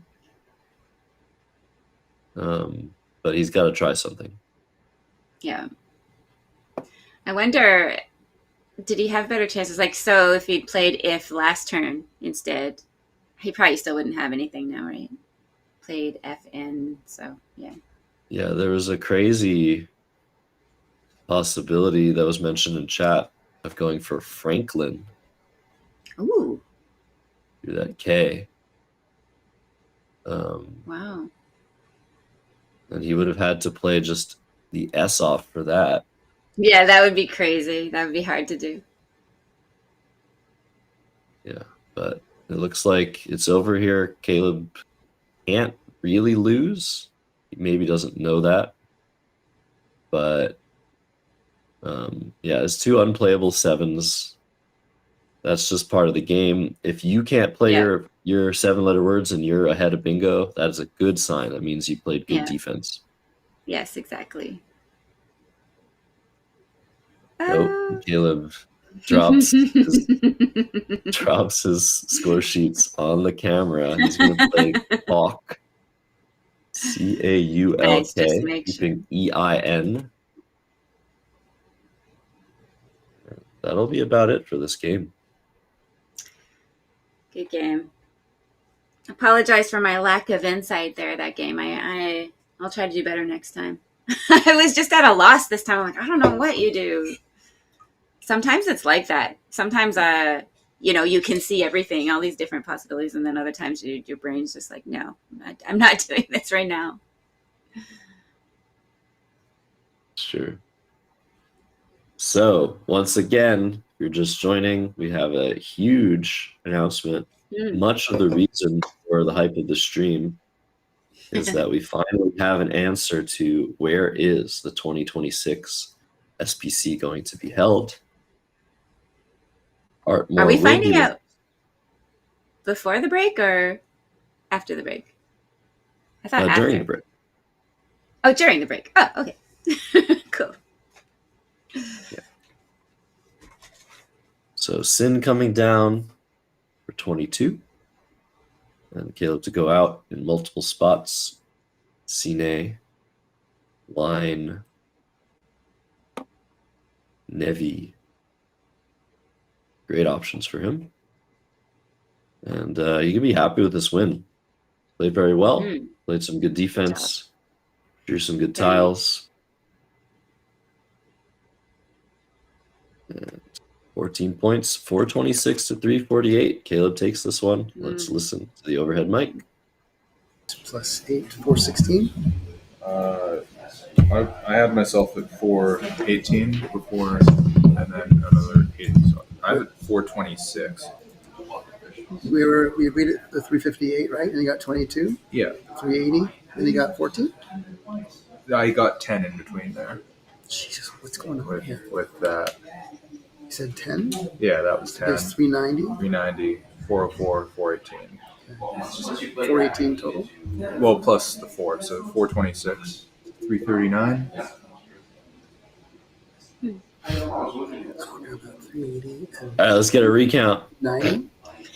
Yes. And how much is that last turn? 16. Well, then I got 14 and then 14. So, Okay. Yeah, so 418 total. Okay. How about that? 418. 426. Yes, with 339. Okay. I have 348. 348. Oh, okay. I mean, if you want, we can spare the viewers. You can have 348. What was it? 310. 310 plus 7 plus 22 is 317 plus 22. 329. Well, 310 plus 7 is 317 plus 22 is 339. I think I was giving you my points at some point or something. I don't know. Is it nothing in between there? I got Sin. Yeah. Fan.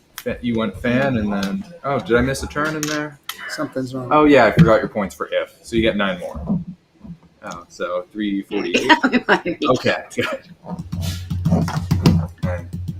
All right. This isn't a recount. This isn't a recount. And when you played Outbraved, I thought you played Rosiated, and I thought about it. I didn't see Outbraved. I just, in my mind, you were playing it on the D. Oh. And I would challenge that. Is Outbraved? I have no freaking idea. Okay. I didn't like it. I would have challenged it. Oh, After I played it and you didn't charge it, I thought, okay, well then I would challenge it if it kept again, but I didn't. Okay. I didn't. Maybe it's good. They're both Outbrave and Outbraved. Okay, so I'm braver than I thought. But Rosiated, no. But I should have traded. I had like GUIIIT Right. D, and that's when I played. I think ZT or Right. I kept having these U's and I's, and I couldn't even do anything here. And Yeah. I just should have traded again, but I got lucky. And I pulled out a good Yeah. rack. Well, yeah, you got one good rack this And game. And had I picked an N instead of the R at the end, I would have had Snarler. You're short. Did I have an E? No, I would have I had had. the last E for a while. Yeah, that you're trying for the like. I knew that, but Yeah. I wasn't even going for the E. No, so there were. I was just going for like a combination because there was some crappy. I had the R's and the N's, right? And I was bugging me. So I was hoping that you would do a play like this for a while because on the turn where I played I had Lawween, LAUWINE. Is Parved good? No, Parv doesn't take Okay. any up. And I found that out the hard way. Okay. Yeah, so I had Lawween when I fish off the W, and then I had Colween after that. So you had chances, but nowhere to go. Yeah, so I was hoping, like, I don't know, maybe you put down an E there or something. I don't think I missed any bingos if I ever had a. Right. But I mean, I got rid of my Z for nothing and my J for nothing and my Q for nothing. I didn't have any juicy plays, no 50, 40 point plays. Yeah. Because I had to balance my rack and I had terrible stuff at the time, and I just should have probably traded, especially when I had the 3 I's in the GTDU. Yeah. Gwit it, II. Right? If I could have got rid of digit, and I ended up playing ZT, but I just didn't get any better. I think I picked another U up, and then I got dude. The turn But luckily I didn't play dud. Yeah, that would have been. I would have insta challenged that. I think it's like an adjective, something away, something's cooked. Okay. Certainly good. Yes. When I had O's, Very Rosie, confident. over bust Over bust. or over butt, Over stub, over tube. Very creative, Crane. Very creative. You made the That's what I only love about valid Yeah. bingo I had there. over BU. Sorry, so I had out. Outbreak Why are they- is the only possible. They know. you could have. Oh, good. Yeah, they know what he. But This is great. I did some really stupid, like little tiny moves where I should have traded. So, There was no points for me, so why bother? but here's the thing. I messed up really bad. Like, if I'd known for sure that Outbraved was good, instead of playing Leopards, could have played Pre-Sold down there. Oh shit! What's funny too is I had the hardest time with this rack. I Yeah. was looking at 8s and stuff, and I didn't see the tongue. I didn't see it until your time on that turn. Yeah. So it was like, thank God. I should have just blocked there. I'd like 3 E's, an I, and O. I guess I have no, it's I love this. what's the ONGU word? Nothing. No? Like ONGUET, like that. A lot of Twilight Zone stuff going There's on. just outgone, tongues, and Outgone, topic. outgone was good. Outgone. I had outgone on my rack. Yeah. I didn't play it. But that's what I would have played it anyway. Alrighty. I saw my outgone. So, All right. Let's cut back to us here. This is great postmortem. Lots of stuff being I like discussed. I like that. I would have had pre-sold. No, that wasn't even your rack. I just like, there are some players, Heidi, that the reason they don't like postmortems is because of that. Is because their opponents say stuff that isn't quite right, and they have to just believe them and trust them because they don't know what their opponent had. But you see all these times where like they're just a letter off, like talking about things. Yeah. It's like, it's great. This is some of the favorite parts of Scrabble is discussing the game after the game. Well, yeah, and thinking about your perceptions, right? Like that's the thing that's fascinating to me about watching, because like you're always talking about how the brain works, right? You look at the thing, you see a hole, so you don't actually see the letters that are on your rack. You see whatever word they reminded you of, whatever, right? Yeah. But it's just a testament to how locked in players are that we saw twice in these postmortems. Players totally forgot what happened in the game completely. Yes. And that just means that when they're playing, they're just so hyper focused. And once the game's over, it's like, move on. But you just want to talk about the game, and there's time for that as long as you're not recounting for 20 minutes. That was crazy. Lots of excitement this morning. It was good games, good fun. So after 4 rounds, we are going to have a break. But before that break, we have a reveal. We have Art Moore joining us from wherever he is, I think Florida, to announce the location of the 2026 Scrabble Players Championship. This is the biggest tournament in North America every year. I believe it'll be the same format as the last few years, where there's 28 games, after which 2 players are crowned as finalists, 7 games, best of 7, to determine the Scrabble Players Champion. This year, it was in Hanover, Maryland. The year before that, it was in South Bend. The year before that, it was in Las Vegas. The year before that, it was in Baltimore. The year before that was COVID. So if you're thinking about the map in your head, if you're geographically minded, Heidi, trying to think, okay, where can we connect the dots, right? Where would be a logical location? Maybe somewhere on the Pacific Northwest. I mean, all of us Canadians want it to be in Canada. Probably not happening anytime soon, but maybe. There's maybe Northeast, Southeast, South Center. Hey, Josh, that is a lot of speculation. I think that it's time to get to the announcement, but I wanted to jump on first and just say thanks so much, the two of you, for doing a great job this morning as we've gone through 4 games. We've got 3 more games this afternoon. And if you like this sort of thing, if you like watching Scrabble, you can always support what you're doing by becoming a Let's Play Scrabble super friend. There's a join button underneath the video. That costs $5 a month. And but if that's not in the budget, you can like the video, subscribe to the channel, and probably most important, share what you love with a friend. So yeah, with that plug, I wanted to say thanks very much, Josh and Heidi, and we're going to be back from lunch. I guess our original time was 2:30, but it'll probably be more like 2:45, I think. How does that sound? Sure. Sounds good. Yeah, we'll be here. I can't believe we've done 4 games already. They just fly by, right? Yeah.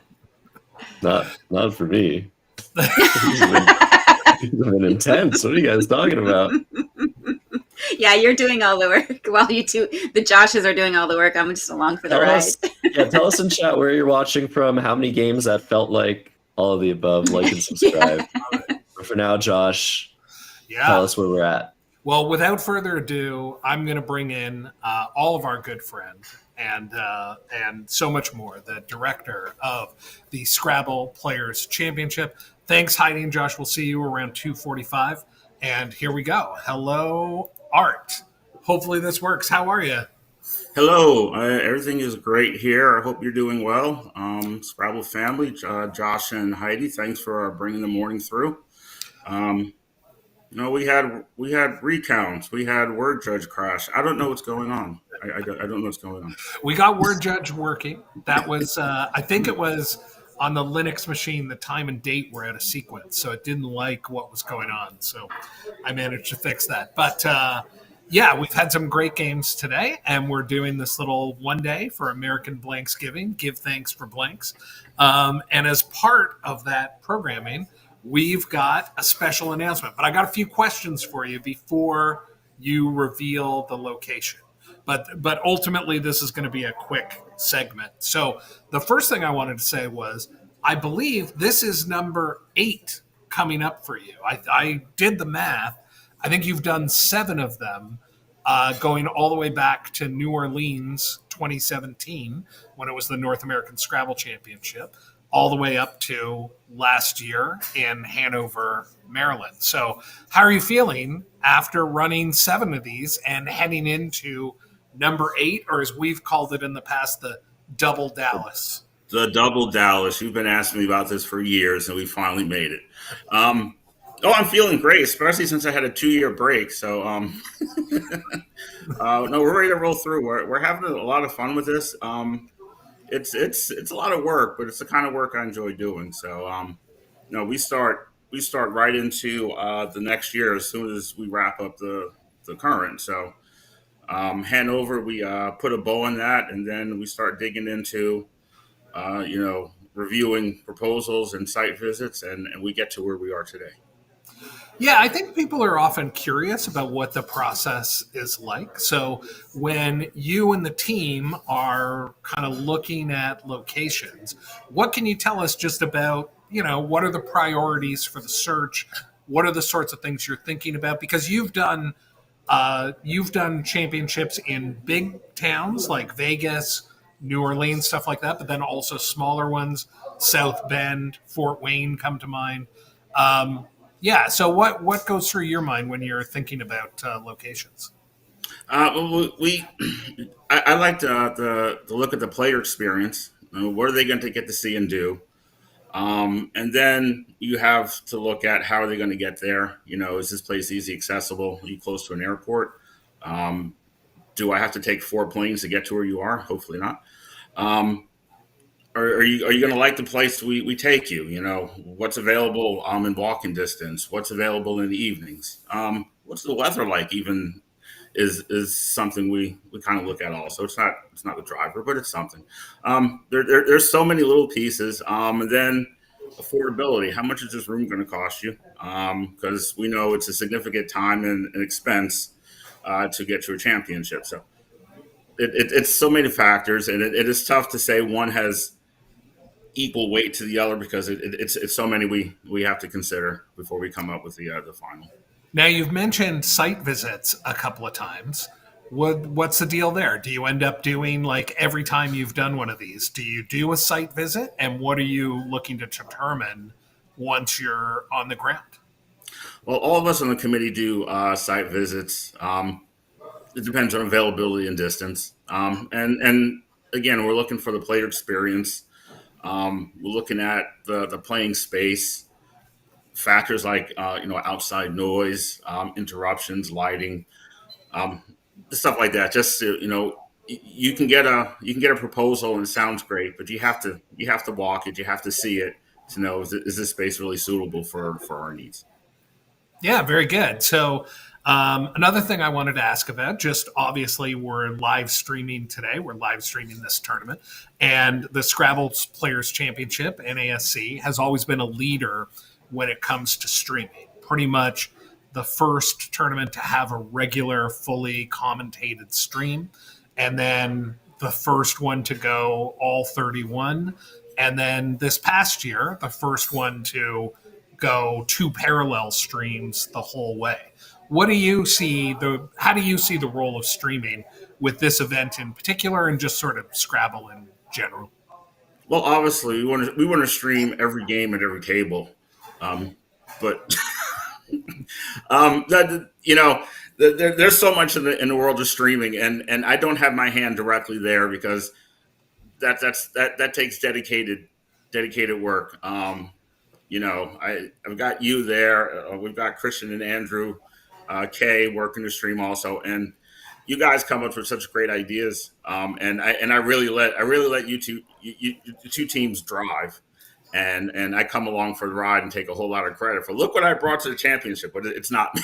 It's really not me. It's a great work by two great teams, and whatever you come up with over the winter and coming into the summer, I'm all ears for. You've done great work. Gosh, you do work over in Ghana a few weeks ago. Fantastic. I love to see what comes out, but I don't have the ideas. I'm void there.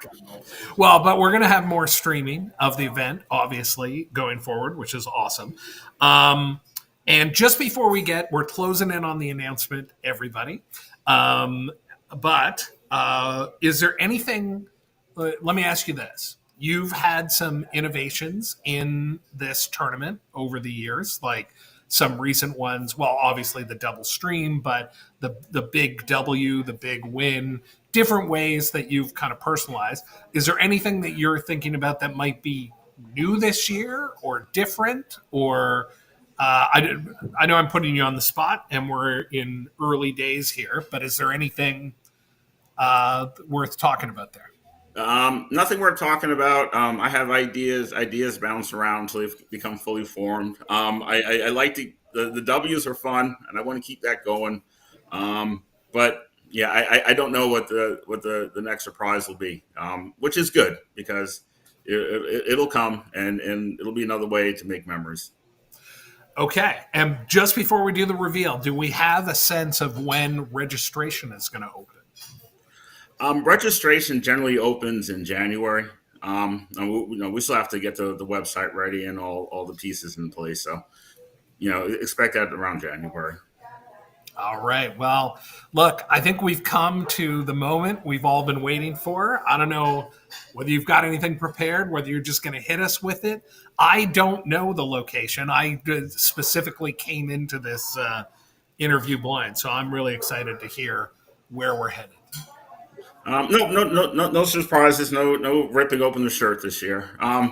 We took proposals from sites around the country, as we always do, and we whittled them down, and then we walked them, and we found that our best destination would be in the Midwest. The Doubletree by Hilton in Cedar Rapids is where we will take the championship next summer.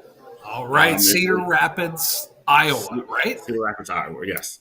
It's another great Midwest downtown area. We had great success, I thought, in South Bend, and even before that. I'm sorry, I'm drawing a blank here. Fort Wayne. I don't know if that's Midwest, but yes, smaller. No, we've had. I felt like we had a great sites in the Midwest, upper Midwest. The charm is great in the small towns, and I'm happy to be there. We're going to be, I believe it's about 15 minutes away from the airport. We have an airport shuttle for everyone. We have room rates about $145. We're close to the Cedar River Trail. If you like to go hiking, there's stuff of that too. We've got a playing room that's 50% bigger than we had in Hanover. We did great Hanover. It was a little snug. We could be, back to about 22,000 square feet. Great facility in a great little town, and I'm looking forward to it.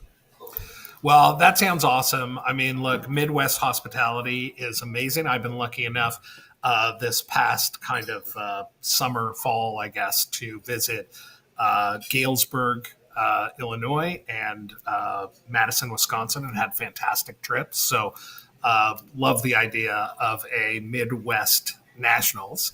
And yeah, looking forward to the always amazing show that you put on. I don't know. Any final thoughts? What else is going on for you? Or is it just your year? I feel like when it comes to Scrabble, it's pretty much the headline is SPC. But you play a little bit here and there and do some other things, right? Oh, I'm a club director here just outside of Orlando. I'm heading up a tournament, in February. Keeps me busy. That and travel keeps me busy, keeps me happy, and that's why we're here. Fantastic. All right. Well, with that, thanks so much for joining me today, Art, and for revealing the location. I've got a house full of people who want to know, so I'm going to relay that information to them. And for everybody else watching, we're going to go into lunch. We'll be back in about 40 minutes, I think. And I'm going to put on a previously run game in about a minute. And that's going to do it. So, yeah, thanks so much, Art. Let's play Scrabble, everybody. Like, subscribe, all that good stuff. And we'll be back with more live games very soon. Bye, Art. You're right. Thanks.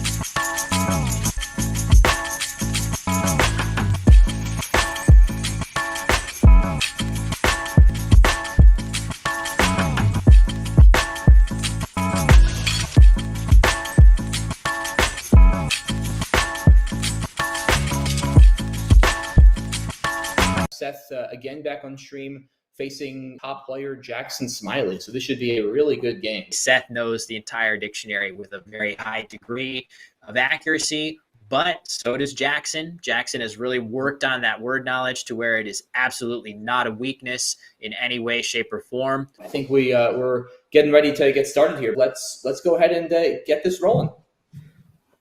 Yep, Seth going first this time.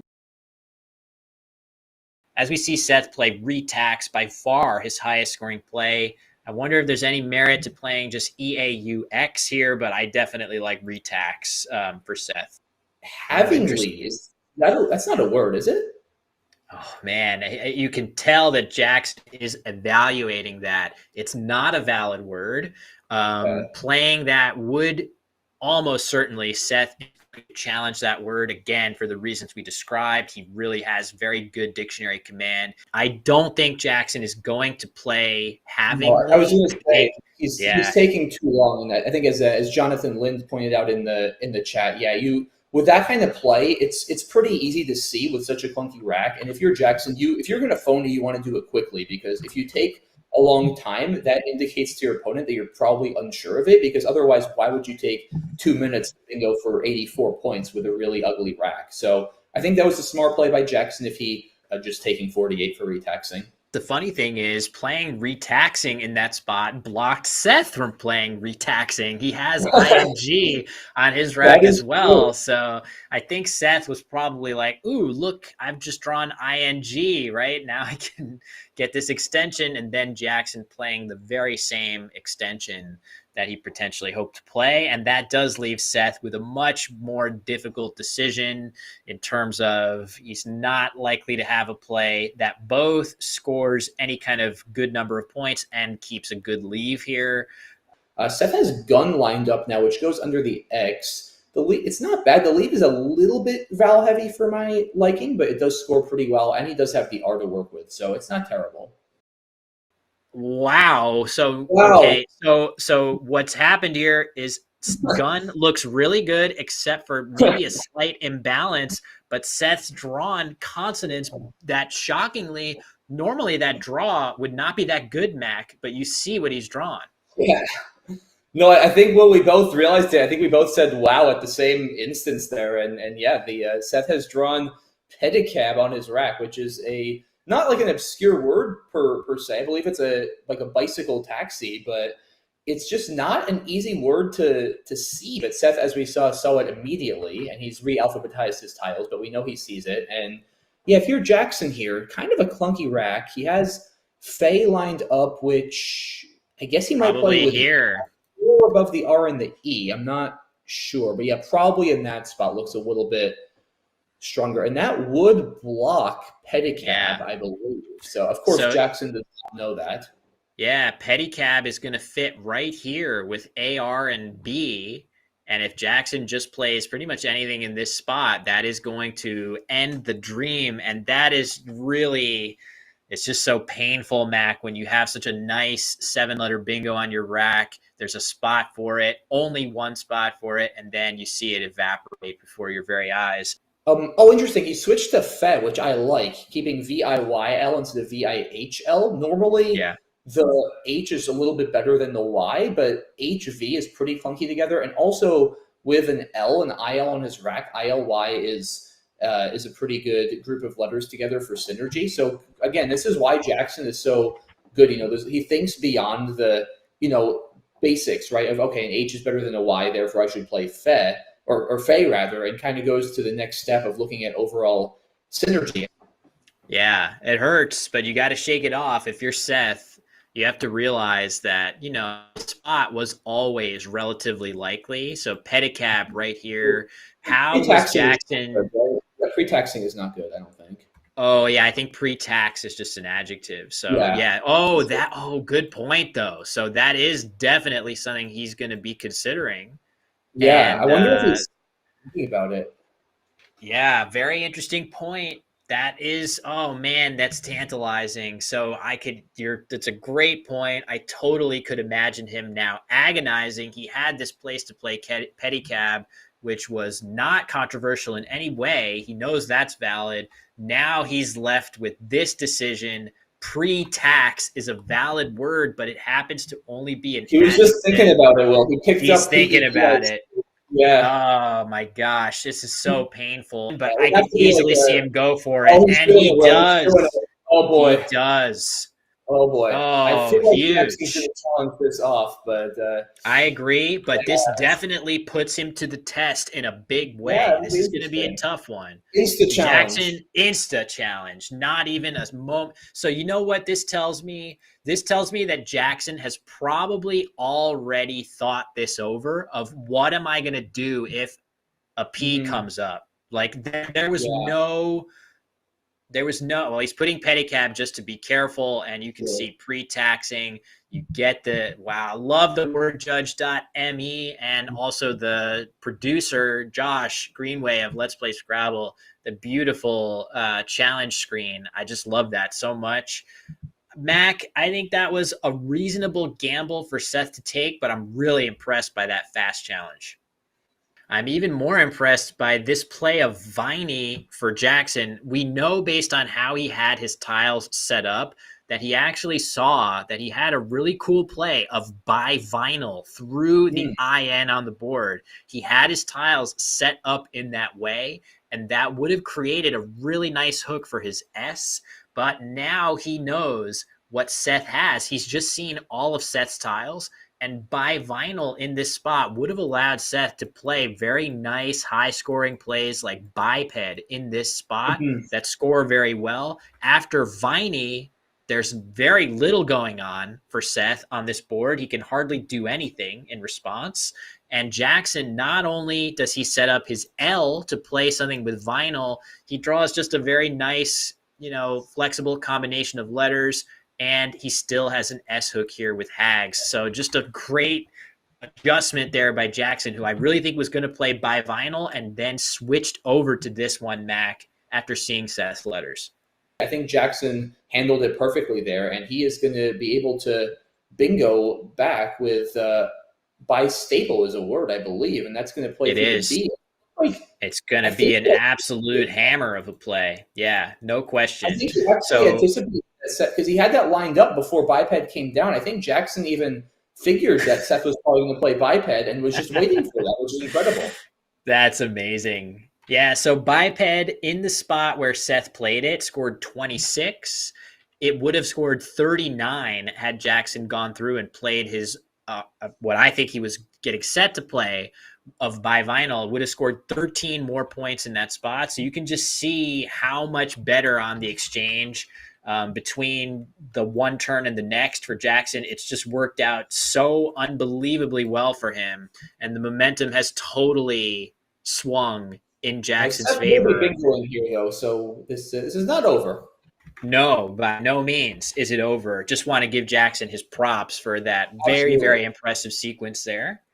So yeah, it is back to Seth. He's drawn a blank, and no question in my mind that he's going to play a bingo. I guess a big question is, what does he think about this word of bistable? Does he think of it as an adjective, or does he think of it as a noun? That's kind of important if he's willing to go for it. It actually is defined. You see it there underneath the board as an adjective and a noun.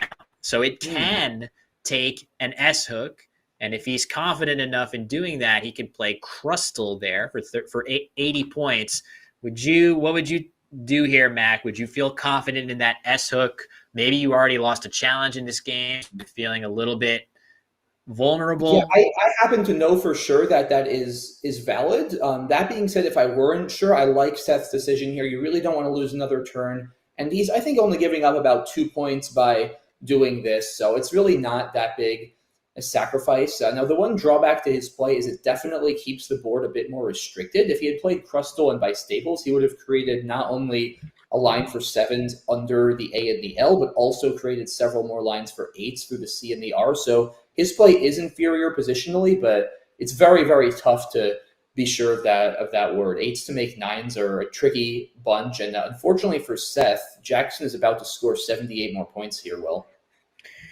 All he has to do is open up his mind, Jackson, that is, to the possibility that he needs to use all of his consonants here. And if he does, you're going to see Matza be played, as you allude to, Mac, right here, 78-pointer on offer for Jackson. I do think he's going to see it, but I would just add it's not a gimme in the way that it would be if it was just, there we go. Okay, you can see pretty much, I'm pretty sure the light bulb just went off that, oh yeah, I have this word. There's no reason to wait. What I don't love from Seth's perspective in general here is that he's down over 100 points. And like I was saying with Crustal, this is not a great board for him for bingoing, especially after Dimwit. I mean, if Jackson blocks the M, there's the G on the right, but he's starting to run out of real estate. The board is feeling fairly compressed towards the middle right now. Another option, and again, it would rely on the bistables hook, is he could play wimps and bistables, which scores a lot more and is probably worth it, especially given the size of his deficit, if he is confident it's a word. Yeah, that's the main question. Is he thinking about that S hook as in play for him here? All right, this is probably a move that if Seth's at all uncertain of bistable taking an S, this is a must as a move. It could also be worth doing regardless, just because you really do set up your S hook in a dangerous way that could be difficult for Jackson to deal with if he has pretty much exactly the type of rack that he does have. Jackson's going to be doing his best to overlap this spot, and he'll probably have some play or other that accomplishes that. But it's going to be tricky to shut it down altogether. Jackson needs to be really careful here, too, about how he blocks, because this is a mistake I've seen a lot, guys. If, say, Jackson plays our, O-U-R, next to O-M and up, he actually isn't blocking, because Seth could potentially now not only bingo, but actually triple. There are a lot of words that have R-S there, and that becomes a long-term liability for Jackson. So he probably should try to block this, but he just needs to be very, very careful about how he goes about doing that. That's definitely the red alert spot, and Jackson's going to make as good of a block as he can. Jackson is going to go with out. He was clearly waffling for a while, and Jackson is normally a pretty fast player. Jackson spent, I think, about 5 minutes on this turn, which is a lot for him, but I think it was warranted. It's a really tough turn, and it has a lot of implications, as we're going to see, for the rest of the game. So you can see after that bingo, Seth is hot on Jackson's heels in the scoreboard. Wow. Okay. Wow. 2 brutal draws. Interesting. Both So I players. take back what I said before about Cot being obvious. Jackson is strongly considering here playing between Dowdius and Bistable, something like Re or Row, with the idea of scoring pretty well and blocking a little bit on top while also saving Cot for next turn, hoping that Seth doesn't block. It's an interesting thing to consider. Jackson, I think, makes the right call here ultimately in just shedding the Q, and you still do block the bottom a little bit. The D in the third spot is not all that scary. So yeah, I think Jackson was definitely correct to consider playing up there, but I do agree with his call. And yeah, now we're gonna have to see how Seth handles this vowelless rack. Very bad timing for this kind of draw. Seth, he's got a spot or two on this board. The one that really jumps out is this O. So with all those consonants, the nice saving grace of all the consonants on Seth's rack is he has the CK, CH. He has very synergistic combinations of consonants that will allow him to dump a bunch of them at once. I think his best play here is probably Gaunch through that O. Bit of an obscure word, but it would hit the H in this really good spot. Let's see if he ends up playing it. He does. That's going to be a nice job by him. I like it, Mac. Now Jackson probably going to be looking at something like Euro on top. I'm guessing a fairly low scoring play, but he's got to rid himself of some of these E's. Maybe he would be tempted to play just NEE right here. It scores well. The leave is decent. It looks like he's set aside those tiles on his rack right here. So maybe he'll do that and think that the other 5 tiles on his rack, maybe he'll draw a 7-letter word that he could play up here. Maybe he'll draw an 8 through the G. It's a couple things that can happen, but he does play that. I would have been sorely tempted to play Euro just to go a little bit harder to get the blank, but I don't really find too much fault with this one, Mac. So yeah, now we'll see what Seth is going to do. He could play something like Silky on top if he just wants to score, but that would require getting rid of his S. Yeah, he does have a couple nice other alternative options, like Raya down in the lower left corner scores decently well. It keeps the S. It does only use 2 tiles. If you really are wanting to burn through tiles and try to get that blank, you could play Silky up here, and that accomplishes that objective much more so. Plenty of other options. Risky right here is another good score. So there's a bunch of options that score well for Seth, and they're all going to get him pretty close on the scoreboard to Jackson. So this game knotted up in a hurry. Remember, after Bistable, Jackson was up huge, but Seth's done very well to work past that pre-taxing play with Pedicab and get right back into this thing. And we do see Oi for Seth. Makes sense to me. Yeah, I think that's fine. I think this is one of those turns where there were probably 4 or 5 plays. I think we're all close and reasonable. And it's, very hard to know, like, how do you weigh these different factors? Like, it's good to consider all these factors, but sometimes it's hard to know which ones to prioritize. I think Oi, Rhea, Silky, Oik, I think was not unreasonable either, like you said. I think I'm definitely fine with Seth's play here. He still holds the S to go above the H, and has a good chance of maybe even drawing something like Silkier next turn or something like that. So, yeah, now we'll have to see how Jackson wants to play this. He did draw the F, which is not a bad tile, honestly, relative to some of the tiles in the pool.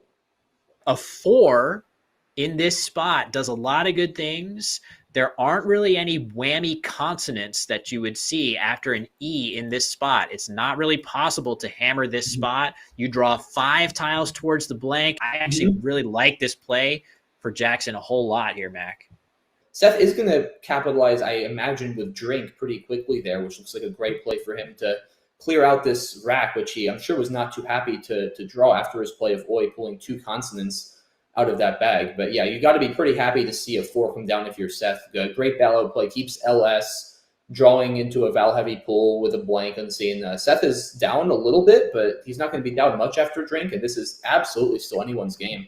First of all, we're going to have to watch with bated breath as Seth draws these 5 tiles. He could easily pick that valuable blank right now. And if he does, the odds of him picking great tiles to go with it are incredibly good. There's just very few whammy tiles. There's very few, bad combos that he can draw if he does pick that second blank here.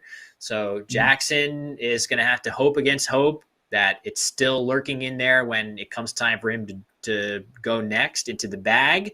And there we go. Ooh.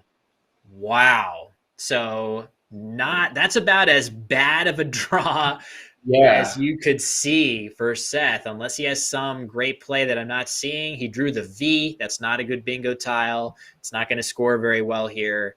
And the blank is still in there, lurking potentially for Jackson if he plays Rioja, Mac.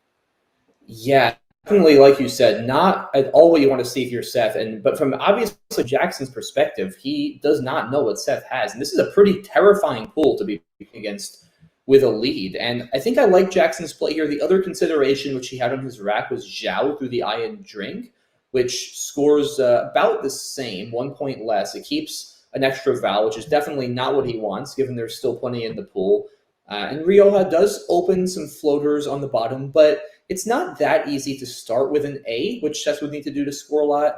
And Jackson does go up about 45 here, so he could potentially be in a position to outrun Seth if he does bingo for not a lot. So I think Jackson needs to not be too scared. And he does draw the blank, but he draws more vowels to go with it. So, yeah, it's going to be very interesting to see how this one plays out.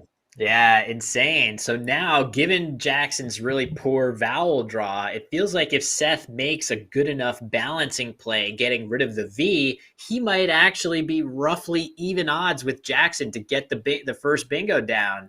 I mean, Seth needs to be aggressive here. He can't be – if you're Seth, you have to bingo to win this game. There's no ifs, ands, or buts. And you can't be afraid of Jackson bingoing, because if Jackson bingos, you're going to lose anyway. So you have to play hoping that Jackson doesn't bingo. And that is very possible, guys, because look at the pool. 10 vowels and 6 consonants. Even though there's all those good tiles, it's not that likely. And actually, there's a better variant of viol with an A. Morris points out he should absolutely play viol with an O, V-I-O-L, to set his A as well. With only yeah, that's a great play here. Yep. Setting up the A for a little extra flexibility. You could extend it with an S. You could extend it. Ooh, this looks like that's still fine, though, honestly. I mean, ALST, he still sets up his S. I think it's slightly worse, but it's still a very solid play. It's still solid, but you just wonder, what if he draws a 7-letter word with, an A in just the wrong spot that it might have played there. So I think a slight improvement, but I agree. These are very close plays for sure. This game is coming down to the wire. He's got isolates through the O in Rioja. Does he have anything else? Oh, there we go. So this is fascinating because so much hinges on what Jackson plays. I think he's going to know full well that he really needs to hold on to that N and hope that he draws a couple consonants here. But even if Seth gets isolates down, Jackson will easily have plenty of opportunity to respond with a bingo that's going to clinch him the game, even after Seth bingos. So just because Seth is sitting on isolates, yes, that is definitely very good for him. It is far from an ironclad win, even if he plays it. I think Jackson should focus more on the counter bingo, like you said, because absolutely he's up enough that if they trade bingos, Jackson, especially bingoing out, will win this game every time. Another thing to mention, every tile left is worth 1 point. So it is going to come down to, Seth needs to bingo and hope Jackson doesn't bingo to win. If they bingo the same amount, Jackson's going to win. That's what this game is going to come down to. So Jackson could try to play on the bottom with G or Je. But again, the problem then is if Seth bingos elsewhere, Jackson is going to have fewer lines to bingo back. So I think if I were Jackson, he's looking at Emu through the M, which I really like, getting rid of 3 of his vowels and just leaving everything open. You've got the blank. If Seth bingos, you've got a bunch of lines to bingo back, and I think this is the right call. Yeah, really fascinating. Emu in that spot, scoring only 6. But almost with any kind of flexible draw. From Jackson's POV, he would love to draw an S because that would open up this spot on the board. But even without it, isolates does not go far enough. This G is going to be very, very flexible for Jackson to use. And he'll just have neologic. Yeah, neologic. Yeah. That's going to do it. So leaving that G open, and he's drawn the I. That's easily enough. Let me get these scores in quickly. He's got it. Yep. Yeah, he sees it. And yeah, we know he sees it. We know he's going to play it if he can't find anything else. And he's not going to find anything else because there is nothing there. So this is going to come down, but totally for Jackson. If he's has any doubt, he has 3 minutes. There is no reason not to take it. And all you need to do is find any bingo that you're sure of and play it. So yeah, it turns out there's nothing else there, and he's gonna bingo out and win this game. As Jackson does lay his winning bingo down here, and Seth, just a deep breath. He'll challenge it, of course, but this is the only winning play available here for Jackson Smiley, and a pretty epic win, Mac, in the process here. Yeah, what a game. There was just so much back and forth in this game. Little walk.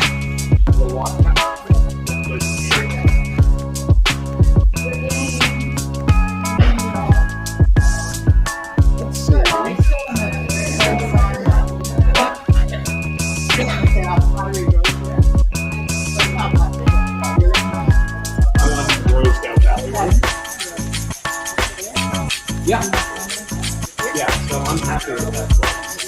It's a wrinkle up, but I'm very. I don't know that I've been paying that attention. Yeah, I don't know what is potentially on the horizon.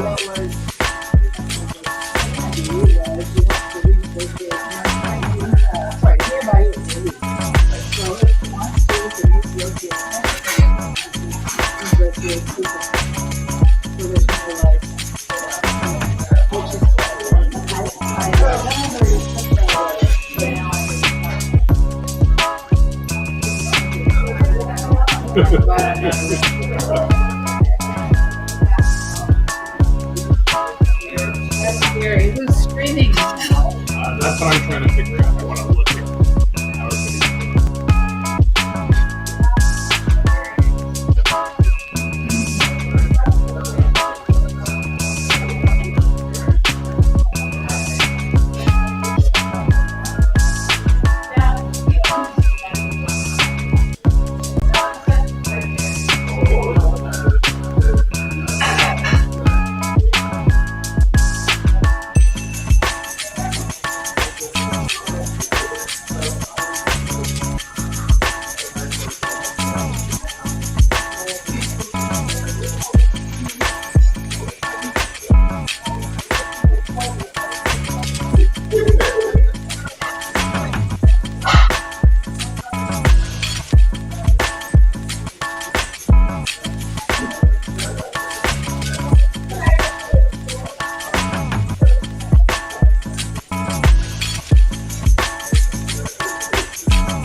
I'm just trying to do what you're doing or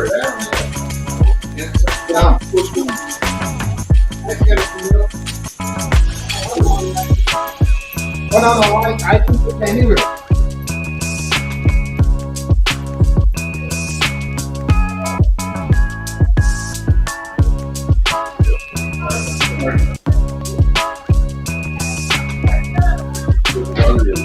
I want to say that he's looking at yet another game.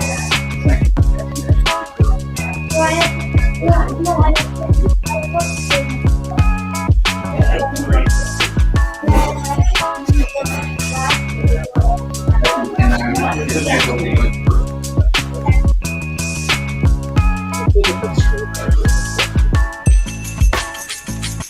There's the scorecard.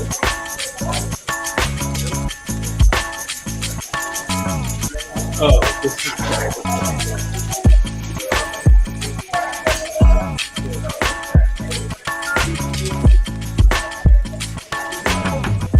so you went first Val, you were first here, then it's second, and then you're probably going to go first here, and that'll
yeah, I probably need 1, 2, 3.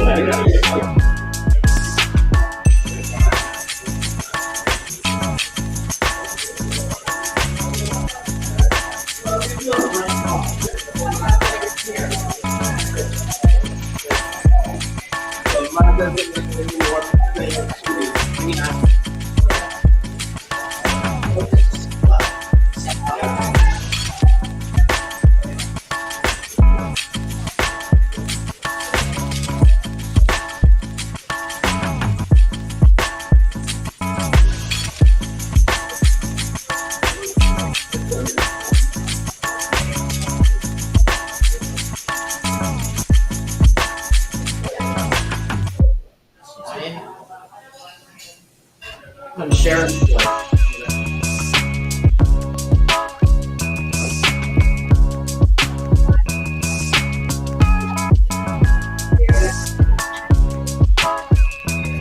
Okay, go find the phone.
first tournament, someone played the word Heathers for like 102 against me, and I challenged it. I didn't, As Evan Biolo, he played Heathers against me.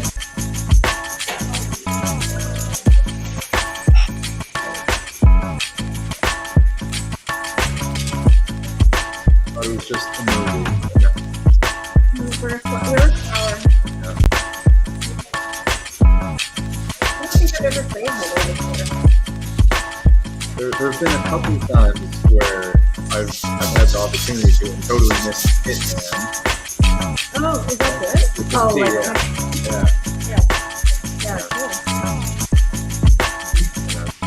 Learned all the 7-letter words with Caleb in it. The opinion is not something you like to do. No. All those letters are not good without bingo and jump. You want to Camel? You can bet. Okay.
Welcome back, everybody. I'm Josh Shokel.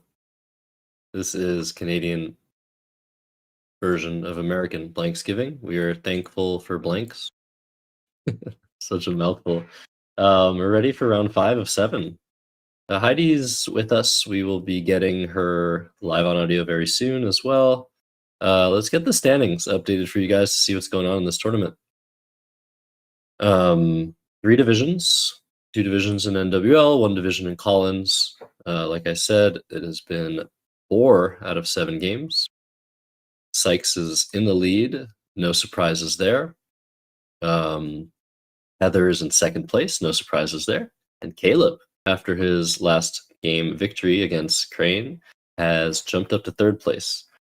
And let's go to Division B. After that, see one over there. Don't think we'll be featuring Division B this stream, but Greg Golding still undefeated at 4-0, ahead of the rest of the field, so it's going to be hard to take him down. Great performance from the Capital Region local, probably traveling the longest to come to this tournament out of everybody. And for CSW, Charmaine 3-1.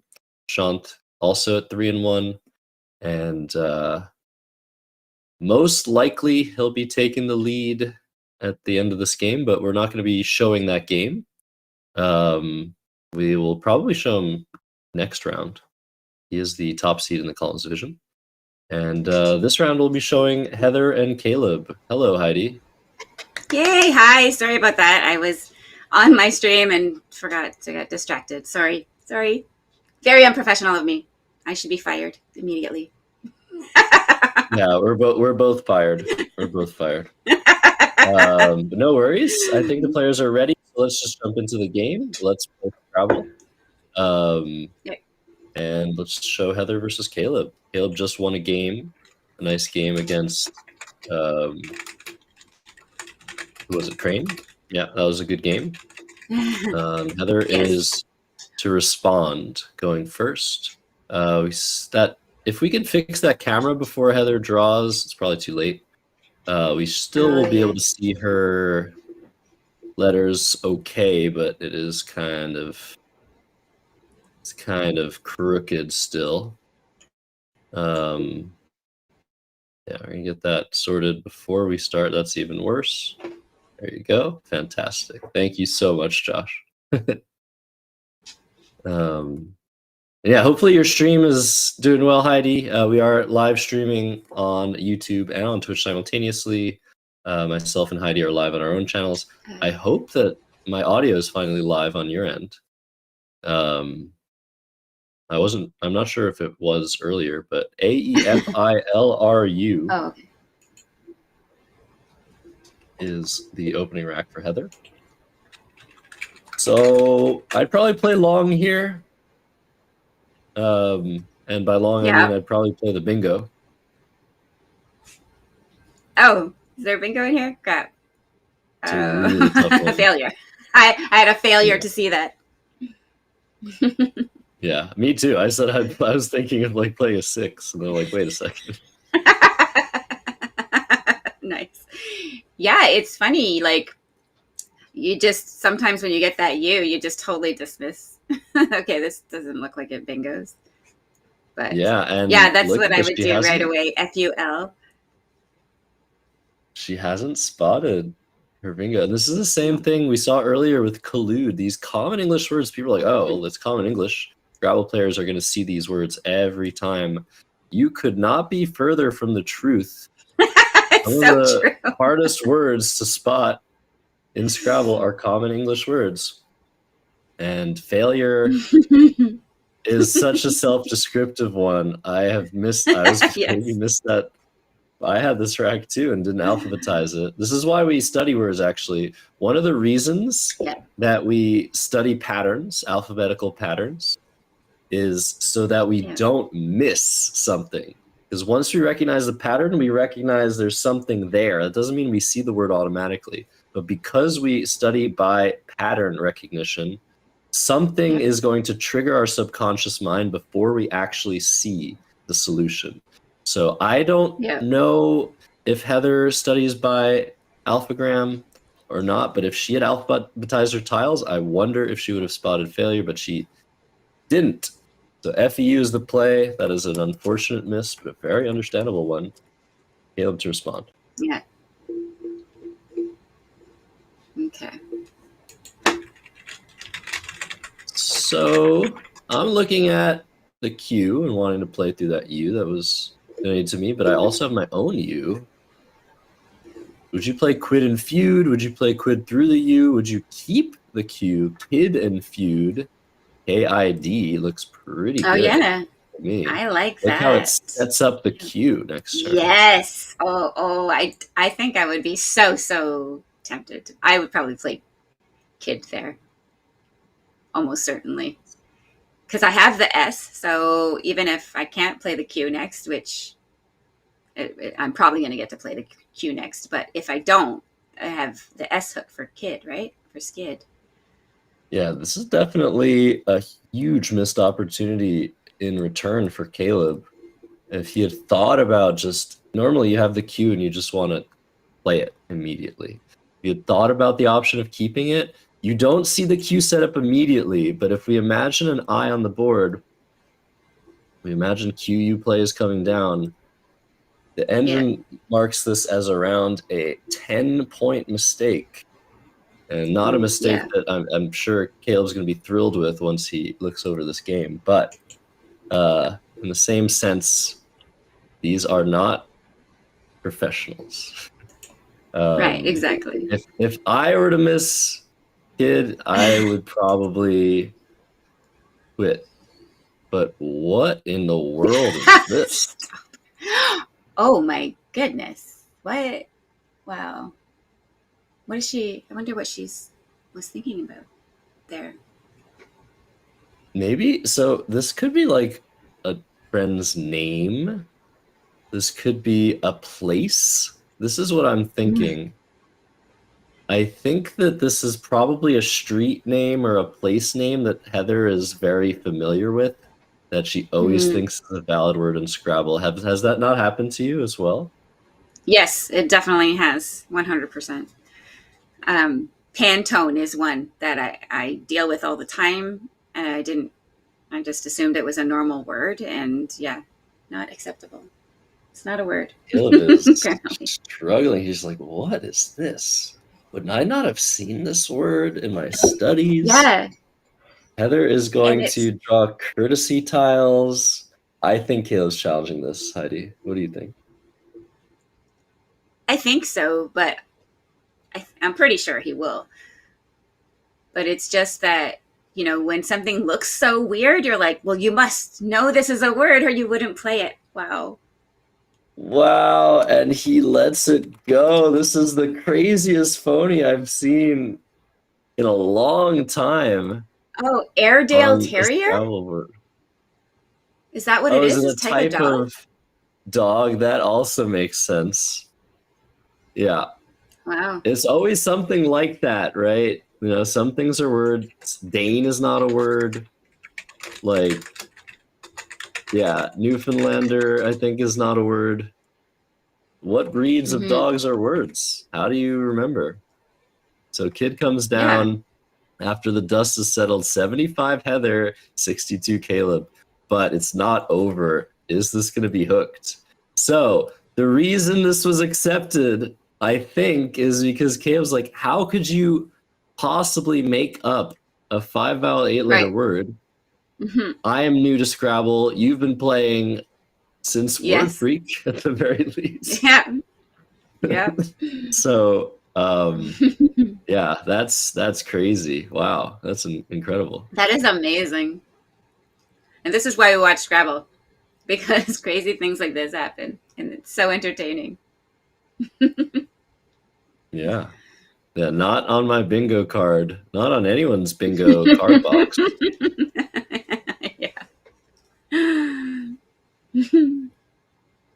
Over to Heather. So it's a close game, but the S hook is going to be so big here unless some overlap or some play through the E happens.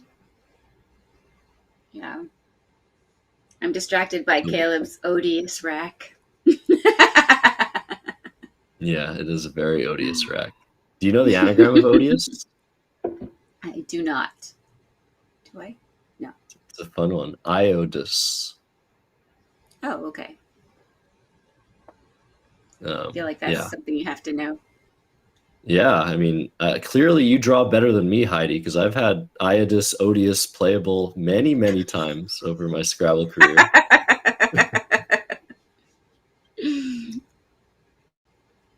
Pretty sure your Scrabble career's been longer than mine too, though. Yeah.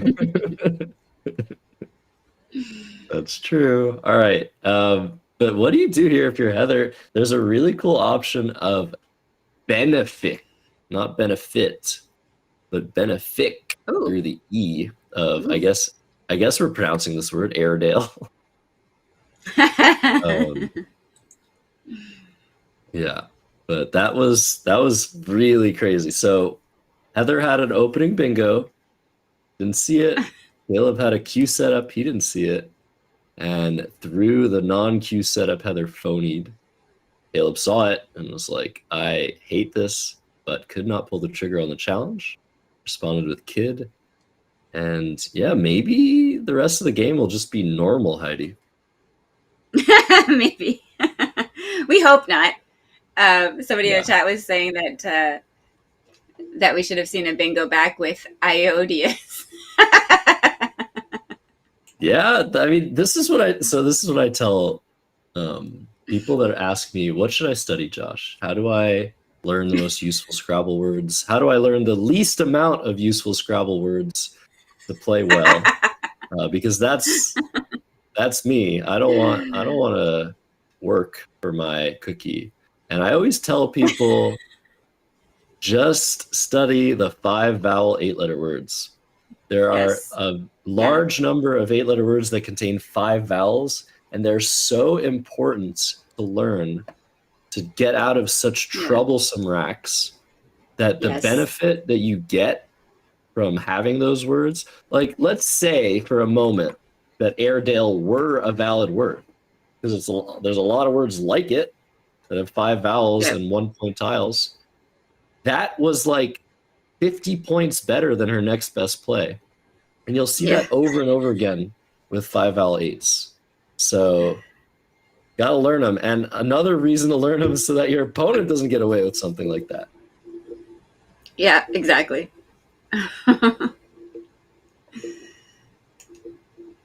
Yeah, what a fun start to this game. Caleb's still struggling on the post-odious draw. Heather has some really nice options available to her. The best of which is probably just fancy. That's 50 points, Heidi.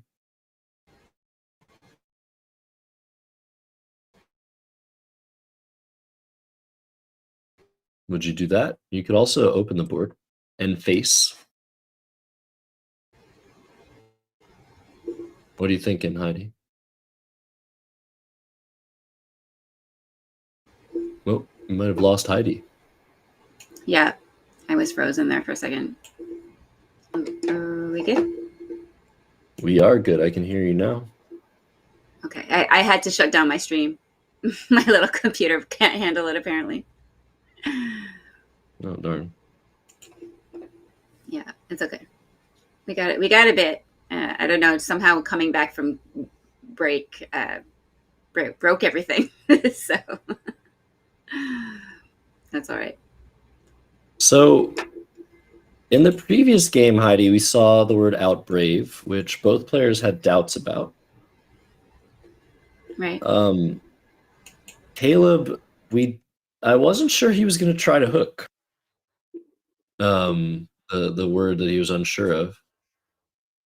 And I wonder, I mean, he still doesn't have another S, but I wonder if he does have a bingo that only plays with Airedales, if he's going to play it. Because clearly Heather thinks this is a word, unless you think Heather is like trying purposely to phony with a word like this, which doesn't make any sense. Although, does it make sense? Maybe it does make sense, Heidi. Maybe Heather knows Caleb is going to accept a lot of her phonies because of his lack of experience. Think so. I don't think she did that on purpose. I think she thinks it's a word. So but it could be the case where you it could be a case where you think this could be a word, I'm not sure. So you play it because, like you say, it's the best by far if it is good.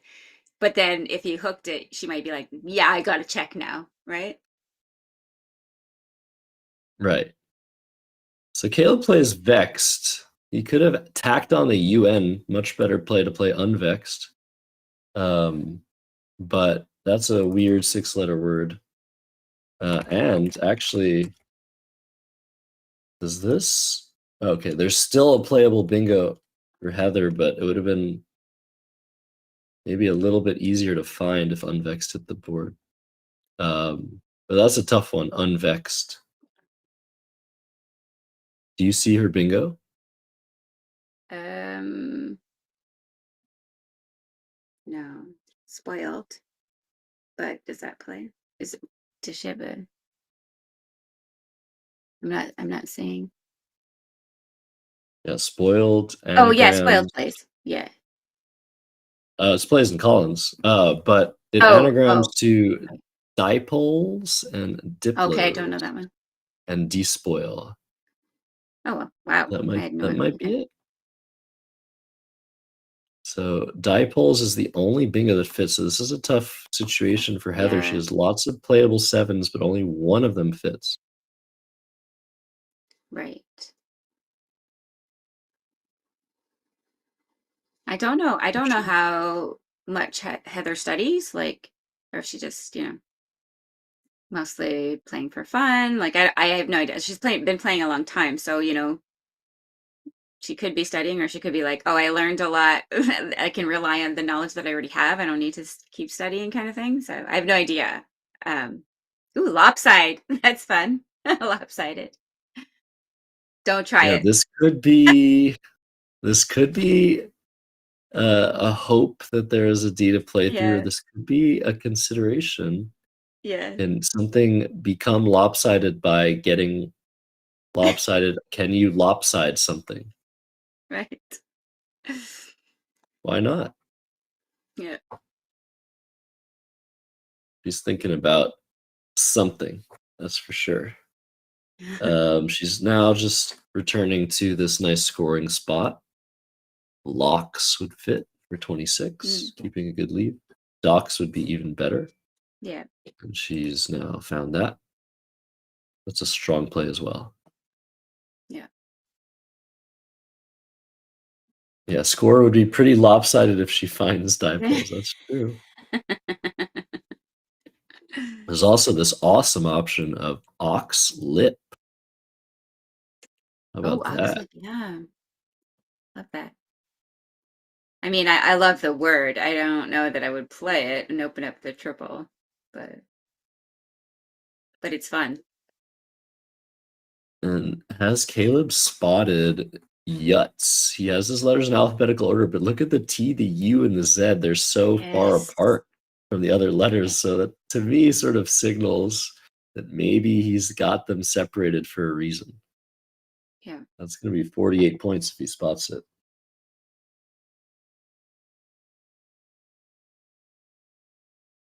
Okay. All right. So 62 points is the lead for Heather, but after Yuts, that lead evaporates to only 14. See what she hits. She's drawn an E and an A, so she will be able to bingo now through that T that Caleb is opening up. Epilates is the only playable bingo now. That's a must find.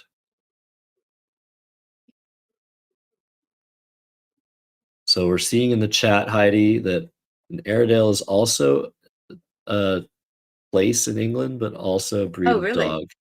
I know Heather loves dogs. Yes. So Yes. It checks out. Yeah. Oh, and Eloiner, the draw for Caleb, Oh, but that's man. Wow. not going down anywhere. Oh, that's so rough when you have homeless bingos. Is there anything? There's nothing through T. Unhoused Trialing? bingos is what we call them now. Oh.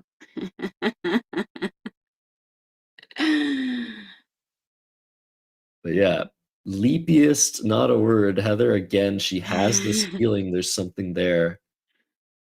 Gotta find epilates. She doesn't. It's an even-ish game. Chat trying to help her out, sending the good vibes. It's epilates. Yeah, another tough one Like to when find. you do. Like I said, these common words, Heidi. Yeah.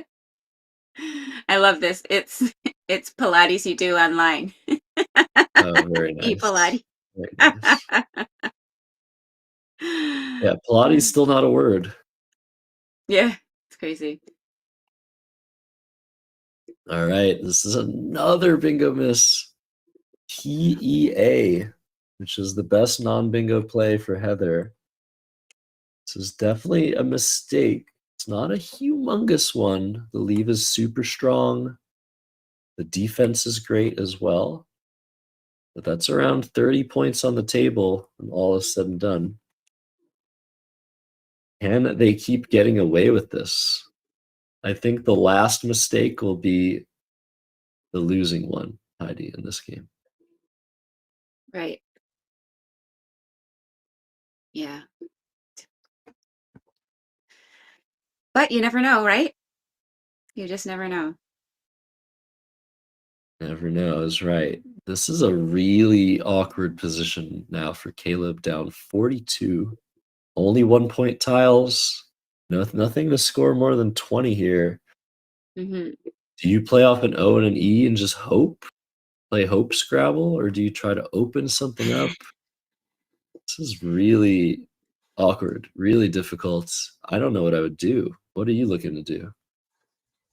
Yeah, I might play OE beside the T of vexed maybe, or I know it's fishy and sometimes you hate to just make a fishy play, but I don't know. Those letters look so strong. Liner, And leaving liner. among a pool of uninspiring choices, when you Mm-hmm. have something that does something you want, it's hard to say no to opening the board here. The board is so closed. This V of vexed just shutting this out, shutting this down. It's really hard to overlap or underlap odious. And other than that, the board is really, really, really difficult to work with. So doing something proactive like OE, I love that idea, Heidi. Yeah. Do you really? I'm surprised.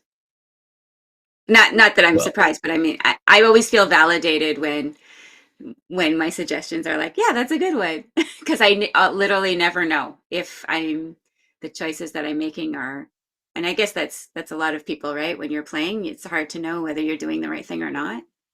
Can never be sure. yeah, I mean, I'm not saying it's the best play. I'm not saying that No, I'm no, I happy with know. it. No. But you know how to play Scrabble. I don't know what you're on about. Yeah, I think it's funny. Like there's that what do they call that? The I forget this some kind of effect or whatever. It starts with a D. But anyways, when the smarter you are, Dunning-Kruger? the more. Yes, that's it. Say it again. What is it? The Dunning-Kruger? Dunning-Kruger Yeah. effect. Yeah. So yeah, where the smarter you are, the better you are at something, the more you realize how much you don't know. So it's only when you like don't know enough to know how bad you are where you feel like super confident. And then as soon as like the better you get, you're like, oh wait, there's like so much more I need to learn. Yep. Very important lesson as utensil comes down. So this is a common word, and she found it with a blank. Very nice find. 71 points. Only way to score more than this would have been to play Illusion, Elusion. One spot to the right. But yeah, fantastic way to seize an 100-point lead. And although Caleb could have potentially drawn something huge through that U of utensil, he didn't. Right. Another really tough position. All 1 point tiles, nothing to do with them. I think the best play is ridiculous here. What is it? Are we letting people Reunion? guess? I think reunion, setting up the P, is the best play. Oh man. Give Yeah, Heather something to worry about. Yes. Yeah.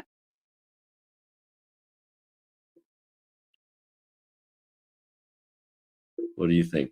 You could also play Linearon in the same spot. Set up an S you don't have. No, I like your idea better. Especially because I don't know the word you just said. Linearon? Linearon, yeah. It's a tough one. Yeah, it's very tough. It's pretty high Prob though, yeah, you'd think I would have seen it by now, but nope. I suffer like with 2N bingos. I find them hard to see a lot of the time. Interesting. Yeah, it's a weird thing. The brains are funny, man. Yeah, the brains in action. It's just beautiful to watch. It is. Because none of us are perfect, but the brilliance, the journey. I'm gonna start getting philosophical now.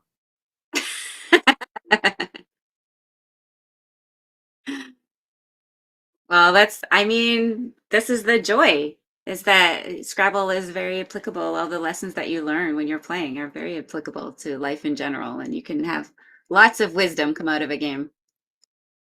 Oh, we're seeing reunion. Let's go. Let's go. So, how sure are you, Heidi Robertson, that pre-union is a valid word? I'm like 80% sure that it's So good, imagine you're now in this position, I think. 1p unseen, and you're Yeah. ahead. So you're Yeah. thinking about, how can my opponent come back? Mhm. You think about pre-union. You're like, I think that's a word. Yeah. What do I do about it? This is incredible. How the heck is this game gonna Yeah. turn out? Will Caleb draw the P immediately? We know that Heather doesn't have it. Also blank unseen. All right, that's not it, but the whole game is going to sort of rest on this edge of a knife with this pre-union hook. Yeah. Heather can withstand a lot of plays there, but not a bingo. And it's kind of difficult to block while not opening anything else. Right. This is why I love Exactly. these content plays. So much fun. Yeah. Yeah. Yeah, that's tough. I think at this point, like maybe she thinks I just have to go for a bingo of my own. But actually, if he gets a bingo across there with a P, then yeah, it's pretty much like that's so many points. I don't know, but I don't know. But Maybe she could still withstand it if she bingos, she's right? gonna Like play. Oh math, my math is hard. god. She's gonna play heave. Okay, I would have probably tacked the R onto that. There are Yeah. lots of R's unseen, but this is a good play. It sets up Yeah. the S for sheave. Nice. But now look how protected that P hook is. Oh man. I feel like I just wanna I'm gonna put this on Yes. the Yeah. screen and then just like let it sit there. Oh, Heather draws a blank. Wow. Oh, that's a nice rack. Wowee. All right, this is going to be crazy if Caleb's able to come back. Is he thinking about pre-union? Is he not thinking about pre-union?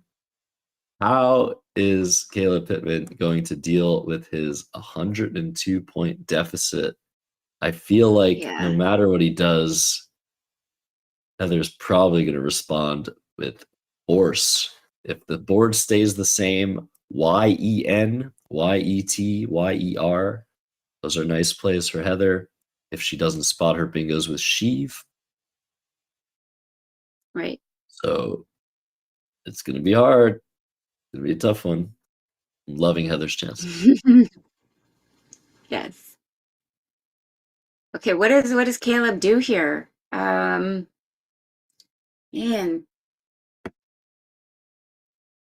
He's got to I feel like I'd be wanting to like open up another line. I agree. And again, your idea of playing next to this T of Vex is such a good one because it's so hard to block the board after that. So hard to block this row unless you have very specific tiles. So I would probably play something there. OHO, OHM, OH, OOH. Oh my god, so many options. Yeah. But maybe Caleb just wants to wait until he draws a P. Maybe that's his plan. He's going to play Loam and just hope to draw that P. And if he does, and Heather doesn't play with Sheev, yeah. It's going to be really interesting. Was Heather's plan set up Sheev? And if so, does she spot one of her 2 7-letter words with it? Yeah. Which have both been pointed out in the chat, Sternly and Styrene. And she's lining Styrene up. I'm going to be really upset if this hits the board, because reunion is going to be such an unimportant thing now. No. Yeah. All right. Well, Caleb did draw into it, so it's fine. Seahorse? No, need 2 S's for that. Yeah. So this puts Heather up 158. Caleb is holding, I think. I think Heather's smiling. It's not a good sign.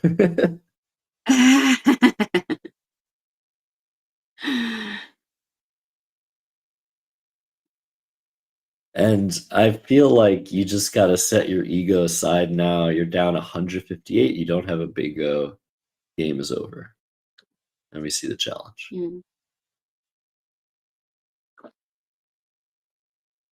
Yeah.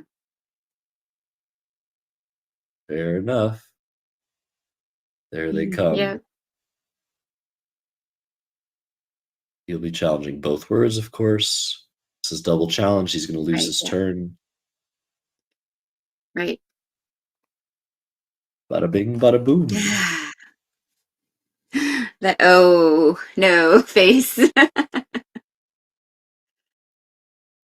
Yeah, that losing a turn is going to hurt here. Now, but yeah, that's quite the deficit. Unseen to Caleb is 3 G's, 2 W's, and J. Look at all those consonants. We'll see what Heather pulls. If she draws 1 vowel, the game is over. If she doesn't draw 1 vowel, there's a chance Caleb can do something.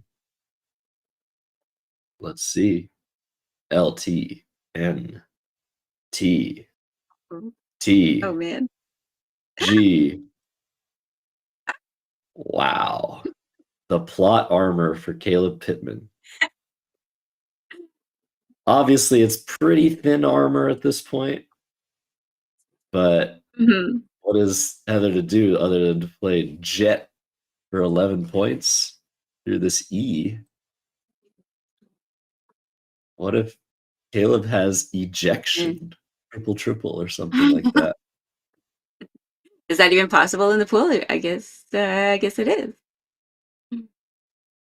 It's not. Oh, it's not. Okay. Yeah. Yeah. Let me actually take a look from Heather's perspective. What threats exist after this play? She made this play, of course, to block the biggest spot on the board. Yeah. But wow, no triples. No triples available. So it's actually a safe play. And Caleb's just going to play Haj.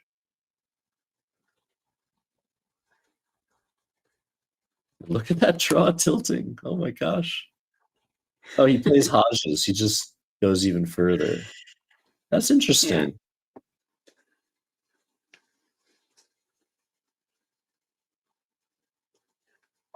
It's funny. I wish that like Caleb had drawn into tilting, because this game. Yeah, I was just gonna say, yeah. If she got to play it, it would be very tilting.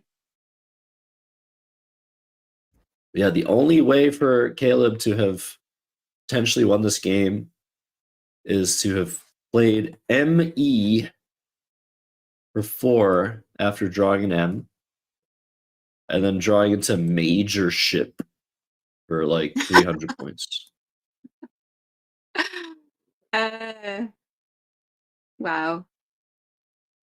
But no, I mean, you could still potentially draw into 2 bingos here. I don't know where. But also, what do you think about the announcement? We were so surprised, right, Heidi? Oh, yeah. Cedar Rapids. Yes. Who knew? Yeah. Well, I guess I knew being on the advisory board, but yeah, it's exciting. I loved like Fort Wayne and what's the other one? Fort Wayne and the one we were just at. I forget. But anyways, those smaller towns or well, I don't know, cities, they're just so welcoming, and they really they want you there, right? And you feel that. So they take good care of us, and I feel like we're going to get the same vibe out of Cedar Rapids. And one of our board members is actually from there, so he's going to hook us up with a lot of good stuff. So yeah, it's going to be a good one.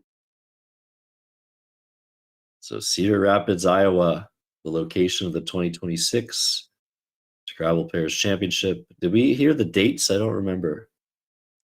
I think it's July 22nd to whatever, 28th, something like that. And finally, pre-union hold. So it's happening. 42 points. Oh my God. Will Heather challenge and give Caleb a chance back in this game? Wow. We know this is a word. It's still coming in clutch. Heather low on time, down to 4 minutes. Caleb not giving up at all. He played Hodges specifically to try and draw a P to play pre-union. Heather, you can see her fingers 18 there. to 20. Yeah. She is nervous. Yes. If she just lets this go and plays a few tiles, feels like she can't lose. Yeah. It's hard to lose regardless, but she has accepted the play. Smart. Good decision. Good job. Caleb wanted the challenge. I could see it in his face. Yeah.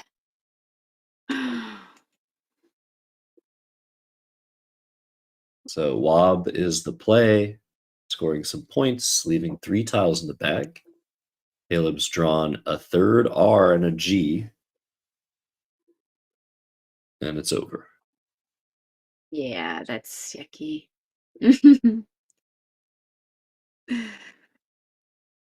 Melting. Oh, well. Heather So played unseen. big. CG are the tiles unseen to Caleb Pittman here. Right. Smiling. So I'm kind of sad, Heidi. Do you know why I'm sad about this game? Why are you sad? Was there some crazy extension that could have been made or something? What? Why are you sad? I'm sad because we're not getting to see the S hook on Airedale. We only got to see a 2-letter word with pre-union. Yes, well, yeah. But we got to see pre-union at least. Yes, I'm happy. I'm happy, actually. I'm very happy.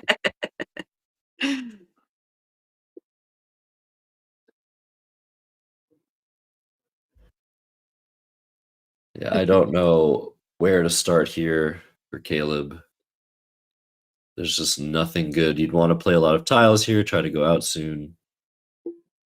Literally no way to do that. I'll ask my engine what it thinks. Mm-hmm. Oh yeah, we won't get another recount. That's true. Oh wow, the engine finds a beautiful play. Okay.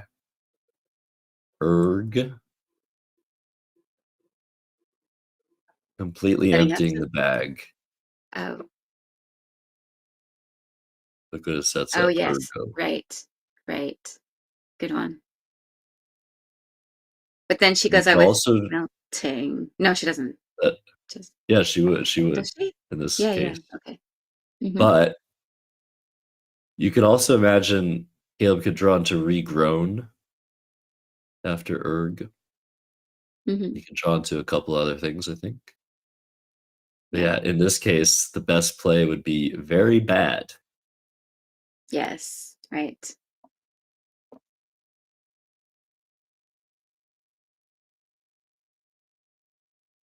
Yeah. Yeah, It's I don't really know where to go here. 3 minutes left for Heather.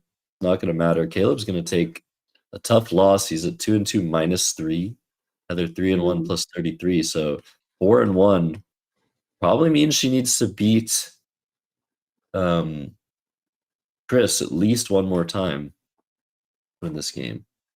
This tower is the play. Gonna draw CG as final rack. CGGRR. Oh, yuck.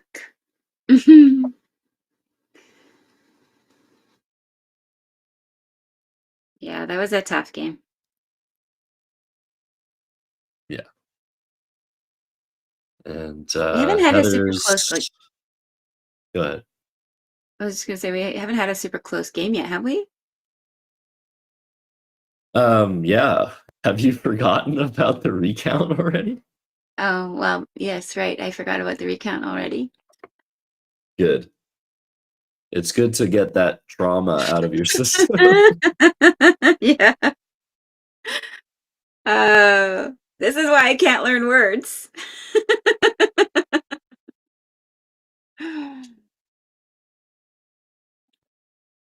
So meeting Mm-hmm.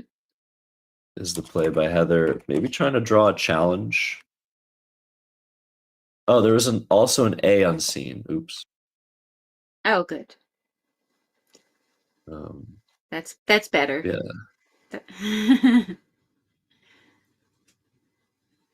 And Caleb's best response would be to either play MARC Mm-hmm. and then cry, or play something else and then cry, but crying first is also identically good. Yeah.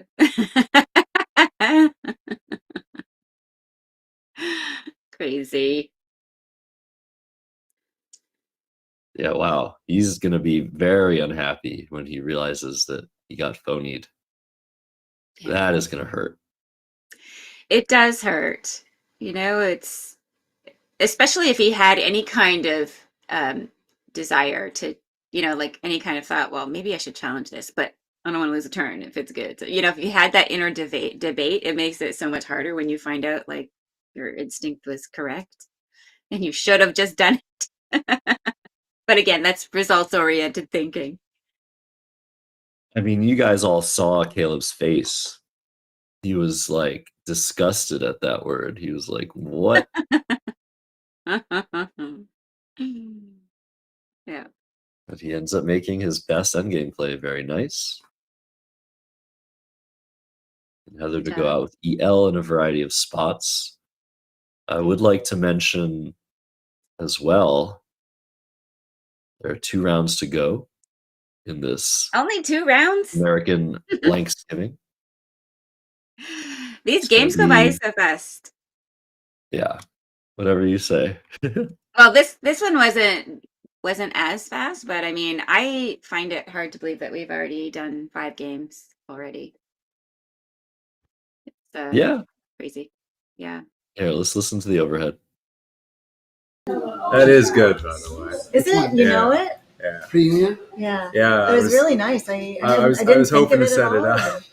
It was really cool. Yeah. She hooked the S onto heave to make sheave. Yeah. Yes, as it turns out, because it was challenged, so we know for sure. I wasn't sure. I thought maybe is that good or? So it's a dog. But is it a proper noun? That's the question. Okay. Let's find out. Let's find out. In that You know who rack, knows is in that rack is also Ariel, which I also thought of. It's not good. Okay. Is Ariel good? Ariel? No. Like A-E-R-I-A-L-E-D. No. I can't verb. Yeah, Okay. you have to go through the D. Yeah. Yeah, I mean, So you had Lettier with an A. yeah. Is AEAEILR. Is that good or no? Or Airedale? No, No. it's not. No. Proper noun. Well, Taking advantage of young I had Caleb. I a know. chance. It's a dog. I knew that much. Oh, I didn't even know that. It's about- Who's the dog now? But I had a suspicion it was a proper noun. Yeah. But you did it anyway. I even have a good move. Not really. Oh well. So now that we've all played each other, it's like we play Suga. Spill out your goddamn phone.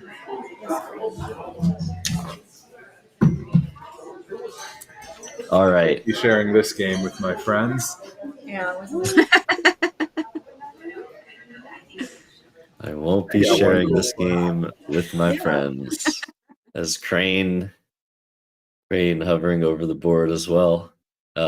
Very happy to see his recent defeat reversed. Yes. Yeah. All right, let's take a small break before the last two rounds. And we're going to bring you probably one round of CSW and one round of NWL if things are shaping up that way. But yeah, 2 more rounds to go. It's Ajax Ontario one-day tournament. That's been a fun time, Heidi. 2 more games to call. Very Can't fun. wait. Yeah, me too. Don't go anywhere, guys. You're watching Let's Play Scrabble.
Welcome back, everybody, to American BLANKSgiving in Canada. I'm Josh Sokol here with Heidi Robertson. 2 rounds left in this one-day tournament, Ajax, Ontario. Heidi, we're moving on to CSW. Who do we have in store? We're going to see Prashev, who may be clinching this round if he wins. And he's going to be playing Alex, who we saw earlier. So that should be fun. Yes, let's take a look at the standings, see what's going on. What we're talking about. Sean's coming in at the top of the field. He is the top seed in the CSW lexicon. He's now currently sitting at 4-1. Once we have those standings for you, there we go. Great, top 5 here. So 6 people in division. Poor Alan Rafikovic is the only one left out of this group. But yeah, Prashant 4-1 plus 369. Vera and Charmaine and Alex are all 3-2, but Prashant has amazing spread. So if he wins this game, it's going to be super hard for him to lose the rest of the tournament. We can show some other stats for you guys. We got some nice advanced stats courtesy of Josh Koff. Oh, nice. Josh Greenway, Let's Play Scrabble. What do we have here, Heidi? There's some pretty good average scores. 445 for Prashev, with Charmaine at almost 400, and everybody else in between. Those are pretty good average scores, I think. Yeah, What do you think? 445 is tie score of 582, just achieved by Prashant in his most recent duel, though, scoring a 493, I think, against the top seed. So very impressive stuff there. And rating gain leaders. So Charmaine is up the most rating right now. Alex is up 13. Prashant needs two games to make sure that he gains rating in this tournament. Yeah. But winning is probably the end goal.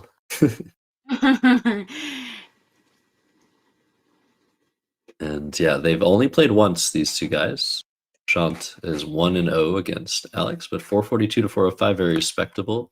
There's around a 400, 500 point rating difference there. So definitely shouldn't be ashamed if you're Alex, and he might be able to take him back to an even record in this game. Prashant going first.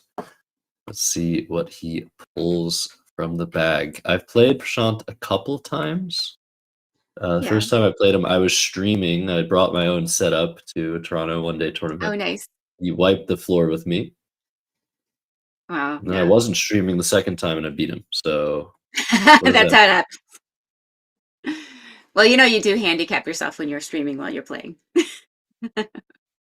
Yeah, so both players going to draw their first 7 tiles. D, F, E, T. So far, so good. That B, not very friendly to those 4 tiles. The O and the G. So, what are you thinking here, Heidi? We got a lot of clunky racks that we've seen so far this stream. This one isn't that bad, though. Oh, that's nice. I wouldn't have thought of B-Fog, but that looks great. I love that. And look how quickly he's playing. Yeah. Confidence to play this in under 45 seconds. Know it's the best play. Nice. What we like to see. Mm-hmm. Over to Alex, who's close, very close to a bingo. AENST, one of the most powerful combinations in the game. Mm-hmm. But those 2 duplicates have made bingoing not a thing this turn unless he comes up with a very plausible phony. We've switched over from the NWL lexicon with double challenge, which losing a challenge means losing your turn. Here, losing a challenge means you lose 5 points. So we're probably not going to see anything crazy hit the board and stay on there. Right. But you never know. It's been a very interesting tournament so far. Some odd things have occurred, but that is normally what happens in Scrabble tournaments. In the first good Peter suggesting T-beans.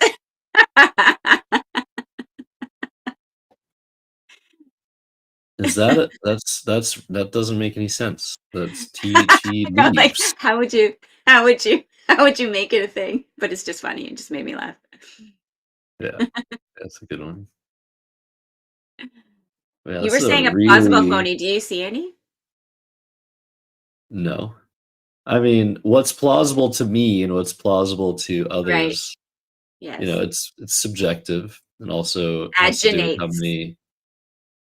Yeah, I mean, maybe aginate. I mean, that is what I thought of when you said anything plausible, but I held my Oh, tongue. wow. Eat beans. That's good too. Yeah, those are really, really creative. You should play Scrabble. And wow, this Aginates. play of NAE looks really good, but look Yeah, what I it's like it. giving back to Prashant. He can score Oh, yeah. 64 This is now. great. If anybody can spot 64 points here, you are a very, very strong player. That's crazy.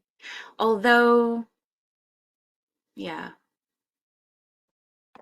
never mind. I won't say it just yet. But is anybody going to spot the play that we're looking at? So this play of Zendo, probably not much worse, if at all. Doesn't as a double fit there for 64, burning the blank. Yeah. But Yeah, I this like looks this very better. strong Mhm. as well.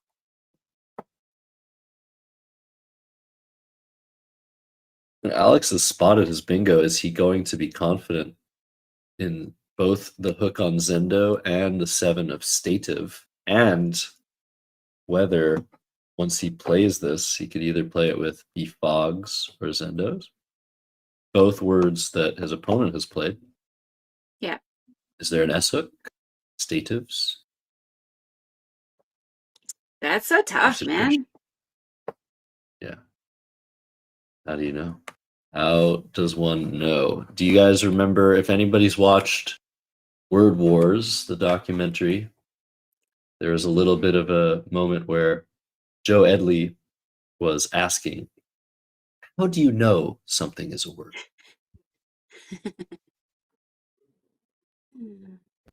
Have you seen it before? Answering this question will be one of the most important things. I'm trying to quote him. Not very good. But it looks like Alex is reconsidering stative. See if he ends up pulling the trigger, though. Nope, he's going to play VAT. Very sensible. Yeah, that's a hard word to, stative is a hard word to know if you're not making stuff up or what.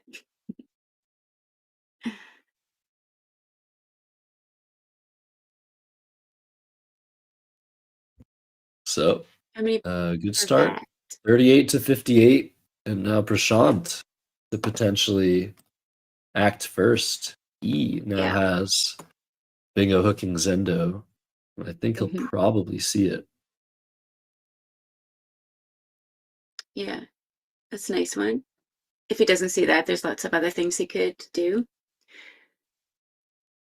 Absolutely. Including the very fun Tol Arjev. That's a fun one. Oh, very good. Yeah, we'd definitely like to see the blank as a J. Don't see that every day. Yeah, that's beautiful. So, unfortunately, it feels like most of the bingos that Prashant has here will not give Alex an A to play Gaieties. Gayeties. So it's going to be tough. It's going to be tough. Prashant hasn't really moved his tiles in a way that gives me any insight as to whether he's spotted 85 points for Vestral. Yeah. Travels, Varlets, and Vestral. We'll have to see. These blank racks take a long time, Heidi. It's true. And a lot of people don't need to move their tiles around. We just like it as viewers to follow their thought processes. But yeah, He's maybe going to show us some stuff now. Travels. So it doesn't look like he's seen Vestral yet, I would say. Show us your travels. Yeah,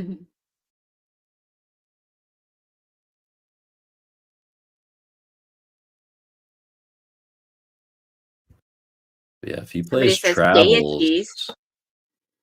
Oh, go ahead. Gaieties is a Thanksgiving word. Yeah. I guess. Festivities? So. Yeah. What were you going to say?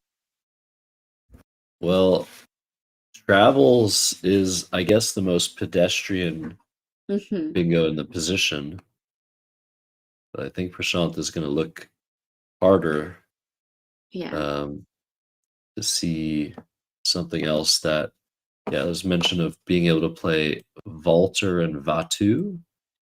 That's nice and defensive. Levator is very nice. Overlapping, making Evo and Vag. Yeah.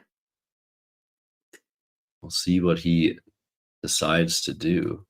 While we're waiting for that, Heidi, what do you have to tell us? Because I know you were streaming earlier. I don't know if you're still streaming. What is it that you do? What do I do? How do we follow you? Yeah.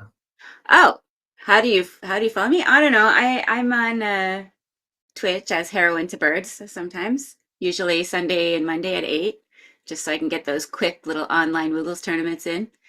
But yeah, I'm hoping to eventually settle down and get a regular schedule going again. So we'll see. Some community games, code names or something for the holidays. Who knows? But yeah. I was trying to stream, like I said, but I think it was too much for my little computer that couldn't. So had to abandon. What about you, Josh? Oh, well, I just want to mention we're seeing the play of I'm seeing it. VE blank TRAL. We still don't know what the blank is. I have to imagine it's an N. I have to imagine. Yeah, because if he's made that an S and just forgotten to hook that onto Zendo, that wouldn't make any sense to me. But we have to wait and see the blank cam. We're just going to assume right now, while our producer is AFK, that this is an N. Yeah. And we'll get that updated for you as soon as we have it. There we go. Okay. So Ventral is the play. This takes an S hook. And that A actually strung out into space for Gaieties. Yes. Oh my god. Oh, it's not even looking. Oh wow. Unfortunately, this is another miss. I mean, you look at a rack like that, you're not usually looking for bingos, right? You see a rack like that? Yeah, G and a Y. Doesn't look right. Yeah. Like we said earlier, this is Alex's 8th lifetime tournament. Right. So I forgot about that too. He's already doing really, really great. Someone's only been playing locally for such a short time. Yeah. And what a weird, odd post bingo draw for Prashant. 3 E's, 2 I's, but an S. So he's going to want to keep that S for Ventral. I'm sure he's thought about Ventrals, that he wants to hook it eventually. We love the punning. Hold off on that. Yeah. So what would you play here, Heidi? I would probably do something like. Are you talking about for Prashant?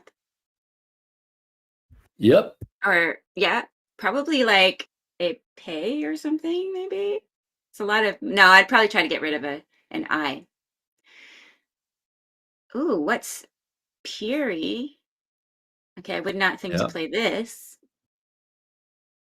And Alex has not held this, has he? That's a good. It's good, right? Yes. Okay. Well, Prashant hasn't drawn. Okay. No, I'm drawing. Yeah, this is a word, but I would assume most players would challenge this if they've never seen it. But more power to Alex. Yeah. It is a It word. just makes me really curious about Alex. Like, how much does he know? How long was he been playing before he started doing tournaments and that kind of thing, right? Because yeah, to me, I'd be challenging this word just to be sure, right? It's 5 points. But Yeah. maybe he just knows it. Or he trusts. That's the Mhm. problem. You can't trust. Yeah. That's another thing, right? If you don't know a lot of words, then you can't be challenging every word that you don't know, right? You just so it gets difficult to know when you You can challenge No, every word. you can't. Well, sometimes you feel like you can't afford it, right? So if I challenged every word against Adam Logan that I didn't know, please, right? You just can't. Or Matthew Yeah. Tunnicliffe. He likes to play words that make you go, So yeah. So yeah, sometimes you got to pick your battles. As Beth Right. being played for 31. Seems like a great option for Alex. Try to get rid of that Q next turn. If he draws an I, he gets QIS and Zendos for a ton. Now Prashant has to deal with another very low scoring rack. A lot of Coco's vowels. he's done for raviolis. Oh Can you add an no, S yeah, to that's too ravioli? bad. Yes, you can. Okay. And wow, Alex has seen a U. It wasn't that unlikely. All 4 U's were still unseen to him. But that's going to be huge for him. Yeah. Okay. Aioli, maybe somewhere. That's what I'd be looking to do right now, I think. Something like that. Yeah. Yeah, same. Don't see a spot for just playing Aioli. You could put the S on it and play with ventrals. Or you could just continue trying to hook that word. Right. I-O. You could play that, I guess, up here. That sets up a G hook, a B hook. I don't think there's any great place He's to play ahead that. right now. Maybe you would play Aeoli's here because, he's ahead. He doesn't really want to give too many opportunities to get back in this game for Alex. Yeah, So I maybe Aeoli's is remember. Yeah, Aioli's is a great play. I think Prashant just really wants to use that S hook later, if I had to guess, for a bingo. Just maximize its value because he's probably wondering if his opponent is going to be confident to hook an S. I remember playing Ventrals in 2013 or 2012 against. Why do you your remember playing clubmate. Ventrals in 2012? I want to tell you why. It was my first time playing your clubmate Matthew Tunnicliffe, national champion. Yes. National sweetheart. My And favorite. it was a word that I had just seen recently, and I was so happy Yeah. that I actually knew it was a word. Yeah. I might actually be misremembering. I might have missed it. But I either played it or missed it. And so it was a very, strong memory, except not strong enough, clearly. But yeah, that's my story. Oh my God, I love that.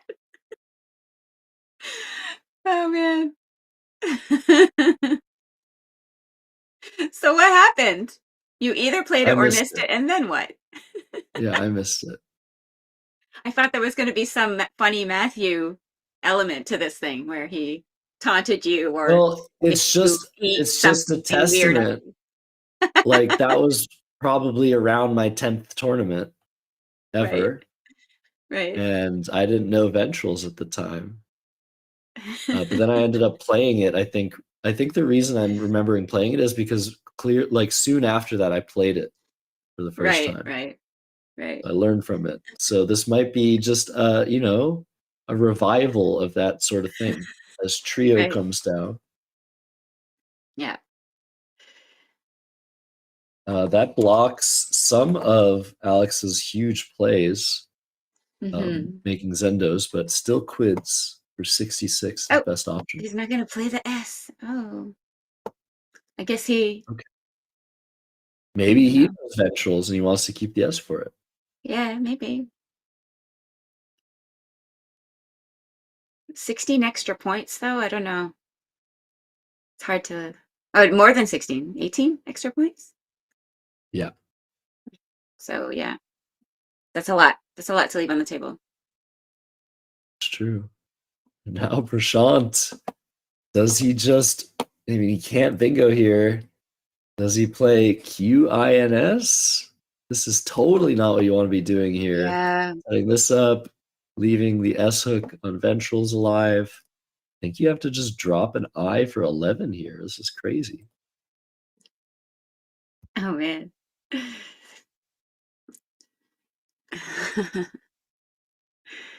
What would you do? You would just drop I? I don't know, man. It'd be so hard. Yeah. But yeah, I think so. Yeah. Like,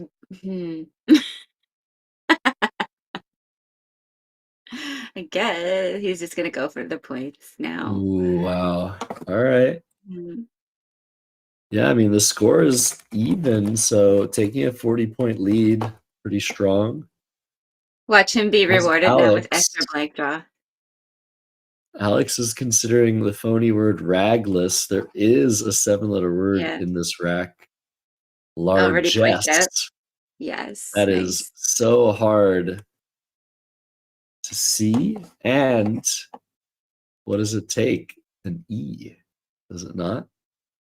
Yes. If you play it with Ventrals, you might get burned. Do we back. have Josh back now? Can we check the blank slip just to confirm? Yeah, we that checked. it's, We saw it. We saw it. We did check. Okay, we yeah. just okay. Sorry, Yeah. I missed. Oh, I forgot. Yeah, we did see it. Right. Oh, great! It's covered. That's perfect. That's hilarious. Nice. But it was an N. Yeah. So. But yeah, this is. I don't think we're going to see largesse get played. Yeah. This is a very interesting turn to see how Alex deals with this. Yeah. He's got really good tiles. Mm-hmm. But little does he know, Prashant brought into a 7-letter word that we see all the time, atelier. Yes. Yeah. Okay, so not gonna. Oh, wow, look at this. Yeah. Setting up the S hook, but setting up so many other hooks. Yeah. What an aggressive play. I love it. Mm-hmm.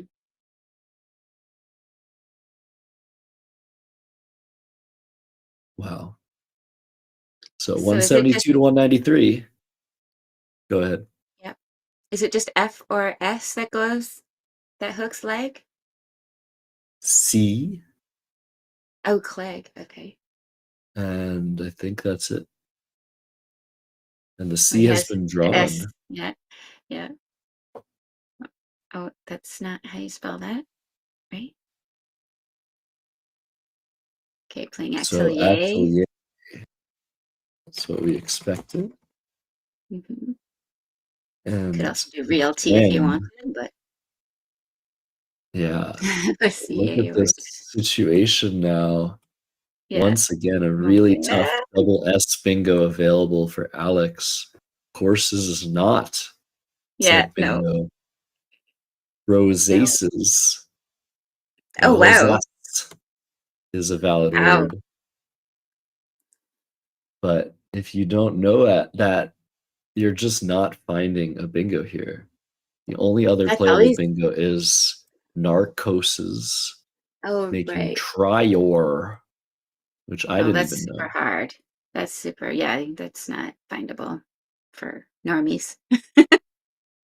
So I think that we're most likely to see something like COS at the top of the board, or horses most likely scoring 0 points. Yeah. Yeah, it's easy to talk yourself into stuff when you need it to be true too, right? Like, This is a word, right? Courses. Right? I don't know, man. Yeah. If you're looking for Scrabble courses, Yeah. I do teach private lessons, but you're not going to see the Proven courses. results too. Derek is doing so well.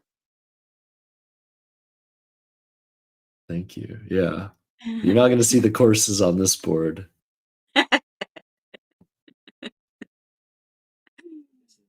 So Alex down 89. He is going to try it. Let's see if Prashant challenges. Only 5 points. Oh, man. Yeah, course is valid, but not courses. Prashant should know this. He looks like he's good. Yeah, he looks like he's gonna challenge Yeah, that. when you're like very quick to write down the opponent's play. Yeah. And then you yeah, he's immediately holds. Yeah. We could tell. Yeah. Let's see what he challenges. If both, he could challenge both. He could challenge one. Yeah. This is and he probably actually will. really interesting. He probably he should challenge both if he knows, right? If he knows one is valid, yeah, he's gonna do both. Yeah, that makes sense because he doesn't want Alex to know which one is phony. He might want to raise doubt that Ventral takes S, right? Yeah.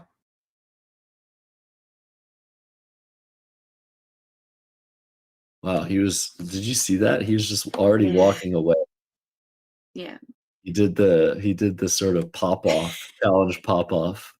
Like, I know this ain't good. Sorry, bro. Yeah. Wow. Oh, it's the saddest thing to see somebody removing their play from the board. Yeah. All phonies are just as equal as other words, right? Yeah.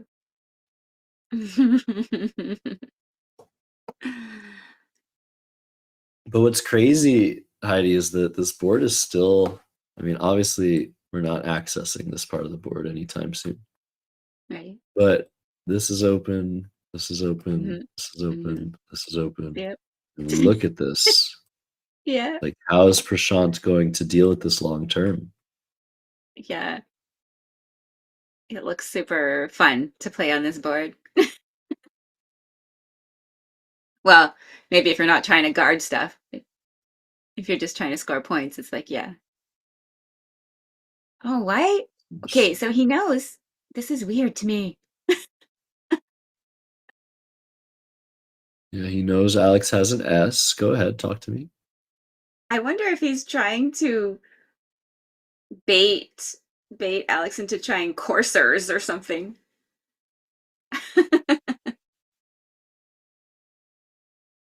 I don't know, man.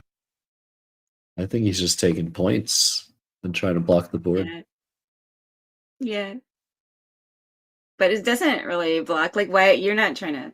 What are you trying? I guess he's blocking all those letters, but yeah, because he knows that Alex hasn't seen the 7 that he has. But still, it seems super risky. Like he just plays, I don't know, something. Making Heinz, it's a lot of points, right? And then maybe he just draws into a bingo next turn. Maybe, yeah. Course through the R is 46 points. Yeah. Yeah. But this is kind of crazy. Like, if Alex scores points this turn, and then bingo's next turn, yeah, it's still going to be close.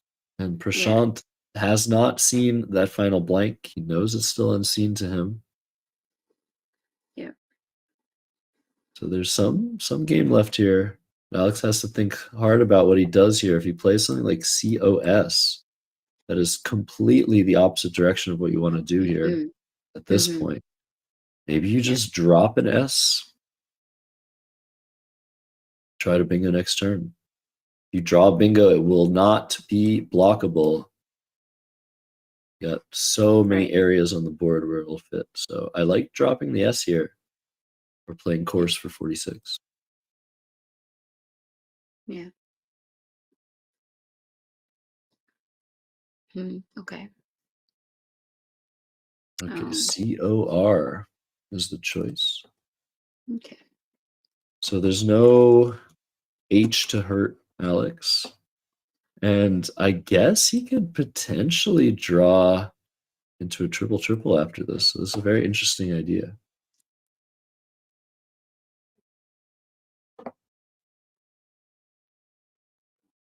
That would be Prashant crazy. now, not anything fantastic available for him.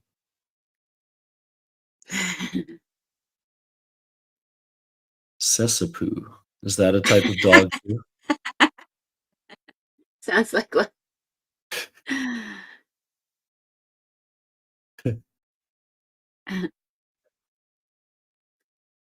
Okay. Yeah, this is tough. This is tough. Like, Yeah, this you just got can't score hard. any points now. Yeah.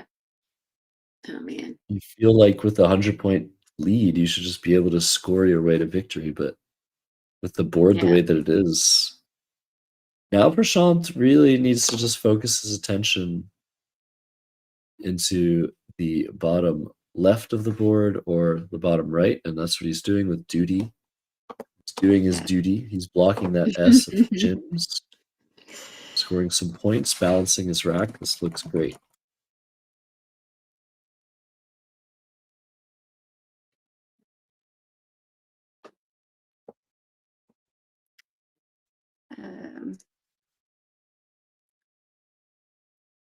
Okay.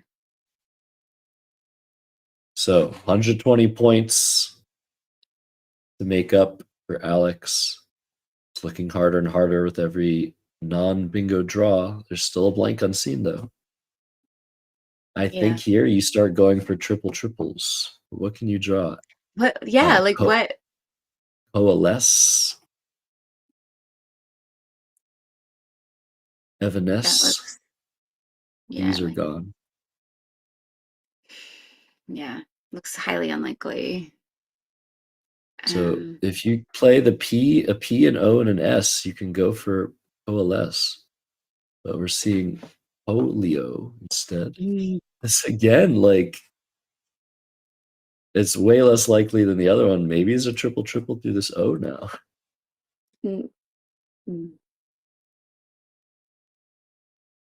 Yeah, that doesn't look. They are going to correct the scores. Okay. As Prashant is dealing with another tough rack. This time he does have some scoring options, though. Through that Y he just threw on the board. And that's exactly what he wants. He wants to play to this triple here. And block this hook. And block this. Score points. So these two plays that do that, but they're not the easiest ones to spot, Heidi. No. I'm taking a look and I would be challenging those words if they came down on my board for sure. Does anybody see that? The Y words? Good question for those in chat.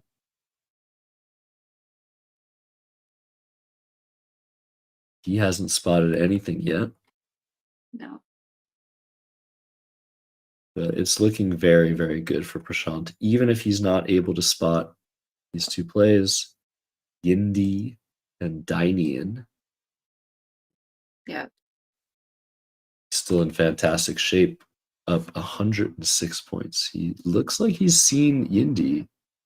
Yeah. I don't think there's anywhere to play just Indy. I guess you could play it here.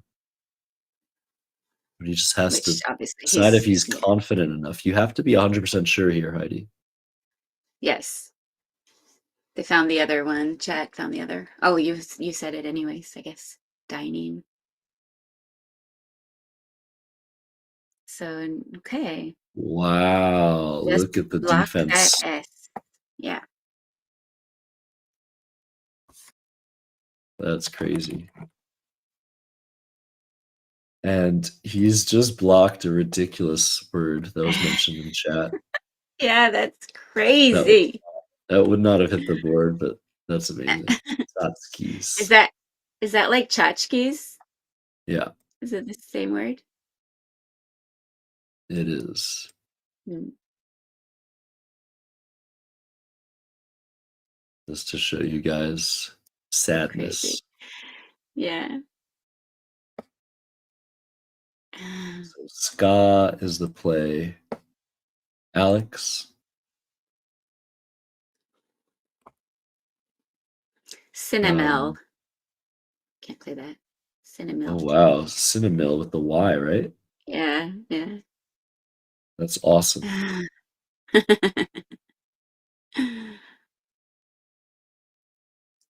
You're good at Scrabble. If only I could remember like all the stuff that everybody else knows instead of just weird, random, crazy words. If only. Yeah. It's so fun though. Like it's just my word knowledge is different like every day or sometimes even across games, right? Like sometimes, like I said, I remember things and know them, and then the next game I could be like, wait, is fum good?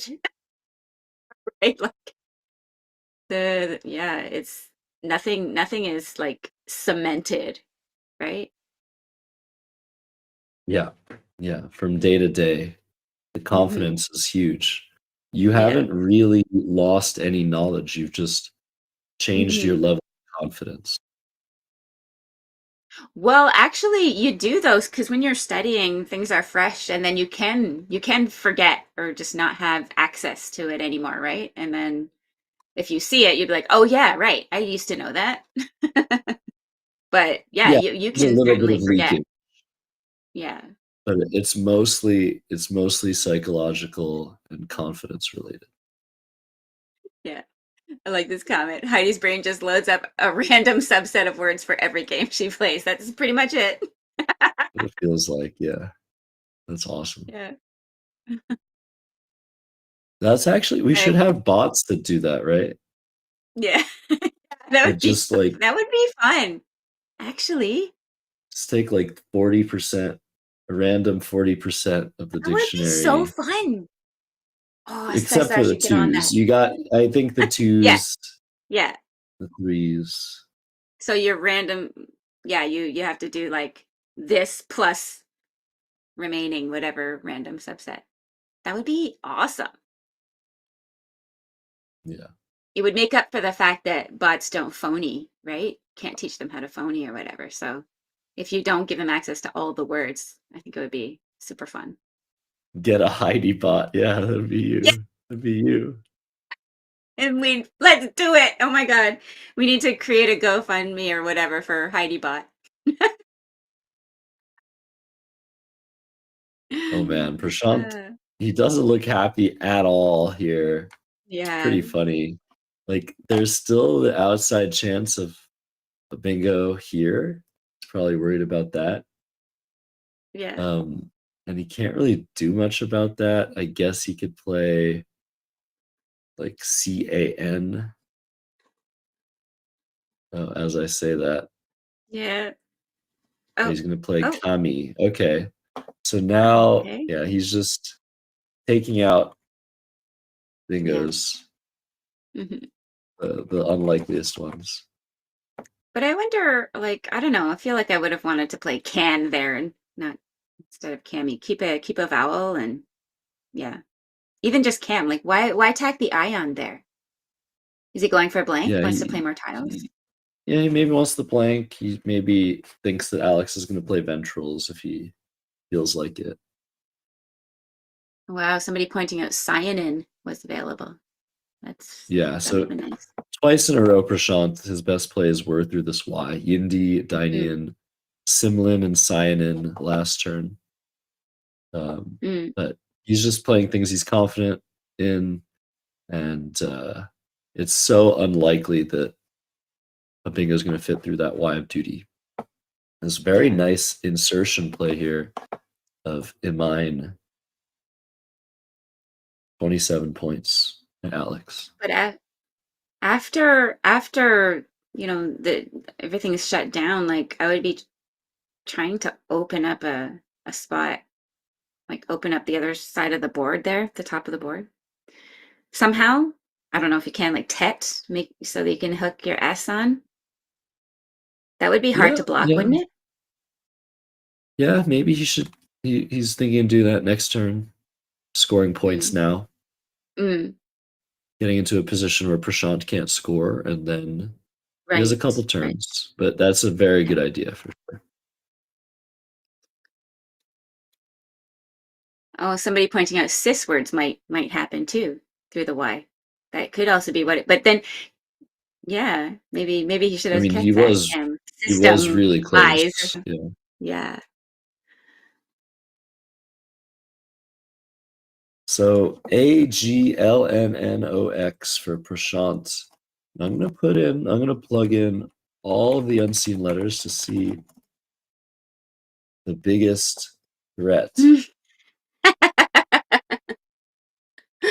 So Ryotwari is 92 points. RYOTWARI, which Alex cannot have. Because Prashant knows that he has an S still. Yeah. Yeah, so 90 points at the moment. If Alex gets 90 points, he'll be in the lead. Yeah. So I think at this point, Prashant needs to try and block those options. Maybe something like Taxon. Can't feel great, or just Tax. Taxon to set up a big spot there, but you can withstand that. Okay. It does look like he's gonna. Well, maybe not. Maybe just Tax. Yeah, any play down there is going to win the game, like almost all the time. Yeah. Tax for 26. Now, unfortunately, your idea was better executed last turn in hindsight. Yeah. Because WU is the 2-tile draw for Alex. Yeah. Yeah, that's rough. That's a rough draw.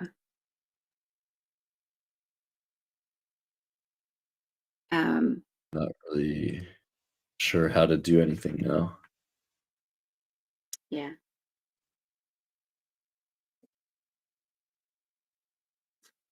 Ugh. Yeah. So I guess if you play TAT like you said, you draw the blank. You get wussies. Right. But that doesn't seem like enough. Yeah, it's hard to. Yeah, and even like you get one shot at it. It's not very appealing.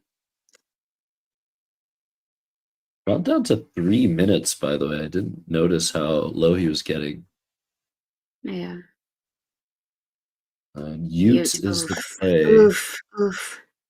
Yikes. That's gotta hurt. I don't like that. But Shanta's drawn the blank anyway, so. How many points was that? Like maybe even Iwis there would score more. YWIS even not hitting the triple? Yeah, you're asking a guy to find YWIS. No, we're not all as good as you. Okay. That's a really tough one. Yeah, YWIS. Okay. What's crazy is that's not good WISES. Right. I didn't realize that. I thought for sure that was a word. YWISES. Well, Iwi is the plural, so Iwis. I mean, sorry, Iwi is singular and then Iwis is plural, right? I'm assuming it's the same as IWI. Yeah, but there's no YWI. That's true, but I don't know. There's no logic in Scrabble, Lex. You know that. Right. And who's the one Who's the one trying to make it logical? That is a very good point. None of this makes any sense. Yeah. All right. So 2 tiles in the bag. No bingos available on this board. No real way to set anything up. I think you just throw in the towel here and play either just your S. Again, this is 31 for just one tile. Or you just play wows and spied. Yeah, just try to get as many points as I can. Probably minimize spread. I don't know. It's certainly not satisfying. Yeah, this game was not super satisfying for either player, it seems. No. Nope. But Prashant was able to overpower Alex, challenging off his phony, avoiding some tough bingos that perhaps a more experienced player would have punished Prashant with. But yeah. Yeah. wit is the play for 21.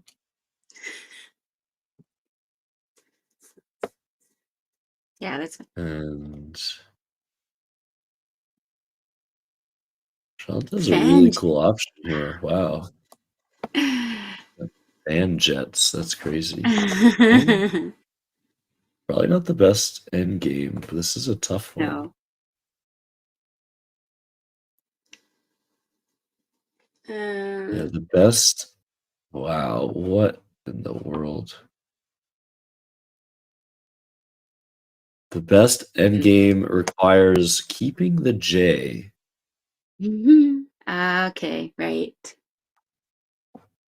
But if you just play fan jet, you're going to be going out next turn. Yeah. That makes sense Yeah. too. Yeah, by far the best play is not what Shanta's putting on the board. Oh, okay. Duh. But Fullan, Fullan.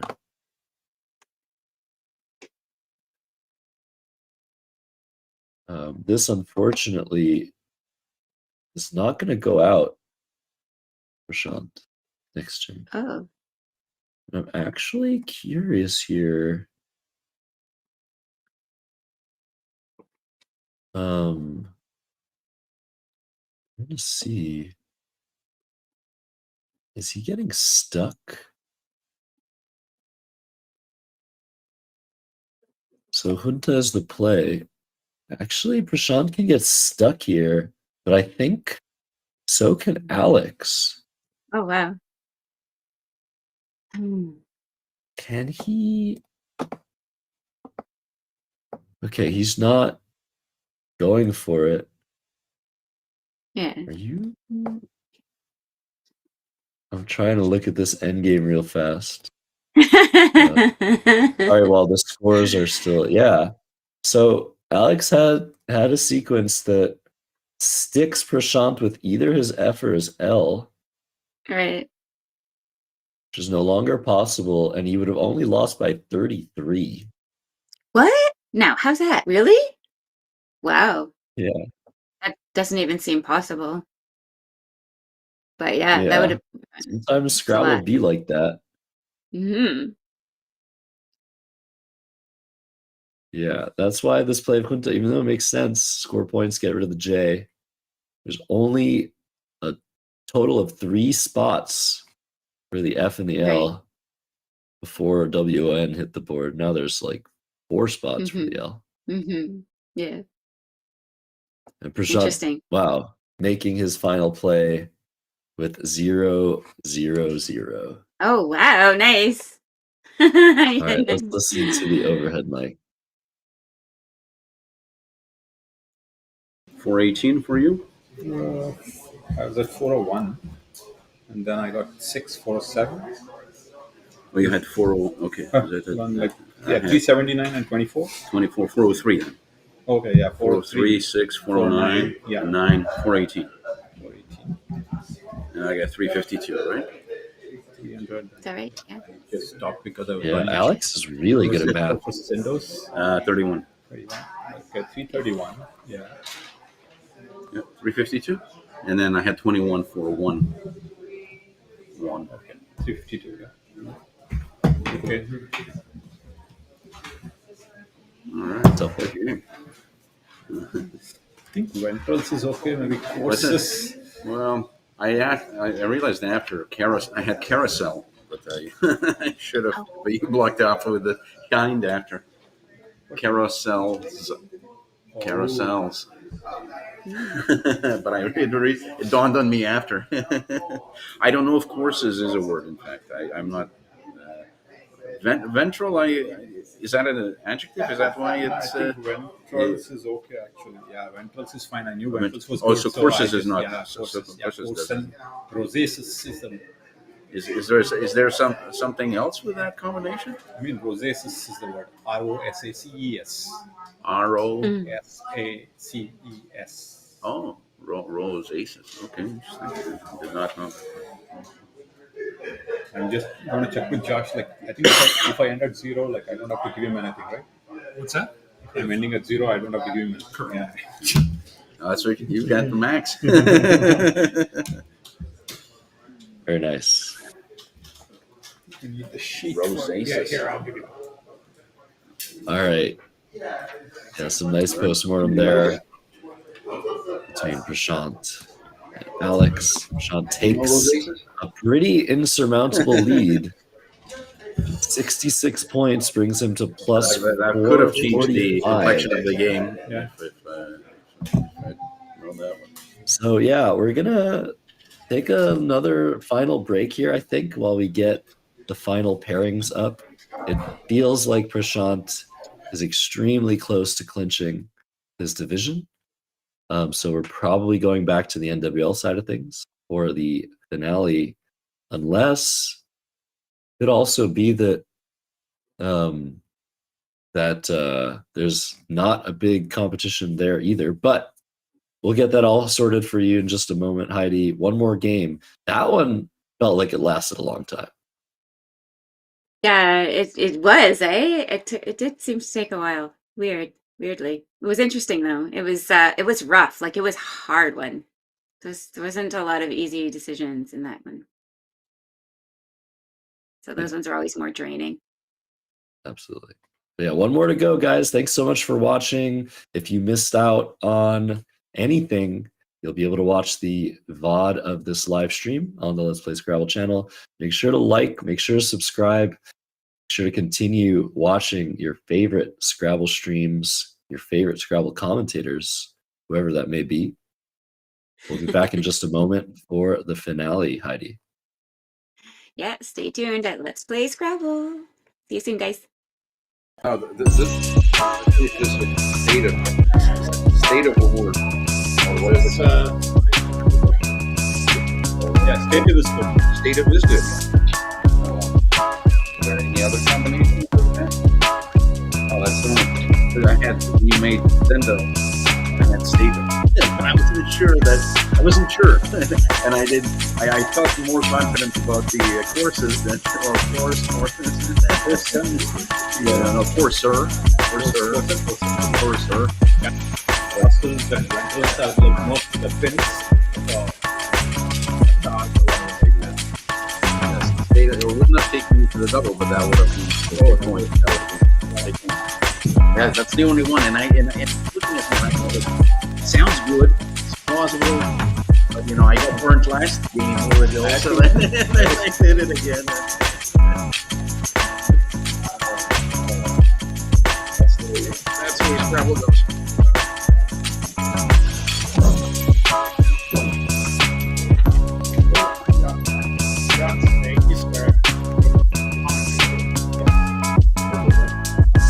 Well, you'll get a chance to look at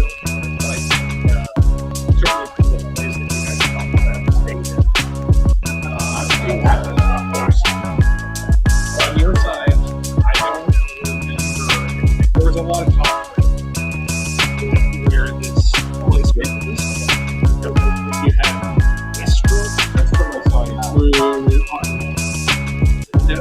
think that's what they were thinking of. Because I saw like that's pure with the ESPU is good, but it's almost too much than I doubted myself.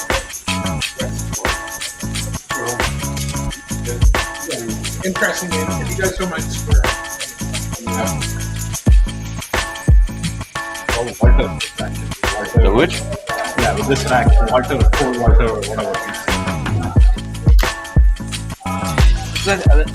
Scammy is the word, right?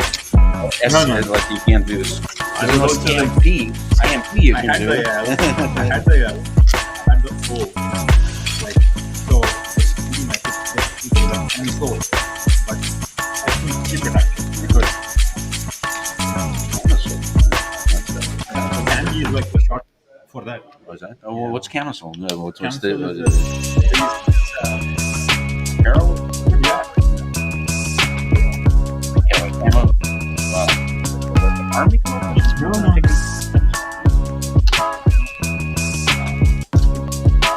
I know it's definitely related.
What's that?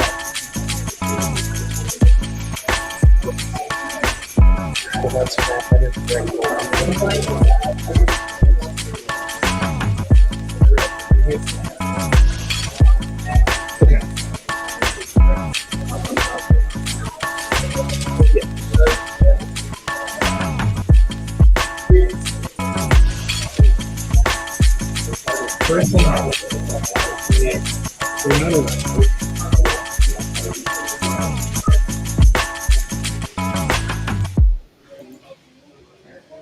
Yeah.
Yeah, I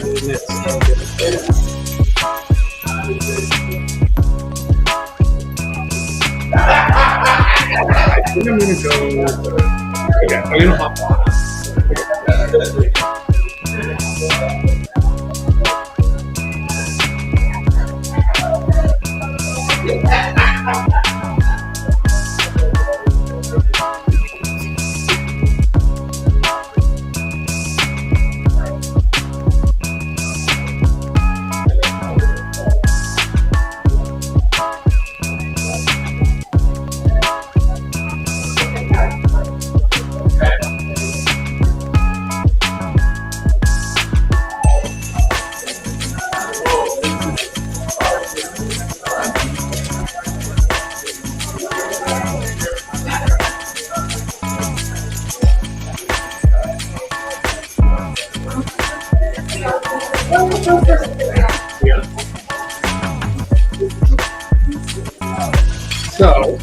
thing that's changed. Oh, I gotta need a We'll try. Sports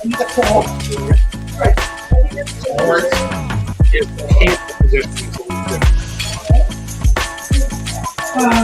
This may not be more.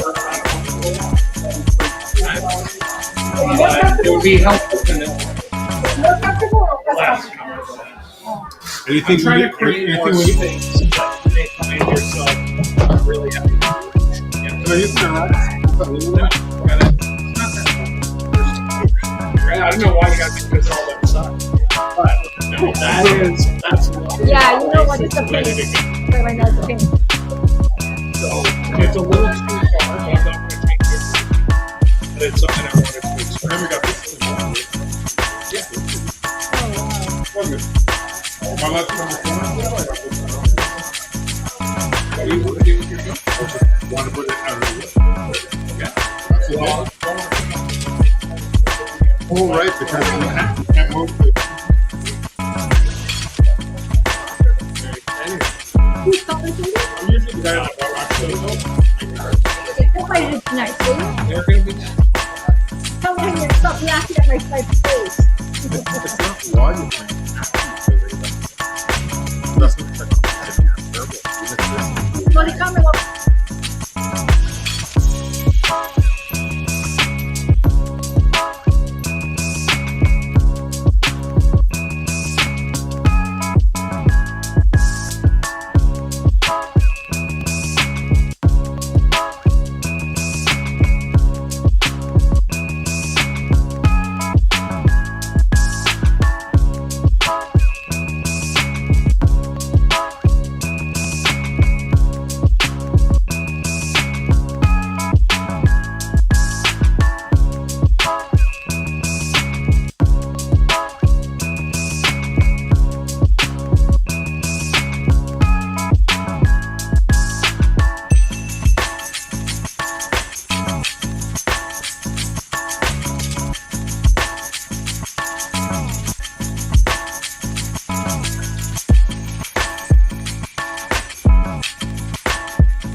Welcome back to the final round of American BLANKSgiving. We are blankful for thanks, thankful for blanks, whatever that means. Yes.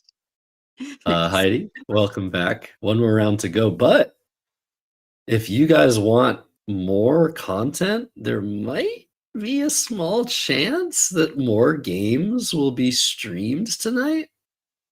There's no budget, so if you're looking to commentate voluntarily, we might have an opportunity for you for later tonight. Some casual games. Speaking of games, though, we have one final game to show you, and Heidi, I'm excited about this one. I'm super, super excited. It's going to be my club mate, Greg Golding, who actually, new director, started his own club in Aylmer. He's just doing so great. And what else did he do? He joined the Canadian committee of NASPA. So just a real doer. This guy is like, he's so awesome. And then Mad, of course, Mad. She is amazing. She's so fun. She's a tough director. She's just awesome. Hilarious person, loving person. I just love her so much. So yeah, I can't wait. So we're seeing the standings here. This is Division B of the NWL side of things. And the only two players with positive differential, you see the red is positive, the blue is negative. A little bit weird, but plus 199 for Greg, and he's a game up, which means that if he ties or wins, he will win the tournament. But if Mad wins, she will win the tournament because she has more of a differential. Here head to head. They've played twice today, shared their game. Now finally, the rubber match. After 3-3 head to head. Greg doing so much for Scrabble, Mad doing so much for Scrabble. These are two great members of our community and fierce players. So they're ready. Let's get going. Greg going first. We're showing this game, of course, because we want to, but also the other two divisions are pretty much determined. I just need to reset those scores. Sorry about that. But yeah, the result in the other divisions are pretty much determined, Heidi. Yeah. Prashanth winning Collins, right? Yeah, Prashanth right? is Didn't we see him ahead by a lot. Yeah. And then what's the other one? And Chris Sykes ahead by a lot as well. It would take right. a miracle, a Christmas or Thanksgiving miracle for either Prashant or Chris Sykes to lose the tournament. They would need to lose by a huge margin in their final game. And that's not really that much fun to stream most of the time. So we're showing this one. Winner takes all. Greg to go first. EELNOOR. As the sun has set in Ajax, Ontario, it is much darker than it was before. Yes. Yeah. We'll see what Greg decides to do with this awkward first rack. Oh, he was going to play Noel, which would have been fun. You guys saw that hanging pile bag. Yeah. He's going to go with Loner. Take a couple of extra points. 12 to be exact. Yeah, is that, you think, is that a mistletoe? What is that? Hanging tile bag. I'm not sure what's going on with that, but it certainly was fun to see. Hi, DJ Fair in the chat there. Hi, everybody. Thanks for being here. I just want to say, too, can we take a minute to enjoy that tile bag that we saw? It looks so luxurious with the nice, beautiful, shiny Christmas green inside of it and the Let's Play Scrabble branding outside. It looks great. That's brought to you by Cozy Tiles, right? Sarah Rosenbaum. Makes tile bags if anybody needs them. So I just want to say that because I was admiring it while it was shown there on the screen. It's like, wow, that's a really nice tile bag. I digress. I'm sorry. It definitely is. And I've been, dealing with a little bit of a sore throat, but I've got that chandelier song in my head now. Look at this. Matt is playing Man totally fooling me. I thought she was going to find Manukas there. Oh, is that Oh my! Wow, that's the word. It's a plant. Makes really good honey. That's actually what I could use right now. Some Manuka. Right. Oh, that would have been beautiful. But Mad's like, Josh, you will continue to suffer. Oh wow. Greg throwing that V. Obviously, he just dropped it. Yeah, this is not the most versatile rack here. Just gonna go with the vow. So right now, he's scoring some nice points, 25. But UEEE is the leave. What do you think about that? I don't like it. I don't like it. I would have definitely tried to play at least one E here if I could.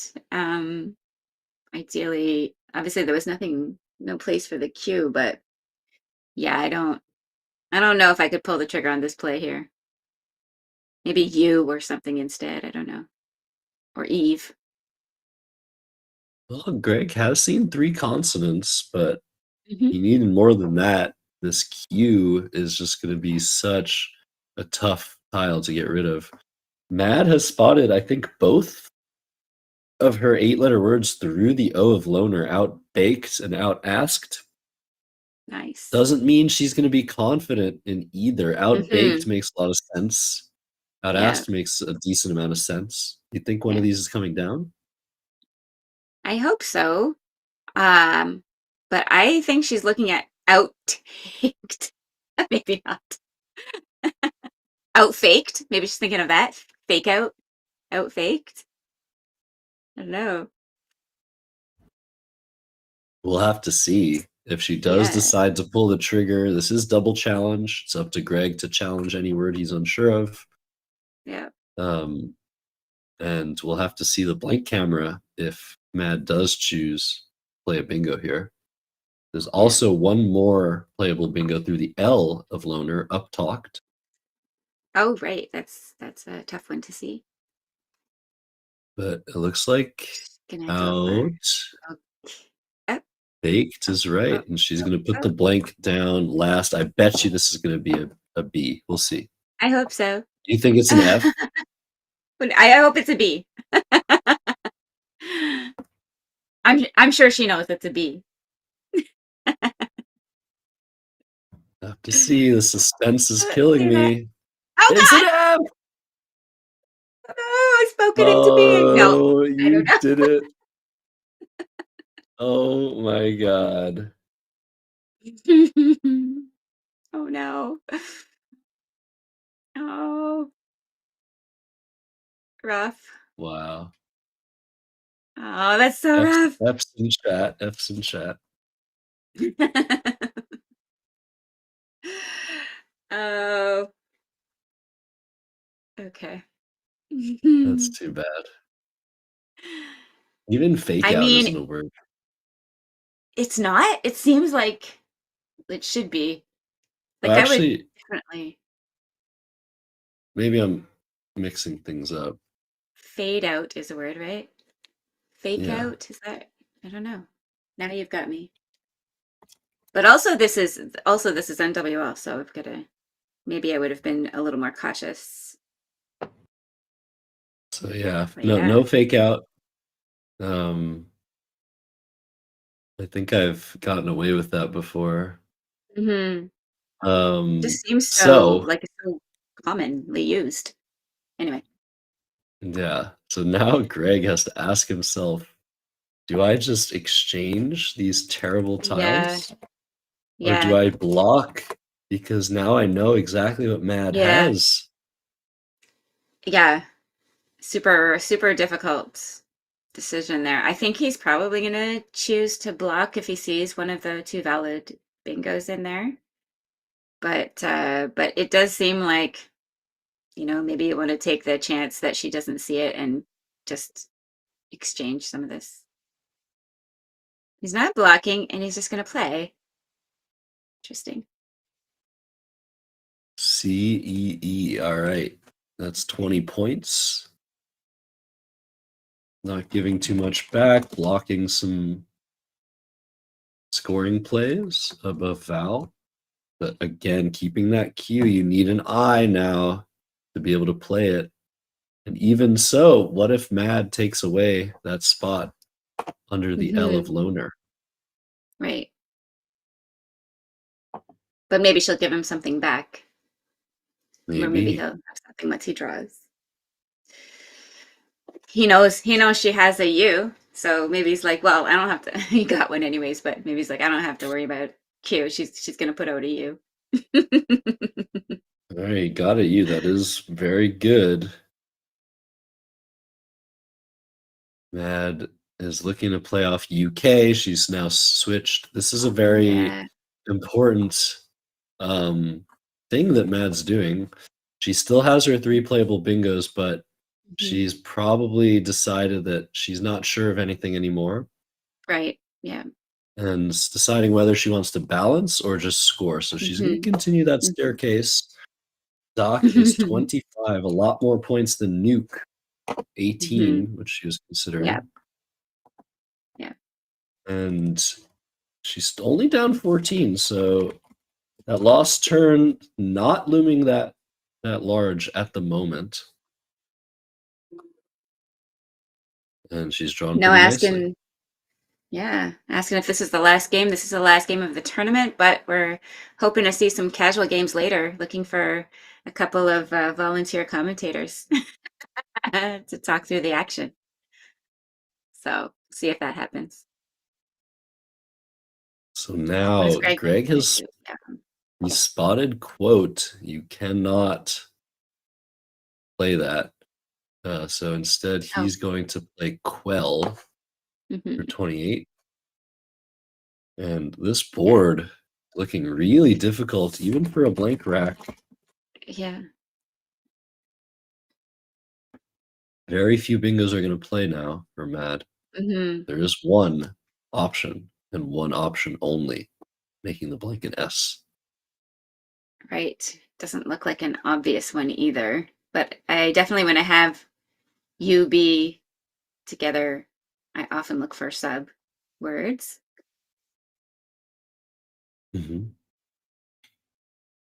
Yeah. And if you had to guess, Heidi, would sub rental be a word? Yeah, I would guess that it is. Maybe erroneously. But yeah. Oh no, I'm thinking of sublet. Sub rental? I don't know. I would challenge it. Yeah, I tried that once. I had the rack of sub rent and played sub rental to an AL. Did not stay on the board. Oh, good try though. Subaltern. Oh yeah. Right. So maybe if that wasn't a word, sub rental would have stayed on the board. Maybe your opponent knew subaltern and was like, that doesn't have an anagram. Who knows? So important to mention right now on this board, hooks. This takes an A. This takes an S as well. Vara and Vars. Yeah. Doc takes an S. Yeah. Those are the important hooks here as Mad decides to play nub for 11, setting up an even more dangerous line underneath. Potentially she can hit a double-double. This is also a defensive move. A lot of high-scoring plays fit here with Vara, and they've almost all been blocked. A vow coming down pretty quickly. Yep. This is a very strong play. You could have played Womb on top here for 34, but that sets up such a dangerous spot. Yeah. Yeah. Mad has found good fortune on her rack, but nowhere for that to go. Again, only one bingo available here for Mad, and it's another toughie for Went. Yeah. I mean, how often are you looking through a W when you have an F on your rack? Not very often. Yeah. She's finding fronts, fronted, fortune. And this is another Ornent. Look at all these sevens she's finding so quickly, but wow, I didn't they're even know not going to Ornent. play. They're not going to play. And it's just such a shame to use all of your brain power and just be like, well, none of these fit on this board. So it just feels like you're wasting your time finding these words, but just showing Matt is showing us how strong she is with her bingo finding. Yeah. Whew. Yeah, frown would be a good play through the W, keeping ET blank. Matt is down 55 points here, so she's gonna have to get something going soon. Greg has managed to balance his rack quite nicely over the last couple of moves. The play of Quelled and the play of Avow really did a great job at dealing with all the junk at once. Mm-hmm. What about something like Fawn on top of deck? Yeah, FAE, not valid here. And WL. Oh, it's not. I'm sorry. That's okay. Yeah, this is not a satisfying position for sure. If you play Frown, you're inhibiting yourself mostly. Yeah, it's so frustrating to see all these words and none of them fit. Yeah. Definitely frustrating. And it burns time as well, and you just get into this hole that you can only get out of by bingoing. Mm-hmm. Oh, thought for a second she was.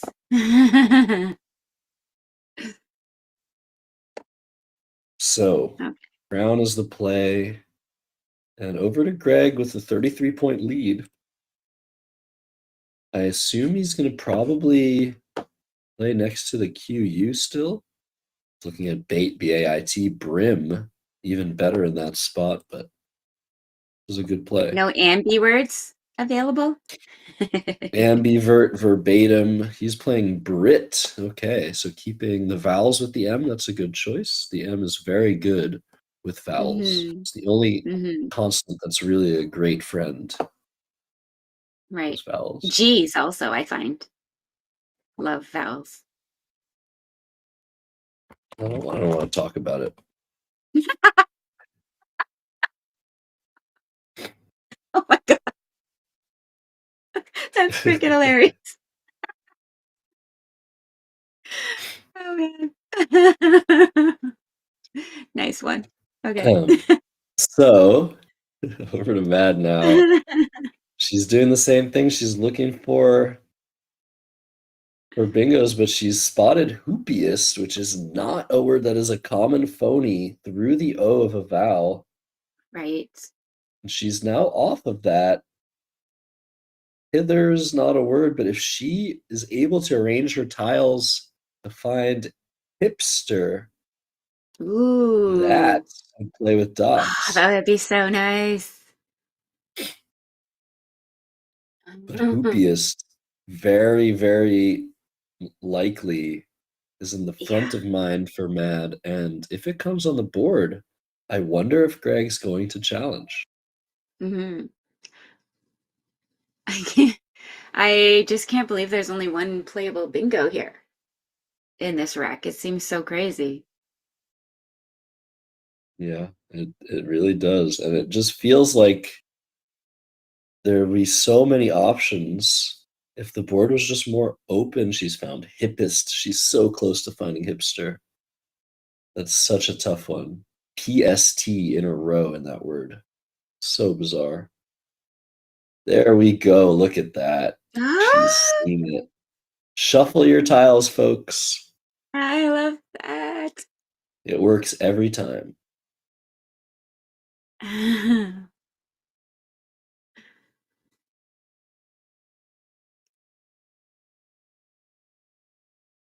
So, if you're wondering, hipster fits with docs here. That's the only playable bingo, 81 points for Mad Palazzo. That's crazy. If she sees the spot.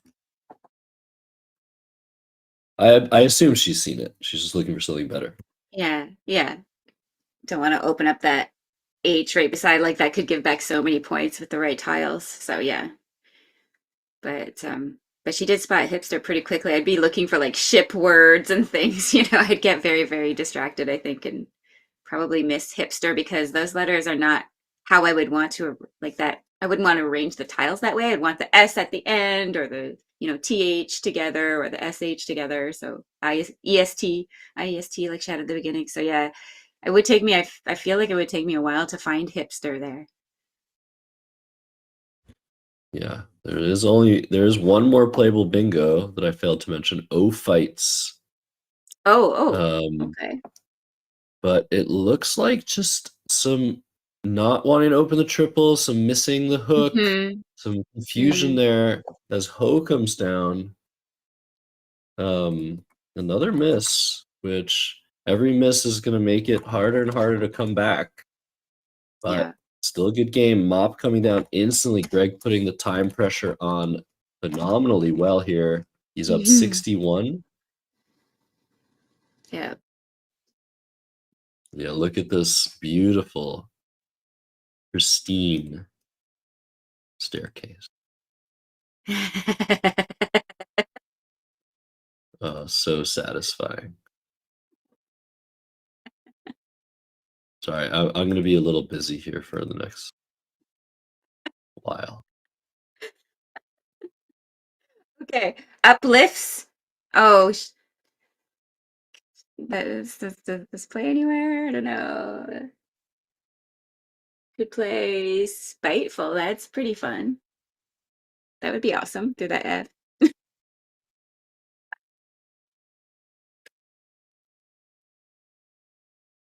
All right, that's the most art you'll ever see from me. So beautiful. Somebody screen cap. Somebody clip that. Stipule. Oh, nice. Nice one. So pressure's on. Matt has 100 points and he has used 13 minutes. More than half the game left to go. She's fine. She has found Stipule. That will score 72 points and take her into the lead. She's erased that previous blank designation of the F, and 72 it is. Is Greg holding? Yes, he is. If he challenges this word, it will be a humongous swing in Mad's favor. Yes. Yeah.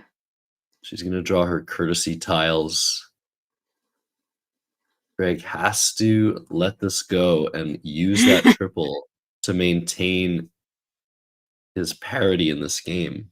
But it's a huge, huge difference between this coming off and being up 60 versus just playing something like Agile, taking a small but significant lead. He's accepted the play. Very, very good. Good job. So yeah, Agile through the L looks pretty good to me.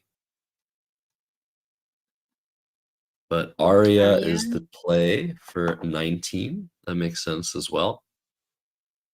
You just have to cover the triple, Heidi. Yes.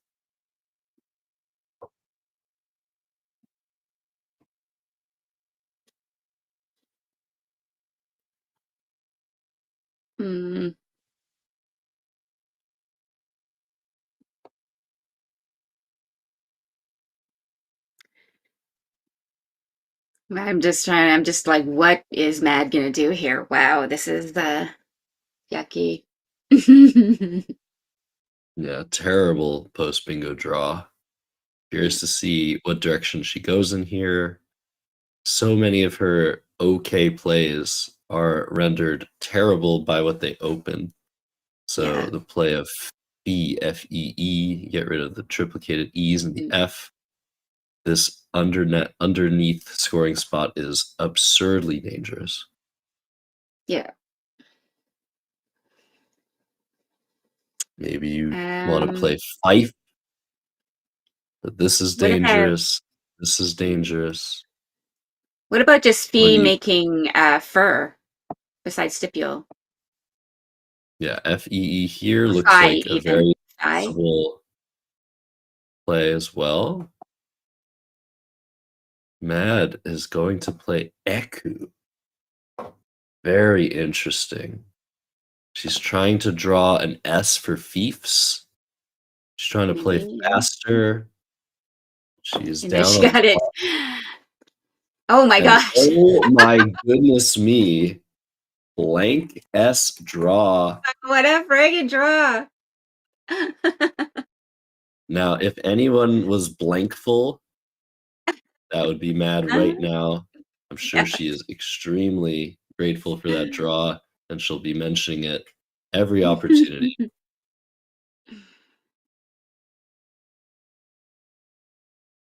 Wow. Yeah, give thanks for blanks is right. So look what Greg's doing. He's playing fast. Going for Airy and Vara. Just trying to apply that time pressure. Right. But this is going to be trouble for him once Mad Bingo's here. What an incredible draw that was. She What do you think spotted about her playing reifies, fifes? deifies. Deifies. What do you think about playing fifes and hoping to bingo next turn, or do you think that's just too reckless? So fiefs, F-I-E-F-S? Yeah. Yeah, I think it only opens that one spot. I'd rather do something else. Okay. But I mean, yeah, there is she can another make her spot, S but yeah, she could onto do that. reify, onto Aria, play reifies, deifies. Yeah. But if those bingos weren't there, that would be a fantastic play, I'd say. Okay. This also fits here. Deifies here. Not a huge fan of that one. Ooh, Annette pointing out Greg had a great play available of Airy with Abba, Hoer, and Frowny. That's right. Nice one. Nice Letters scored 30, almost 30 more points in that spot. Tough one. Amazing. We've had under 9 minutes now, with around a third of the game remaining. Yeah. This is time pressure. This is time trouble already. I know you don't think so, Heidi. Yeah. Well, I do. There's still a lot of tiles left. When I said that before, it was like 7 minutes, but the bag was like almost empty. There's only like 18 tiles or 14 tiles or something like that. So it seemed much closer to the end of the game. She plays fife. Look how dynamic that play is. Okay. She's certainly going to bingo next turn. Greg probably wants to use this triple if he sees AJEE. Yes. That seems like far and away his best option here. See if he slows down. Yeah.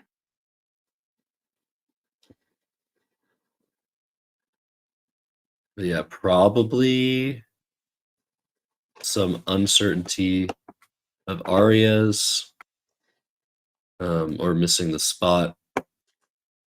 Play of fife is considerably, potentially stronger than playing for 60 something, but not for 70.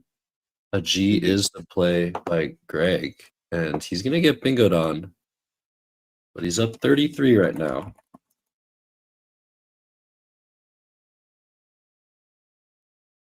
Now, don't play fifed. Oh, that is a word. Never mind. You can play It's fifed. a word. Yeah, it's good. So, yeah, I mean, people pointing out that she had deifies or reifies lined up, but that was a blank, right? And so maybe she was looking at like efies and going, oh, there's nothing here, right? Maybe she didn't actually see reifies or deifies. Yeah, that seems to be the case because now she's playing with Arias. Oh, man. That's going to score 74. That blank is an R, we imagine. And Would have look liked at to that see her play terrible on draw. fife. Yeah, well, now Greg has the opportunity to almost tie the game up, despite his terrible tiles, or G with Pfeiffer. Yeah. Would be 47 points. Man, it's a lot of points.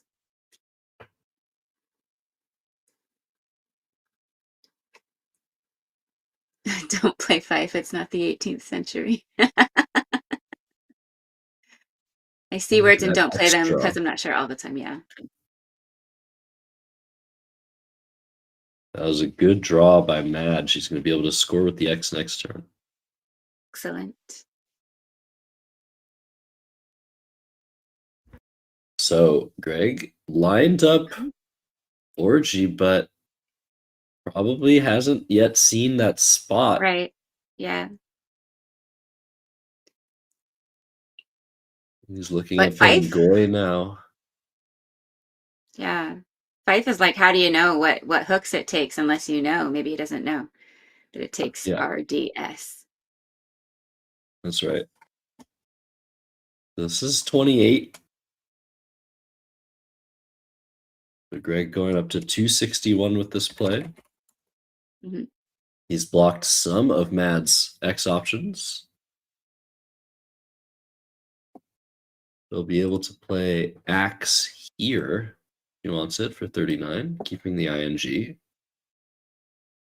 Right. That seems pretty strong. Mm-hmm.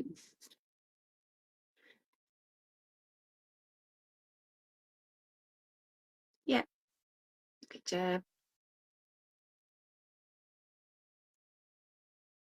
And wow, terrible draw for Greg. 3 vowels. As we have a little bit of a tilted rack. Josh is going to come in and fix it. Beautiful. You hiding. That's so funny. They were hiding. Yeah. What's crazy here is that Greg has 38 points for Oter, Oater. I don't expect many people to see that play. I myself have only found it because I'm looking at the engines options. Right. And odor, like what could that be, right? If you haven't studied that word, I don't think you would generate it as an option. Absolutely not. Yeah. So it is so high prob that you're not likely to have studied it yet. Greg probably not yet. He's fairly new to Scrabble still. Like, he hasn't been playing for 20 years like some people. Yeah, I think what you mean by high prob is it's just like the letters are very probable, but the word itself so unlikely to be played. When you have 1 point tiles, you're usually looking to play short. It's just such an uncommon word to see on most Scrabble boards. Yeah. But unseen to Greg is only 4 vowels and 13 consonants. Yeah. That's a little bit cray-cray. It is. We saw an imbalance like that in a previous game.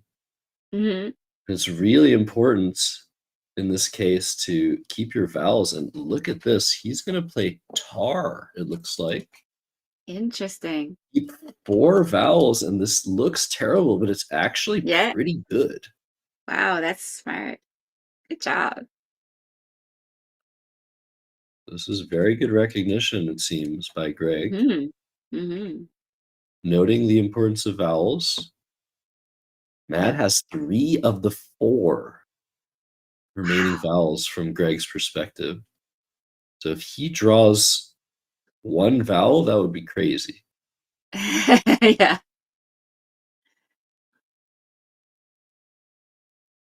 So Matt's going to count. There's exactly 7 in the bag. And look at that. TND. So nice. He's getting closer. Getting closer to a bingo. And the board is still open for bingos. This is available. This is available. Maybe even something through that B if you're lucky. It's not a comfortable position to be in for Mad, even though she's up. Yeah.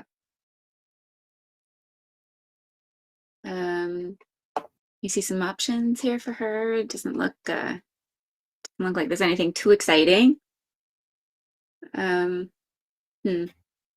I would be scared to death in this position. Yeah. Yeah. I think playing something like hiding makes sense. Leaves one tile in the bag, blocks the easier line, Right. but you could still easily lose after that. Mm-hmm. Any Yeah. bingo. Yeah. Yeah. It's a tough one for sure. And if you're trying to thinking about what Greg might have, it's hard to notice anything other than the fact that the Z is the only tile it feels like Greg can't have with the play of Tar. Feels like he would just score with the Z. Yeah. Although there's not a lot of, there's really no good spots. Is there? Yeah, I mean, you could have just played Yes. All right. Yes. Forgot about that one. All right, so a similar idea to hiding Jig, leaving 5 tiles in the bag and blocking that line. The Mad doing some good defensive work here. And she just needs to withstand one more turn and make sure Greg doesn't bingo. But what if Greg tries to open again? What if he plays EOO and then bingos out here or here? Yeah. This is Yeah, a that's why you very were wanting her to tactical play situation. longer, right? Mm-hmm. Yeah, not giving Greg time to try and bingo if he doesn't have one already. Right. So with 11 minutes, is Greg going to take time, sort through his options? It feels almost necessary to bingo here. He could play with Fifed and get close, but there's such good stuff unseen to him. Feels like he should try to bingo. Yeah. While we're waiting for Greg to make a decision, never mind. He's gonna go with Ode. Somebody in the chat asking why we say there are 5 tiles in the bag when it says 12 tiles in the top left. Those are the unseen tiles to the player on turn. So there are 7 tiles on your opponent's rack. And then whatever is remaining is what's left in the bag. Yeah, definitely a little bit confusing. If anybody is new, feel free to ask any questions about the broadcast. Happy to answer any and all questions to facilitate viewership. But yeah, right now, 2 tiles in the bag, 7 tiles on Greg's rack from Mad's perspective. She doesn't know exactly what Greg has. And he's drawn that Z. He has. So it's another tough situation with little time left for Mad. 4.5 minutes. Yeah. To try and win this game. He's up 24. What does she do? Is she going to play something like high for 20? Just try to block that area of the board? It does not look comfortable at all, Heidi. No. What are you thinking? I'm thinking that I want to, well, score as many points as I can while making sure that that Greg doesn't have anything good. So I'd be looking for Z spots. Like, is there any way he can bomb a Z? If I'm satisfied that there aren't, then what is the next biggest threat? And like you say, it's probably that line. So yeah, this looks okay. I don't know. I would just play this and hope, I guess. Yeah, very good practical decision for sure. Now Greg, in the end game, is going to play ZD very quickly. It's his best play for sure. Oh, I didn't see that. Wow. Oops. Oopsie. Nice play, Greg. And he's suddenly within 9 points of Mad, but she's got the cam again. many, many ways to win this game. Yeah, sorry about the completely flipped tiles now. Okay, I will try to give you guys an idea what her tiles are here, because we don't want to disturb her. She's got no time left. Oh, we are going to disturb her. I like that. Nice. She has a good attitude about it. She can win this game in a variety of ways. She can also lose this game in a variety of ways. So the play she's looking at, Dunes, that is going to win the game. Oh, no. Oh, my God. If she plays Dunes, the game might end in a tie. Can you believe it? So she might be thinking Dunes under here. Right. Which would bring her to 364. But then Greg's response of Snot, S-N-O-T. What if she does Dunes over with EN? What if she wasn't seeing that other spot? How much is that one worth? Not very many, but that one would give back an even better spot for Snot. This is a losing play. Damn. But Mad with no time on the clock going to give Greg a winning chance here. Yeah, He can either play. He can just play underneath. Oh no, this is brutal. Yeah. Wow. Time pressure. Got to Mad Palazzo here. Greg Golding is going to take this victory all the way back to the capital region. Snot for 27. Final score. What we have, 368 to 366. Let's not be so quick. Let's make sure they have the correct score. Let's listen to the overhead mic. 1, 2, 3, 4, 5, 6, 18, 19, 20, 627? 27, sorry. That gives you 350.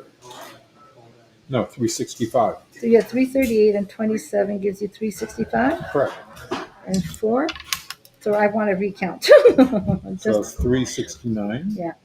Yes, we're going to get another recount. Let's go. Yeah. I'm sure it's okay, but this thing is driving me nuts here, so. Not a problem. Okay. I'm pretty quick at this, so. Okay. 2, 3, 4, 5, 6, 12, correct? Yep. 6, 12, 13, 14, 15, 16, 17, 18. Oh, sorry. 6, 12, 13, 14, 15, 16, 17, 18. So that's 1 point difference. Hang on. So look, listen. So Loner was this one. Nothing else was there. So that'd be 12, 13, 14, 15, 16. 17, 18. 12, 13, 14, 15, 16, 17, 18. I played man on top, right? Yeah, you played man on top. Okay, so that's 1 point. 12, 13, 14, 15, 16, 17, 18. Okay, so we're 1 at the end. We'll just add 1 at the end, okay? Okay. 17. All right. Then you did Val, 12, 13, 14, 15, 16, 17, and 8 is 25. Yep. That gave you 37. Yep. I missed my turn. Yep. You did C, 3, 4, 5, 10, 14, 15, 16, 17, 18, 19, 20. Yep. They give you 57. Yep. 5, 6, 7, 8, 16, 17, 18, 19, 20, 21, 22, 23, 24, 25. Yep. That would give you 42. Yep. 10, 11, 12, 13, 14. That's 28. That gives you 85. Yep. 9, 10, 11. That gave me 53. Yep. We played a vow again. 5, 10, 20, 23, 24. Yep. They gave you 109. Yep. 4, 5, 6, 10, 11, 22. That gave me 75. Yep. 3, 4, 5, 6, 7, 8, 16, 17, 27. 27, and that gives you 136. Yep. 8, 9, That's 10, done. 11, 22, 23, 24. Yep. That gives me 9. That gives me 99. Yep. 3, 6, 7, 14. Sorry, 3, 6, 7, 14, 15, 20, 23, 24, 25. Yep. That gave you 161. Yep. So they know, by the way, that there's a 1 point difference in Yeah, Matt's I know. score right 3, now. 6, 7, 8, 9, 10, 11, 12, 13, and 9 is 22, 72. Yep. Like, hold on, where am I here? 72, 11. 161. No, 171. 171. That's right. That's when I 171. made my mistake. Yep. 1, 2, 3, 4, 5, 6, 18, 19. Yep. Gave you 180. Yep. 6, 7, 8. Gave you 180. Give me 180. You had 161. Oh, sorry, 179. Plus 8. Yeah, 179. Yeah. 179. Yeah, that's better. 79. Yeah, sorry. Go ahead. 4, 5, 6, 7, 8, 9, 10, 11, 15 for 195. Yes. 5, 10 for 20. That gave me 199. Yep. You did. A G. Was that a G you did? Okay, yeah. Yep. 8, 9, 10, 11, 33, 34, 38. No. 39. 8, 9, 10, 11, 33, 34, 38. Did I do that wrong? 8, 9, 10, 11, 33, 34. That's 38. 9, 10, 11. So that would be 33, 34, 38. You're right. Yeah. So minus 1 at the end. Yep. Okay. Keep going. 2, 3, 4, 5, 6, 7, 8, 9, 18, 19, 20, 21, 22, 23, 24. For 74, that gave me 273. Yep. I can't even keep up. They're so good at this. No. 4, 5, 6, 7, 28 for 262. Yep. 32, 33, 34, 35, 39 for 12, carry on 312. Yep. 1, 2, so 4, 5, 6, 7, 8, 9, 18, 19, 20, 22, 23, 24, 25, 26 for 288. Correct. 4, 5, sorry, 8. So 4, 5, and 8 is 13. Yep. 325. 2, 4, 5, 6, 7, 8, 9, 10, 11, 12, 13, 14, 15 for 13,303. Yep. 5, 10, 20 Yep. for 345. Yep. 33, 34, 35 for 338. Yep. 6, 12, 13, 14, 15, 16, 17, 18, 19, 20 for 365. Correct. And then you got 1, 2, 3, 4, 5, 6, 18, 19, 20, 21, 22, 23, 24, 25, 26, 27. Correct. That gave you 365. Correct. Plus 4 for me, which is 369. Minus 1 is 368. And plus 1 for me is 366. Correct. Wow. Good game. They did do it. I just, you know Well what? done. I was not comfortable the whole time, so it's unfortunate because I actually couldn't think. This was too far for me, but it is what it is. So Yeah. Thanks Yeah. for playing. We had No, that 3 was good. great games. Really yeah, appreciate that was good. That it. I was think I good. learned a lot from you. I'd appreciate it. Thank you. Learned a lot. Yeah, I did. phony You're words. the number phony one. You're words. the number one player. Phony words. Jesus, I can't believe I missed all those bingos. Oh man, I couldn't. I had so many after, and I couldn't play them because of board. I had to start with an S or something. Well, I got stuck with some pretty nasty tiles, but tried to make a lemonade out of lemons, right? Well, you know that hurt. That Z hurt me. Mm-hmm. The Ziddy play. Yeah, I thought you were going to block that because you knew it had the Z, right? And so, I didn't see the Ziddy play. Oh, okay. I didn't see it. No, I didn't see it. Got it. Yeah, no, I didn't see it. So, Yeah. No, good game. I don't know if I could have done anything different here. Well, yeah. So I had that as my outplay, anyways. But Yeah, but I don't know where else I could have gone. So I had, Yeah. and I don't think that that's good. No. What? I'm not sure about that. I don't think that that's good. Anyways, do I fill a slit, Josh? Josh, do we fill 'Cause up I- a 'cause slit? I or did we don't have- fill? Right here. You did already? Thank you, No? sir. Okay. No problem. No.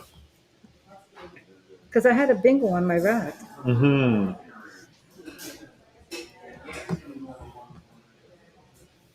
Wow. All right. Mm. Tough loss for Mad. Those I'm so mishaps really confused. distracted her a little bit. Yeah. Yeah, she wasn't comfortable with the board. It is really hard when you have to reach so hard on every play. You have to almost stand up to make your plays at the top of the board and stuff. It is a little bit, it puts you off kilter a little bit. But I was gonna say, like, it's funny that during the recount, she was clearly one behind. How did she end up with the right score in the end? No, the way that she What do you- recounts is very good. She's like, all right, we made a mistake here, but we're checking the math. We have a 1 point difference, but we're just checking the total score every single turn. Okay. And we're making sure that at the end we take one off. So it was very good. She knew exactly what she was doing. She explained it super well. That's why she's a director. That's why she's a fantastic player. They both made a 1 point mistake. It brought the margin slightly closer. But in the end, Greg took it by 2 points. What a crazy finish to this tournament. Greg Golding wins with a 6-1 record. Yay! Fantastic My stuff. clubmate. Go Ottawa. Yeah. Good job. Boy. Well, while we're here, let's do some thank yous, because every time we broadcast something like this, it is only possible through the work of a great many people. So we can start this off by thanking Let's Play Scrabble for everything that they do. It's just such a fantastic thing. Scrabble streaming is being brought into the future. Heidi, you can attest to that. You're a streamer yourself. Let's Play Scrabble is the #1 Scrabble streaming entity in the world. 100%. So we'll start with that. But obviously, the most important thing is you. You, not you, Heidi. Actually, maybe you. I know. Viewers. I know. Our The viewers. viewers. Thank you, viewers. Thank you so much. Please like, subscribe. That's all we ask of you. Especially if you're just getting into Scrabble, stick with us. Ask us questions. We love to help out. If you're passionate about the game, there's a huge community behind it, willing to reel you into things. But thank you so much for your watching. We wouldn't be here without you. I like to thank viewers. Anyone else you want to thank, Heidi? Yeah, for sure. We have, like I said, I mentioned Cozy Tiles making the nice tile bags. We have George Bissonneau who made the custom board that they were using. Obviously you've been doing so much commentary. Awesome. Honestly, Josh, you've gotten so good at commentary. So I'll keep trying to learn from you. And but yeah, so YouTube, Twitch, all of this stuff, it's just awesome. So thank you for that. And also you're helping out with School Scrabble in Montreal area too, right? You're helping Christina with that. So amazing stuff. Thanks to you for all of that. We didn't thank Josh Koff, I don't think, who does the amazing stats, all the stats. So yeah, there's just a ton of people to thank. Obviously, Josh Greenway, all his hard work. There seems to be no limit to his energy for carting all of this gear wherever it needs to be to give us these awesome streams. And they just, like you say, the bar is set so high, and then he takes all of that stuff that he learns and just keeps pushing it outwards, right? Like he's helped train so many people, so our ecosystem is just getting bigger and better all the time, and that is just super exciting. So thanks to Josh and Let's Play Scrabble for that. Yeah, that's what I think. I don't know if we're gonna have. I think Josh may have gotten the commentators to do some casual games later. Do we have that? Looks like people are willing. So hopefully we'll see some more casual games later. Yeah, I think so. How do people get in touch with you, Josh, for coaching? Oh, well, I'm building a website right now. Oh, nice. Right now, there's nothing really there. Maybe some of you can guess what the website is going to be called. Right now, there's not really anything to do there. But you can always send me an email. So that name you see under my nameplate, Axertypo, AXERTYPO, @gmail.com. Feel free if you are interested in private lessons. I have a decent amount of students that I think are improving. and I think I'm helping. And if you want to be a part of that, if you want to try and be the next best thing that you can be, I fully recommend myself, I guess, for that. Yeah, I'm very bad at this self-promo stuff, Heidi. I can't believe you asked me that. I understand. Actually, I understand. can't I'm do it. sorry. No, it was a simple question, an easy to answer question. How do people get in touch with you? Yeah. So Yeah, it is. It's on me. This is on me. I hate it. Yeah, it's fun. I make most of my Scrabble living through coaching, so it's a very important thing, and I take it very seriously. So, if anybody and wants also just when lessons, let me know. Yes, people should do that, because I know definitely, I don't know who your other students are, but I know Derek is improving very, very quickly. So it's great to see. I want to say one more thing about Let's Play Scrabble. I know I talked it up. I said a lot of good things, but really, if you can help with the super chats or the subscribing or whatever, anything, any kind of little donations, these streams are still being run at a loss. Even like the biggest one we had with the worlds or whatever, huge stream, huge Nigel Richards is obviously drawing in a lot of viewers, but it's still, even that stream run at a loss. So if you can afford to help, really appreciate it. If not, like, subscribe, share, please, guys, and we really appreciate you.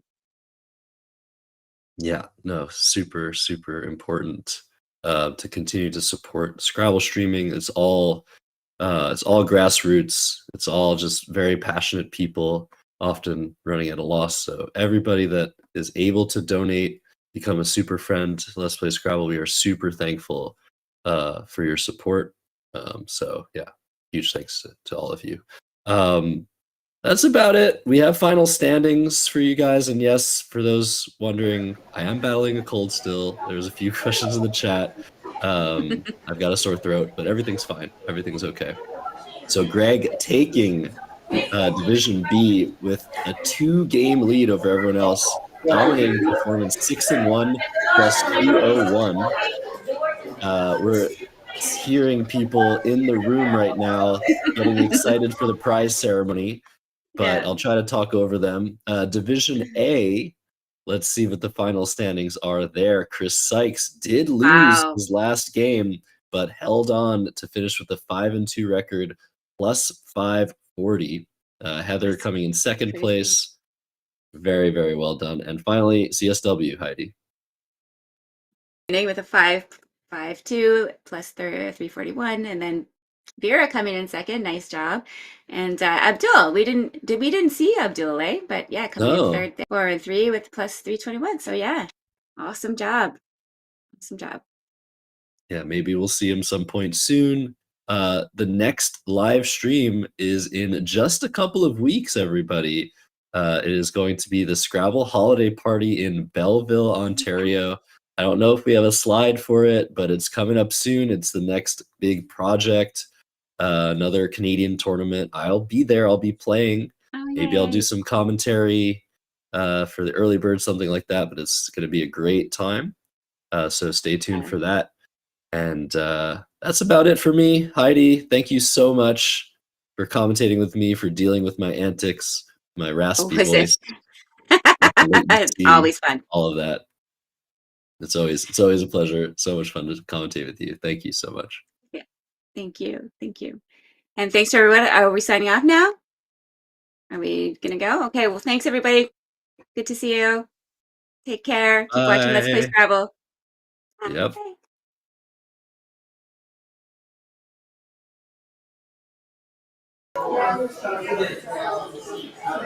Okay, everybody, I'm going to get our words set up here.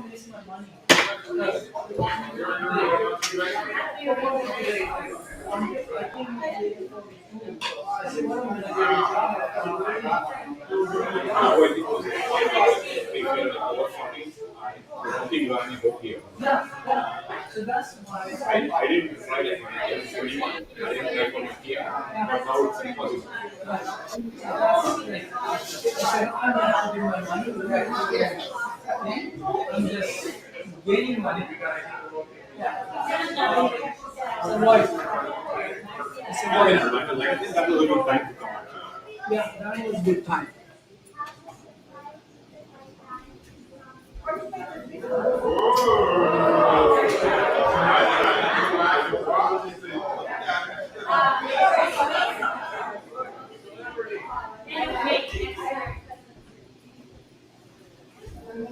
Thank you, Josh. Thank you, Abdul. And all of you doing everything. Thank you. Yeah, good to see you. Hopefully, we're going to see you. Are you signed up for Belleville? I signed up. Okay. But it depends, like when I'm 100% Yeah, sure, yeah, understood. then I'll send you the money. Yeah. Well, hopefully, we'll see you there. Hopefully.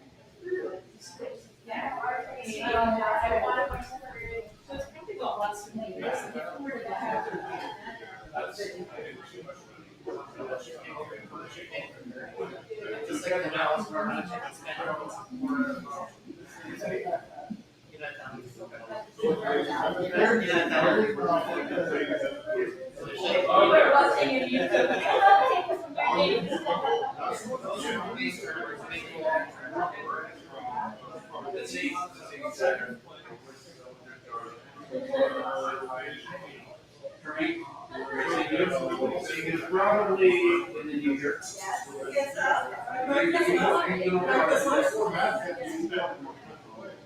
Okay, everybody, we are going to do our worst show.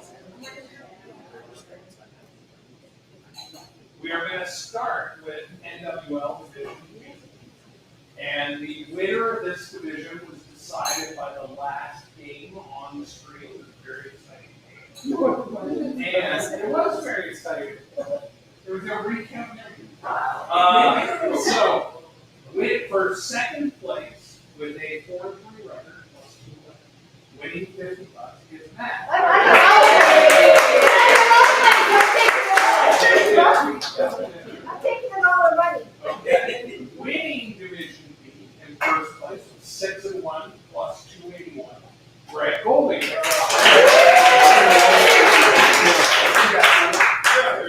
Okay, so that is Greg and Matt, and now we're going to go to, let me just see here. We're going to go to high rating game. It's going to pick up $20, and it's got to be results. Normally there would be a computer that would tell me this, but I'm doing it. The highest rating outside of Greg and Matt. Okay.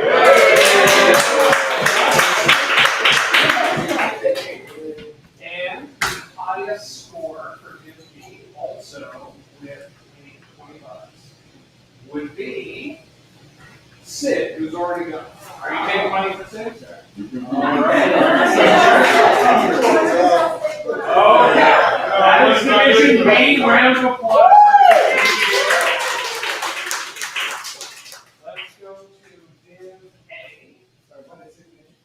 In Highway, it was that's live. 465 points. So here we go. In Division A, we had a first, second, both were 5 and 2, but $50. They played in the last round too. $50 goes to Heather. 5 and 2.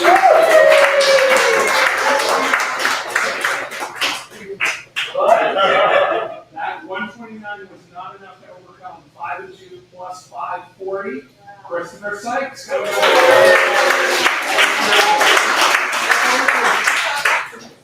Okay, and now we're going to go to high rating games, and that will be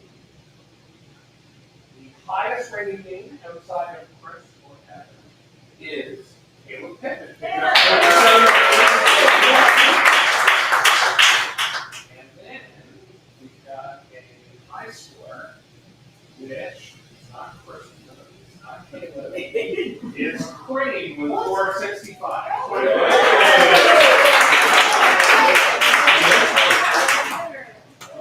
Okay. Now we're going to go over to Collins. And Collins, we had 2 5 and 2s, different spread. They played in the last round too, winning the last round game, but not quite enough spread. Picking up $50 is Vera. Vera. 214.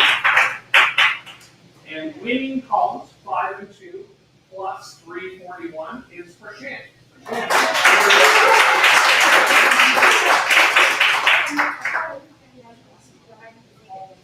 Okay, and then we're going to go to high rating games. Outside of the top 2, picking up 12 rating points is Alex. Where's Alex? Right here.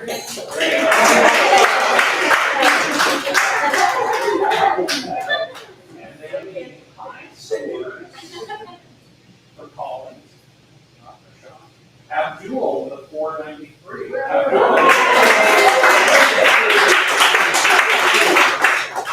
So I want to say thanks everybody for number one, your patience. You were playing on the board. We were trying to do everything you can. I think we got good feedback. Good feedback. But I appreciate everybody willing to participate there. I appreciate everybody sharing and figuring out score sheets and score slips. That was my bad. Normally I have Kieran figuring all that stuff, but I missed three. But the biggest thing is, how about just let's give it up for sharing.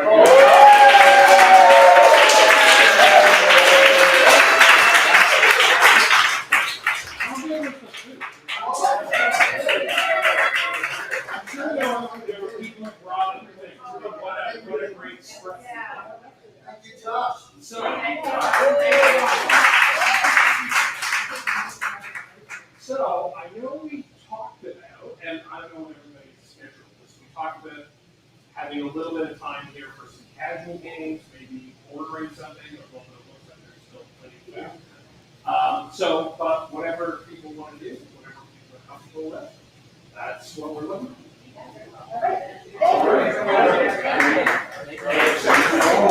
Oh, and hopefully, I might as well say, hopefully we'll see some people in Belleville, Ontario. That would be exciting. And then we've got lots more tournaments on the way, both north and south of the border. After Belleville, we're in Albany for New Year's, but then we should have an announcement on the stadium very soon. Okay. Thanks, everybody.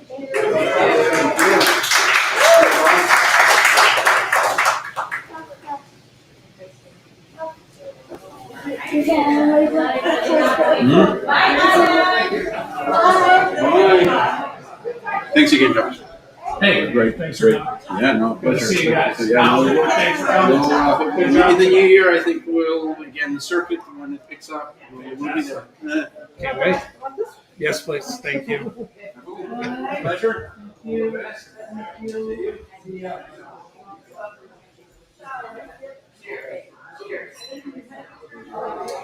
Thanks, Josh. Thanks for coming, man. I was lucky, I should say. And congrats.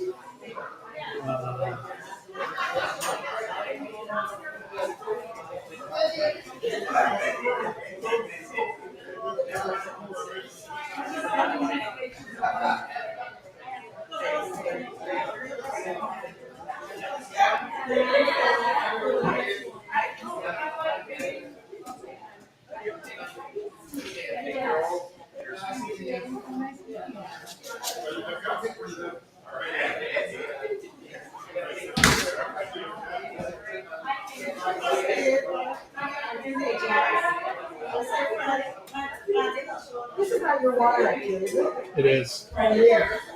I just don't like on top of the piano. I know. I'm going to put it over here. I know. Are you what, baby? Yeah. Oh, Easy. yeah, you too. You See you too. soon. Thanks so much, Josh Meister. Hey, here, I'm going to give you a hug. Thanks for having me. Good to see you.